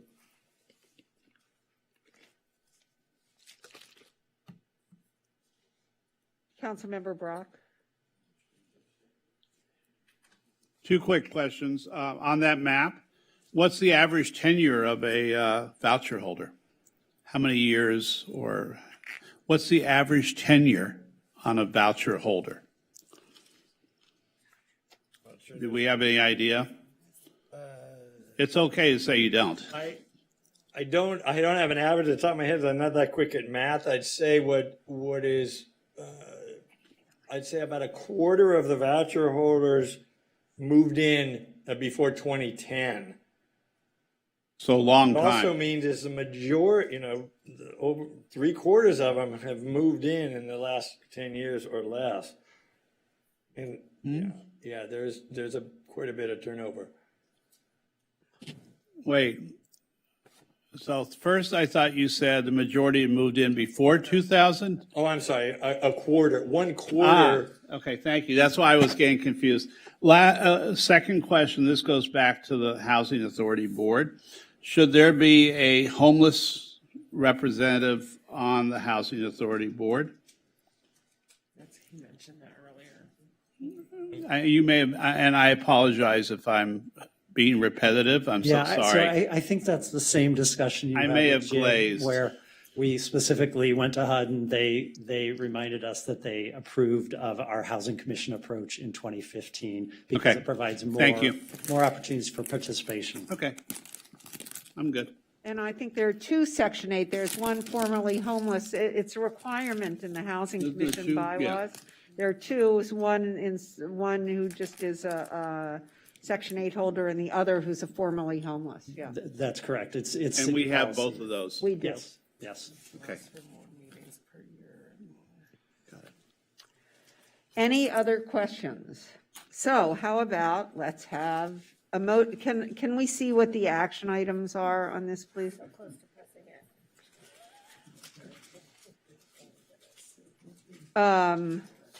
Okay, so wait, I don't know what I'm thinking of. Sorry, Denise, I'm tired.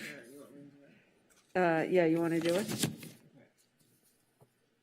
So I move that the Housing Authority Board approve the proposed revisions to the Housing Authority 2021-22 administrative plan to implement the new emergency housing voucher program, incorporate minor revisions supporting opportunities for longer-term residents and people experiencing homelessness, and clarify policy regarding reasonable accommodations, voucher size reductions, and moving. I second. So moved by McCowan, seconded by Negrete. May we have a roll call vote? This is your first vote ever, huh? Commissioner De La Torre. Yes, it is. Yes.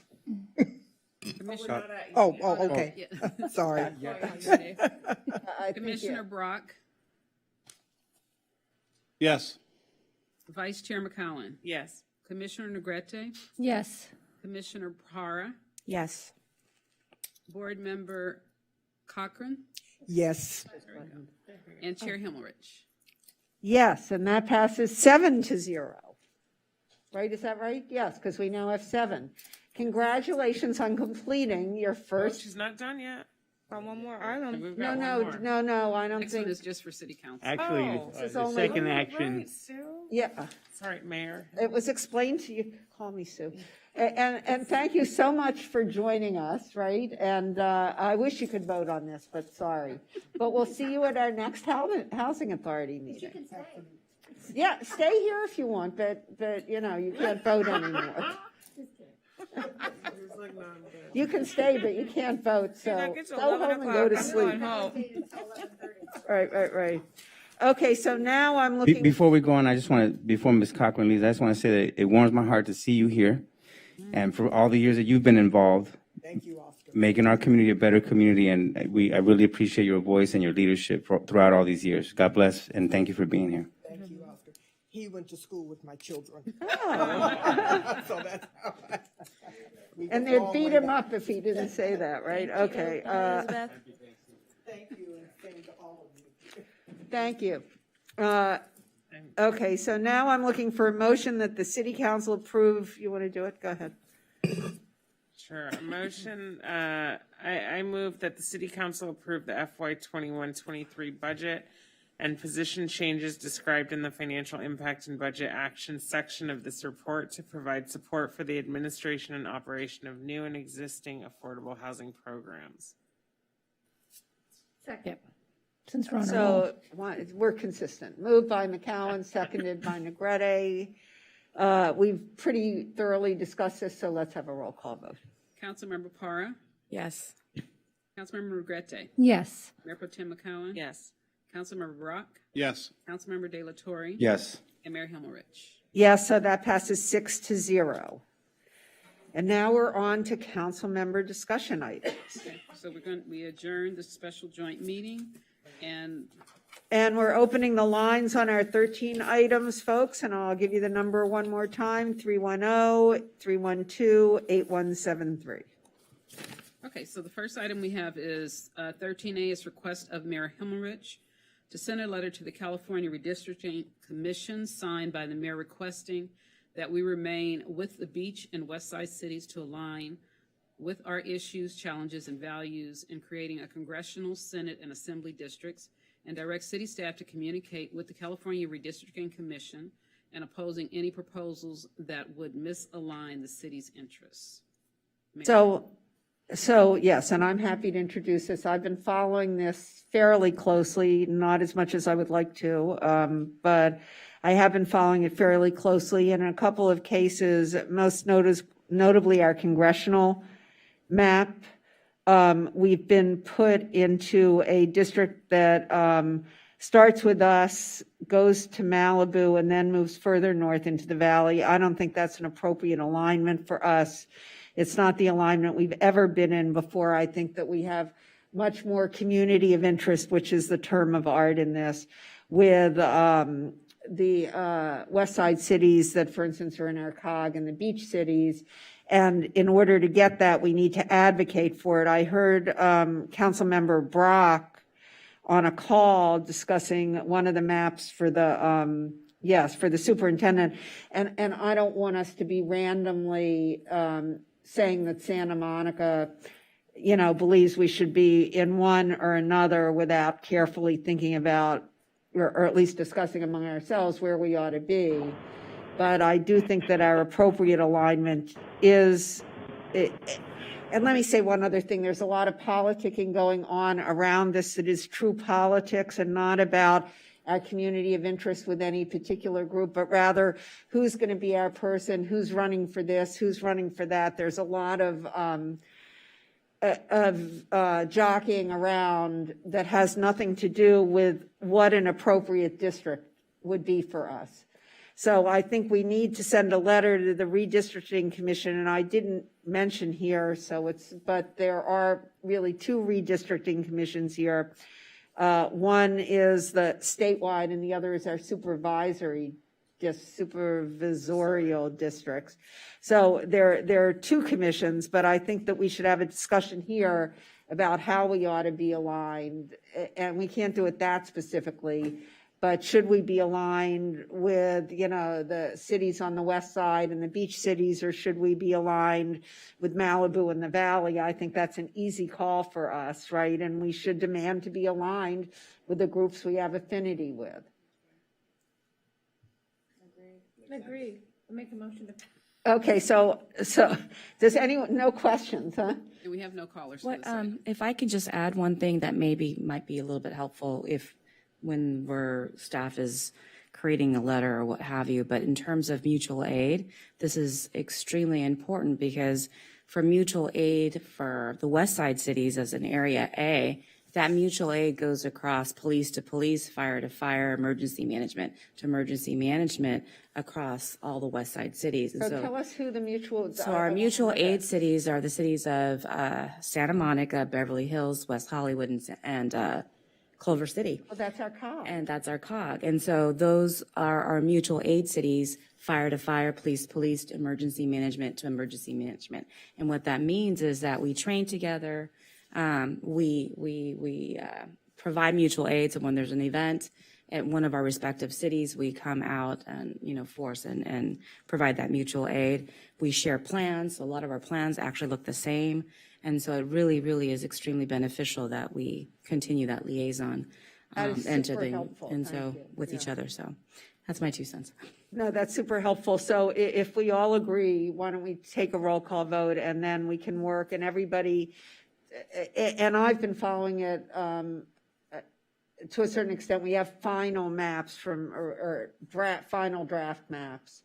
But for instance, over the weekend, a guy or last week with our map, a guy who's in the valley said that they don't want us and we don't want them. He said Santa Monica doesn't want us and we really don't want them. I heard it the other way, but I think that it's a mutual thing, but we're going to need to lobby it, and we may need to organize all of us to call in and say this, et cetera, et cetera. But in the meantime, I'd like to have a unified position. Okay, so Councilmember. I move.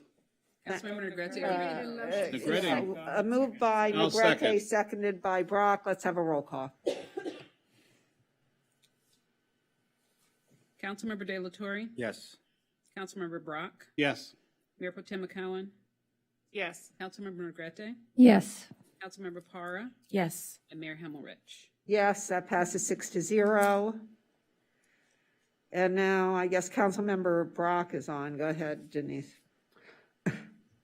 Councilman, so this is 13B, and it's request of council members Brock and Davis that the council allocate $5,000 of its discretionary fund to the Main Street Business Improvement Association to support the shopping carts Christmas tree art installation at the Edgemont Center on Main Street.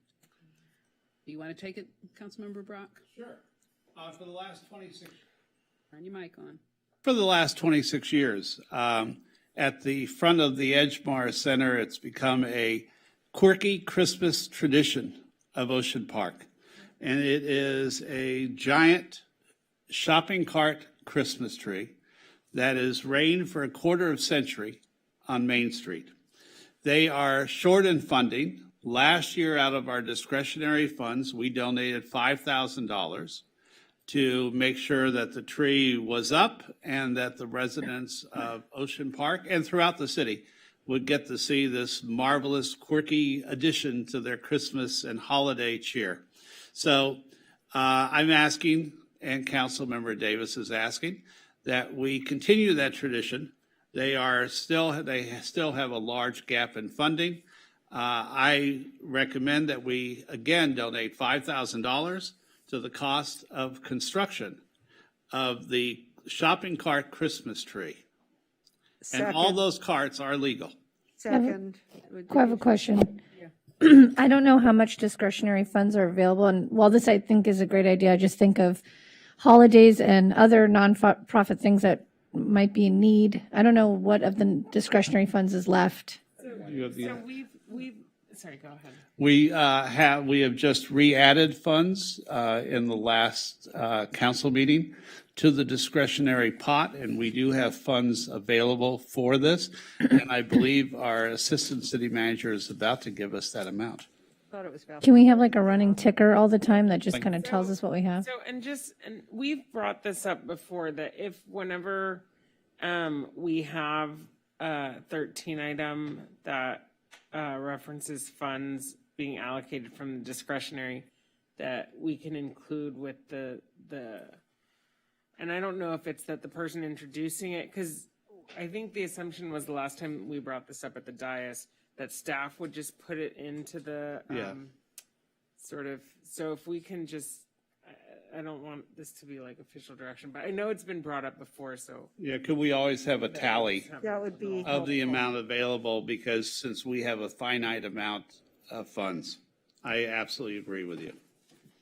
Yeah, Councilmember, I'm trying to confirm the exact amount, but as I think Councilmember Del Torre said, we did or Councilmember Brock, we did do some accounting that looked at the unspent funds from the past year, and now our balance is over 100,000. It's gone down to I think 40 based on year-end allocations last year. So I think my last recollection was around 105,000 is the balance, but we can definitely incorporate that to future 13 items that allocate discretionary. Okay. Okay. So I seconded, moved by Brock, seconded by Himmelrich. Any more questions? Let's vote. Councilmember Para. Yes. Councilmember Negrete. Yes. Mayor Pro Tem McCowen. Yes. Councilmember Brock. Yes. Councilmember De La Torre. Yes. And Mayor Himmelrich. Yes, so that passes 6-0. So, I'm sorry. Do I Mayor, have to leave the room for the next item? Mayor, can you push your button, please? Hold on. Hemorrhage. Okay. Okay. We have no callers We on. will on the next one. Okay, no callers, Denise? Just a second. Well, no, we will on 13D. We do have callers already on the line. Wait, do we have to, somebody needs to move 13C, Hold on a right? second. Let's do 13C first. It's a recommendation to authorize the city clerk to publish the vacancy on the Housing Commission due to the enactment of the city's new nepotism policy. I move to approve. Second. Okay. Councilmember De La Torre. Yes. Councilmember Brock. Yes. Mayor Pro Tem McCowen. Yes. Councilmember Negrete. Yes, I can't. Councilmember Para. Yes. And Mayor Himmelrich. Yes, so that passes 6-0. Okay. Mayor, you have an announcement to read, please? Oh, yes. So, yes. And I will be making this announcement for quite a while, but let me start tonight. Board and commission members who are not in compliance with the vaccination mandate will have until January 3rd, 2022 to submit proof of compliance. I believe you've received many notifications of this, but let me repeat this again, that we need your proof of compliance by January 3rd, 2022. Otherwise, we will be removing you at our January 11th meeting. We decided already that we wanted this compliance, so please submit your proof of compliance no later than January 3rd, 2022, or we will have to remove you. And let me just say that we are grateful for your participation in our community and in our government. And we really appreciate your input, and we want the input of as many people and as wide a variety of people as possible. We really do not want to remove anybody from a board or commission at any time for any reason other than, that they term out. So if you could please comply with our vaccine policy, send us compliance by January 3rd, 2022. We will not be forced to remove you on January 11th. Thank you. Okay. Next, we have 13D, and it's request of council members Brock and De La Torre that council direct the city manager to cease all storage, distribution, and sale of lead fuel from equipment and storage tanks owned and operated by the city of Santa Monica at the Santa Monica Airport on or before April 1st, 2022. Further, that the city manager is instructed to determine and report back by January 11th, 2022, what agreements or obligations, if any, would hamper the implementation of the above. Councilmember Brock or De La Torre, which of you wanted to present this?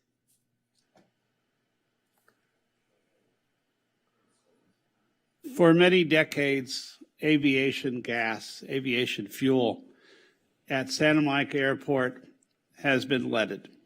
People take off and land there continuously. While for cars, we banned leaded fuel years ago.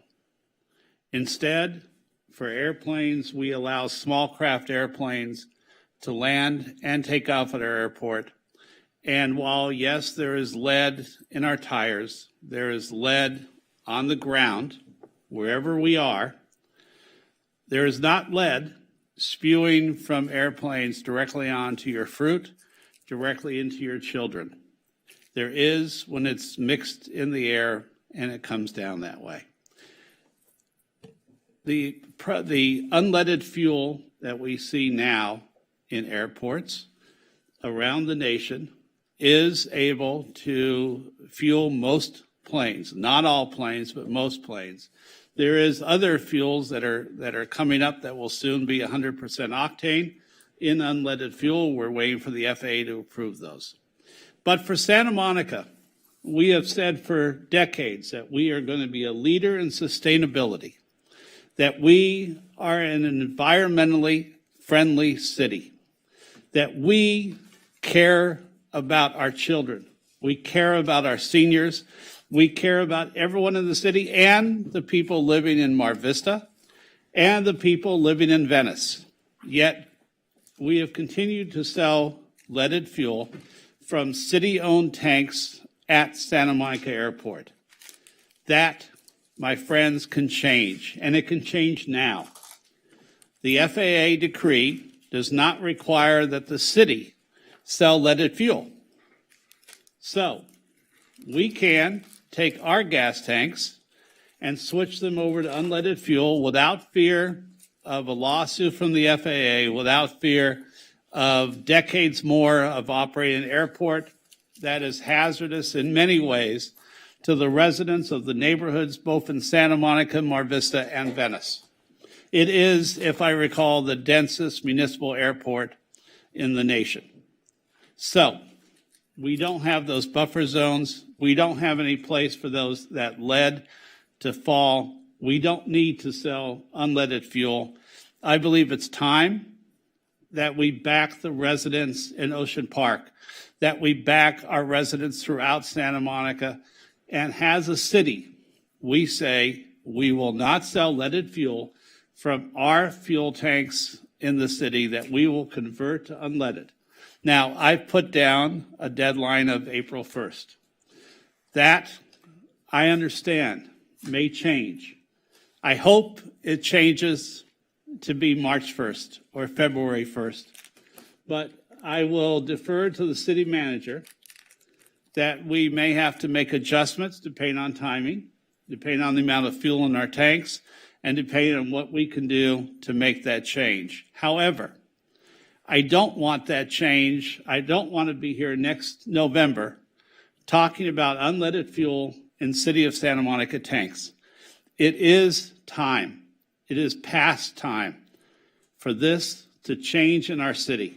So I've put this on the agenda, and it's very simple. I'd like the city manager to come back to us by January 11th with at least a preliminary report and a more comprehensive report by our first meeting or second meeting in February, first or second meeting in February, depending on what the city manager feels is necessary, and that we will move with all due legal haste toward the switch of that fuel so that we're no longer enabling the poisoning of our children, the poisoning of seniors in Santa Monica. And one final point, we've seen that the lead levels in our children and the airport has profound long-term impacts on a child's development. This is a health issue. This is a health issue and an environmental issue for the people of Santa Monica. Thank you.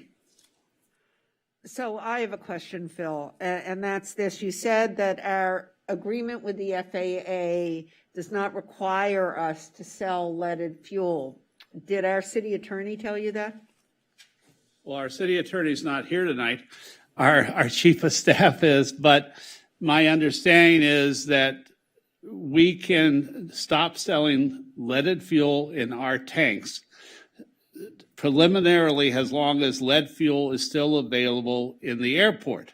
Now, while that may seem a parsing of language, it's not, because our city needs to send the message that we will no longer sell leaded fuel. And the city attorney and the city manager can follow up with more of a legal definition. Because the one thing we really don't, in my view, look, and I think this is a really important issue, and I'm going to be voting for it, but I just want to make sure that we don't jeopardize our consent decree with the FAA and lose the right to close the airport, which is really overriding all of this. And I will add one point. I will presume that Mr. Lawrence, Mr. Seltzer, and everyone else in the city staff will absolutely make sure that there is not a legal liability, and that City Manager White will review all that as well and come back to us first in a preliminary report in January, a more definitive report in February, and then at that time, hopefully they'll give us the good news that we can stop selling leaded fuel. And then my next question is this. It's my understanding that January 11th is really like 2 weeks away when you consider the holidays. I would never be asking for something from anybody by January 11th. I think that that's an unreasonable date. I am asking for a progress report by that and a more definitive report in February. The preliminary report can be the city manager simply saying, we are progressing, we're working on agreements, and legally it can be done. I don't want what's happened for years in Santa Monica. We get that, Bill. Wait, hold on a minute. Don't interrupt me at that point. So it's very simple. We have done this for decades. It's time for residents to have some resolution and to do things in all due haste. Thank you. So I'd like to hear from our city manager about this January 11th date and whether that's feasible. I mean, I'm sure you can come back and say, yeah, I'm making progress, but can you give us any meaningful report back at that time? So a couple things. First of all, I'm very happy this item is on the agenda. I've been here 7 weeks, and I think within the first few weeks, this matter was brought to my attention, the issue of selling leaded gas at the airport. Upon receiving this information, very quickly we dispatched staff to take a deep dive into this issue. I want to assure the council that staff is actively working on this issue. We are very excited to move forward and are very hopeful that we can meet this April 1st deadline to make some real significant progress towards eliminating the sale to the extent we can under the consent decree of leaded gas at the airport. So I want to assure everyone that we are very motivated to tackle this issue. We're very excited to tackle this issue, and so we're very happy to see this item on the agenda. As it comes to the January 11th date, I would ask for council's grace. If you're satisfied with a preliminary report and just a progress update on January 11th, I believe we can deliver that. But in terms of something substantive, again, I would ask for council's grace to give me until the second meeting in February for a more formal update. This is not to jeopardize the April 1st deadline in the 13 item that's presented to us. This is just to give staff who are handling multiple divisions within their purview just the time to bring something more formal and thorough to City Council, which I think would be satisfactory to all of you. So that's all we're asking. That's all I'm asking for this evening. As the maker of the 13 item, I am absolutely fine with that. Yeah. Thank you very much, Manager White. I support that as well. No, I know you good, and I know you support it. I want to make something clear because I know that other people that I certainly have been inquiring about this, and I'm guessing a bunch of us have. And I want to make it clear to everybody and to everybody watching this meeting that simply because people bring in the 13 item doesn't mean they're the only people who are pushing staff about it or supporting the item. I just want to make that clear that the last item we had about this was actually from Councilmember Brock and Councilmember Davis, as I recall. Mm-hmm. So all I'm trying to say is simply because your name is on it doesn't mean you're the only one who cares, because I think all of us are unanimous, as you'll see by our vote that's coming up now. So let's have a vote, Denise. We have a motion right in a second. Do you have callers? Oh, do we have callers? Yeah, yes, we do have callers. Just three. Maria, we're ready for the callers. Our first caller is Ben Wang. Good evening, City Council. Thank you for taking my public comment. First of all, I want to thank you guys for making the right decision that you're about to make. But I just wanted to publicly voice sort of the three primary reasons that I'm personally supporting this. Number one, we know that leaded fuel is extremely harmful for both the environment and the people, and specifically the people of Santa Monica and the West Side. And this has been going on for decades, and it's good that this is possibly coming to an end. Number two is that it exposes the city to extremely high liability risk, while at the same time providing no money for the city. So I did a public records request to look into how much money the city is actually making from selling this fuel.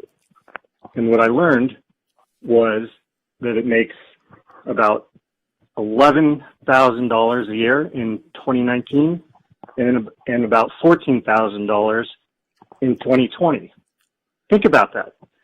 You guys are moving hundreds of thousands of gallons of leaded fuel in and out of the airport for $10,000 a year, $10,000 to $15,000 a year. That just doesn't make economic sense.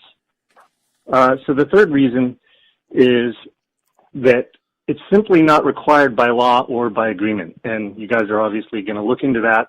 But what the consent decree says is that the city cannot restrict the sale of leaded fuel. It doesn't say it has to sell it. It says it doesn't have to restrict it. And Atlantic Aviation is out there selling it. They're a private business. They're an FBO. Let them do the dirty work.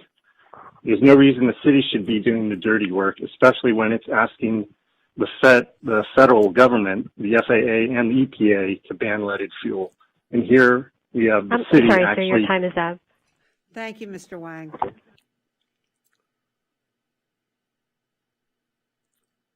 Our next caller is Charles Bloom.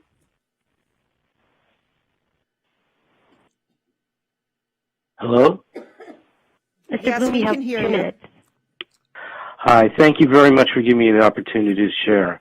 I think it's important to realize that children who are exposed to leaded avgas don't get sick or vomit. Lead poisoning is asymptomatic and slowly builds up over months or years. Children absorb lead more easily than adults, and even low levels affect their brain and nervous system development. And these damaging effects of lead poisoning are permanent. Those who live, go to school, or play within 1.5 miles of the Santa Monica airport are suffering from a public health crisis beyond anything considered with the 2017 consent decree. There's no way for the City Council to know that emerging research would show that leaded avgas had such a pervasive environmental impact and profound adverse effects on our children. The consent decree was made in good faith with the FAA, but the City Council couldn't have known that studies in 2021 would have shown that no amount of lead whatsoever was safe for our children. There's no way for the Council to know that a 2020 study by Kumar and others in the Journal of Fuel would conclude that the current modifications in avgas, due to those, no lead additives were needed any longer. Various environmental groups such as the Earth Justice, Friends of the Earth, and Physicians for Social Responsibility have petitioned the EPA to regulate lead emissions from piston engine aircraft, but the EPA has essentially refused to act. By refusing, this insulates the FAA to promote the use of leaded avgas at the detriment of the health of our citizens. This is a public health crisis, and it's crucial that the city of Santa Monica needs to take emergency action to stop all sales, storage, and use of leaded avgas at the Santa Monica airport. We can no longer wait for federal agencies to stand up for the health of the men, women, and children who live near the airport. We do not need to wait for committee discussions or implementation investigations. The evidence is overwhelming and our course is clear. We must immediately stop all the use of leaded avgas. Thank you very much. Thank you. And our last caller is Zena Joseph. Thank you. Friends of Sunset Park Board strongly supports item 13D, request to eliminate sale of leaded aviation gas from city-owned tanks and equipment at Santa Monica Airport, which is located in our neighborhood. In 1996, leaded gas was banned for use in new vehicles other than aircraft and racing cars.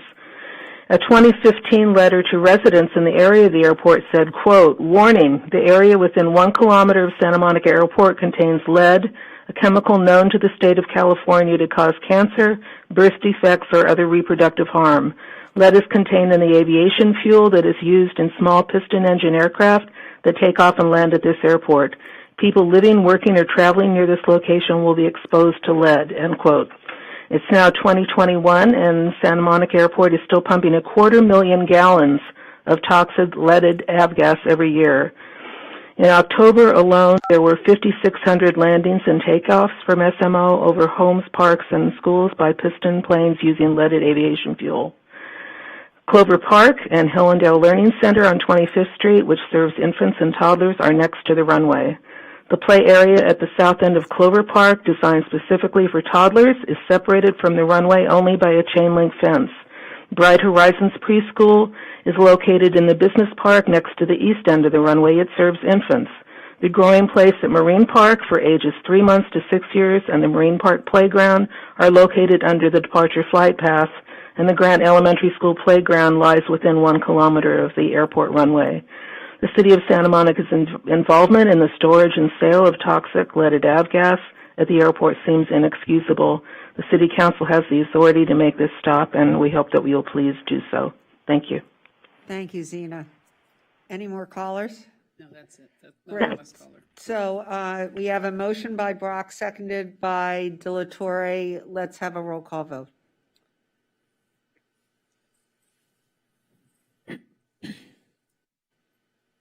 Councilmember Para, Yes. Councilmember Negrete, Yes. Mayor Pro Tem McCowen, Yes. Councilmember Brock, Yes. Councilmember, sorry, did I already do Councilmember De La Torre? Yes. Okay. Yes. And Mayor Himmelrich. Yes, so that passes 6-0. Okay, and finally, we have our public input.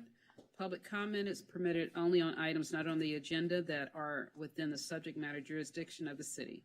State law prohibits the city council from taking any action on items not listed on the agenda, including issues raised under this agenda item. And we have 3 callers. Thank you. Maria, we're ready for the callers. Okay, our first caller, I believe their name is Sprint Emens. And I'm transferring. Yes. My name is Spirit Edmonds. Thank the City Council for allowing me to speak. I am homeless in Santa Monica at the shelter Turning Point for people concerned. From my understanding, the City Council passed a bill 3172 that the Santa Monica shelters could no longer exit any of their participants out of the shelter unless they have to have actually provided them with permanent housing with keys in hand. Turning Point was under quarantine for approximately 3 months because so many of the residents, participants had tested positive for COVID, the coronavirus. With me having chronic lung disease, the shelter was not willing to provide me any type of the air purifiers so that I can remain in the shelter. So I did find one of the project room keys to go to in order to protect my life and for me dying from coronavirus. And the director exited me from the program. So I'm just trying to find out what is it that the city council can do to enforce the bill that they passed, 3172, so that they are not kicking me out of the shelter. The director has gone inside my cubicle and put some of my personal properties outside her office, which is exposing it to rats, which comes inside the shelter, as well as now we're going to have the weather is going to be rainy. I'm just trying to find someone within the city council that can offer some type of assistance for me. I don't know if you could speak to about it. Ma'am, we aren't allowed to take action on any item on our agenda in public comment, but what I'm going to ask you to do is hold on and give your number to the operator who's fielding the calls, and we'll have it given to our the appropriate department. I'm not quite sure which one it is, and somebody will get in touch with you. Thank you. Thank you. Yes, you can email us, but getting your phone number will be a good first step. Do you have a phone number? Don't give it to me now, but do you have one? Oh, I'm sorry. But I returned her to the queue, so one of our screeners will get Good, so let's get all of her information as much as possible, okay? Thank you so much. Okay, so we have 4 more callers, and the next caller is Michelle Gray. Hello. Thank you, council members, for hearing my public comment. I actually called over 145 times during item 8 and was disconnected about 70 times. So that's 70. So I'm going to give my comments on item 8 now. I am a disabled housing choice voucher holder who ported into Santa Monica from Oregon in April of this year. I've been planning my move to Santa Monica diligently, and as a direct result of the Santa Monica Housing Authority's mismanagement, including but not limited to its opacity, negligence, numerous ADA violations, and insufficient payment standards, I have now been homeless for almost 4 months. Furthermore, while I found one minimally habitable apartment that I can rent with my voucher, due to the things that I just listed, it looks like I stand to lose that housing as well. I'm deeply concerned about the untrue statements that the Santa Monica Housing Authority staff have given both as responses to public comments in writing and to answers today and in previous meetings aloud. The payment standards are absolutely not sufficient to acquire any kind of modest housing in Santa Monica, and their reframing of the issue as trying to help more people becomes meaningless, because you could lower all of the payment standards to $100 per voucher, and then you could help, hundreds of thousands of people, but no one would be able to afford an apartment. And we're approaching, that kind of thinking right now, because the current vouchers, people aren't able to use them. I'm sorry, your time is up.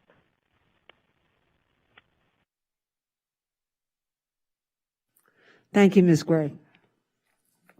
Okay, our next caller is Jonathan Foster. Hello. Well, Mr. Foster, you have 2 minutes. yeah, I have a few concepts to speak on. One of the starting with Oscar, he had a 13 item up about the 90s letter, and I had waited to hear back about that one. And moving on, there's so many things I'm upset about as I've been here for 20 years. A lot about my life. I moved around on Army bases, but so I can't exactly blame this council, right? It's not the same council that did the same, some of the things. And so I was still upset about the Palisades Christian displays being taken down. The thing over there, that lawyer thing over there that let all that happen. And I've noticed that Phil Brock was on the Parks Commission, let that happen. I have a complete umbrage with the whole council still on the abortion issue. Moving on to another issue, I think you people are happy you weren't aborted, and what you did promotes irresponsibility. And I wonder if you teach that to your kids. Because I look at Adam and Eve, right? Eve told Adam to do something counter to God. We've got problems. We see this same thing in Abraham and Sarah.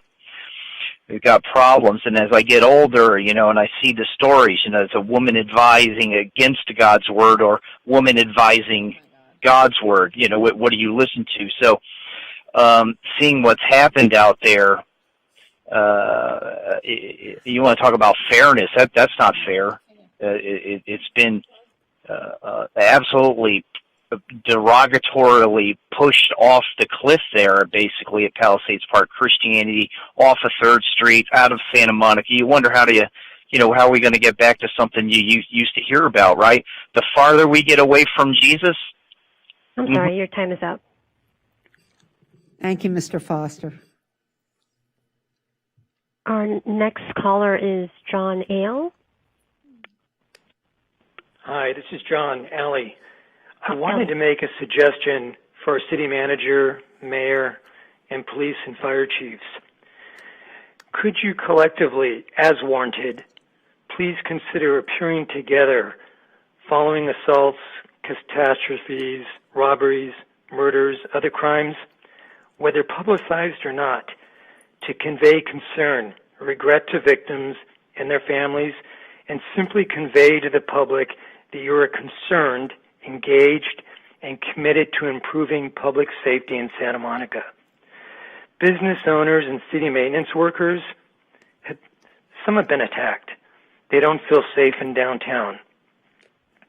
Except for just one or two of our council members, neither the mayor, city manager, police, and or fire chiefs, up to now, are seen or personally speak out following events that are like this.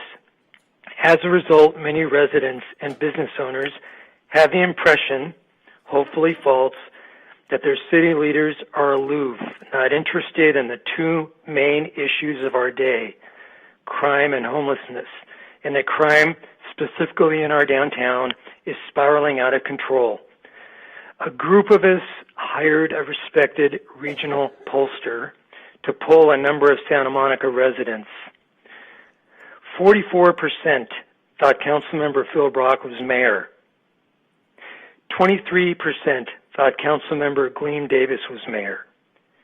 9% knew Sue Himmelrich was mayor, and the remaining 24% stated it did not know. Thanks, and happy Thanksgiving to you all. Thank you, Mr. Alley. Our last caller is Olga Zurowska. Good evening again. As you might remember, the January 2020 assessment of fair housing in Santa Monica resulted in a report that lists the following recommendation under Goal 4, increase community integration for persons with disabilities. Quote, provide a point of contact for a dedicated ADA coordinator to track and maintain a list of ADA accessible housing units and coordinate the housing needs of people with disabilities. Additional responsibilities would include assessing risk of violations, coordinating with city departments, and providing education and instruction, end quote. Do you really think that Ms. Diana Glauber, Esquire, who spent months on the assessment, would be recommending a dedicated ADA coordinator for housing issues if she thought that the city staff are working in risk management, who pretends to be an ADA coordinator but doesn't even have ADA duties in her job description, is sufficient? No matter how many times the Housing Authority staff misrepresents to you that we have an actual ADA coordinator who deals with housing issues, it's not going to change the fact that the city is in grave need of an ADA coordinator as far as housing-related ADA issues are concerned. Housing Authority staff is undereducated about the reasonable accommodation request process, and frankly, it doesn't seem to care about people living with disabilities one bit. I am aware of cases where people lose their prospective apartments due to the mishandling of the reasonable accommodation request. This happens all the time. As a general comment, I lost count of the many untruths that the Housing Authority staff served up to you tonight. A homeless representative is better off on the Housing Commission than on the Housing Authority Board because the Commission meets more often, but the Section 8 reps are okay on the Housing Authority Board. Does that make sense to you? And one more thing, you should be accepting public comments as long as the agenda item is being discussed. I don't understand why you don't allow people to comment after they heard someone else's comment, for example, and would like to respond to that comment. Thank you. Thank you, Ms. Zoroska. And that was our last caller. Great. And so let me just say this meeting, do we have any adjournments? No. Oh, I'm so happy we don't have any adjournments. Our next meeting is a special meeting on Tuesday, December 7th at 5:30 p.m. And everybody have a wonderful Thanksgiving, and we will see you on December 7th. Thank you.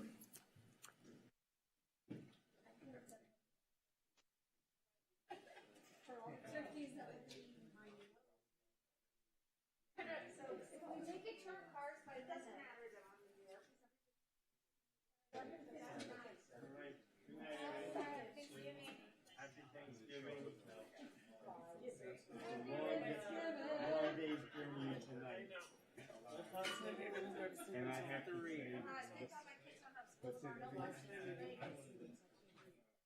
Did you leave your water bottle? no, Oh, I know. Okay. Thankfully, my kids sleep in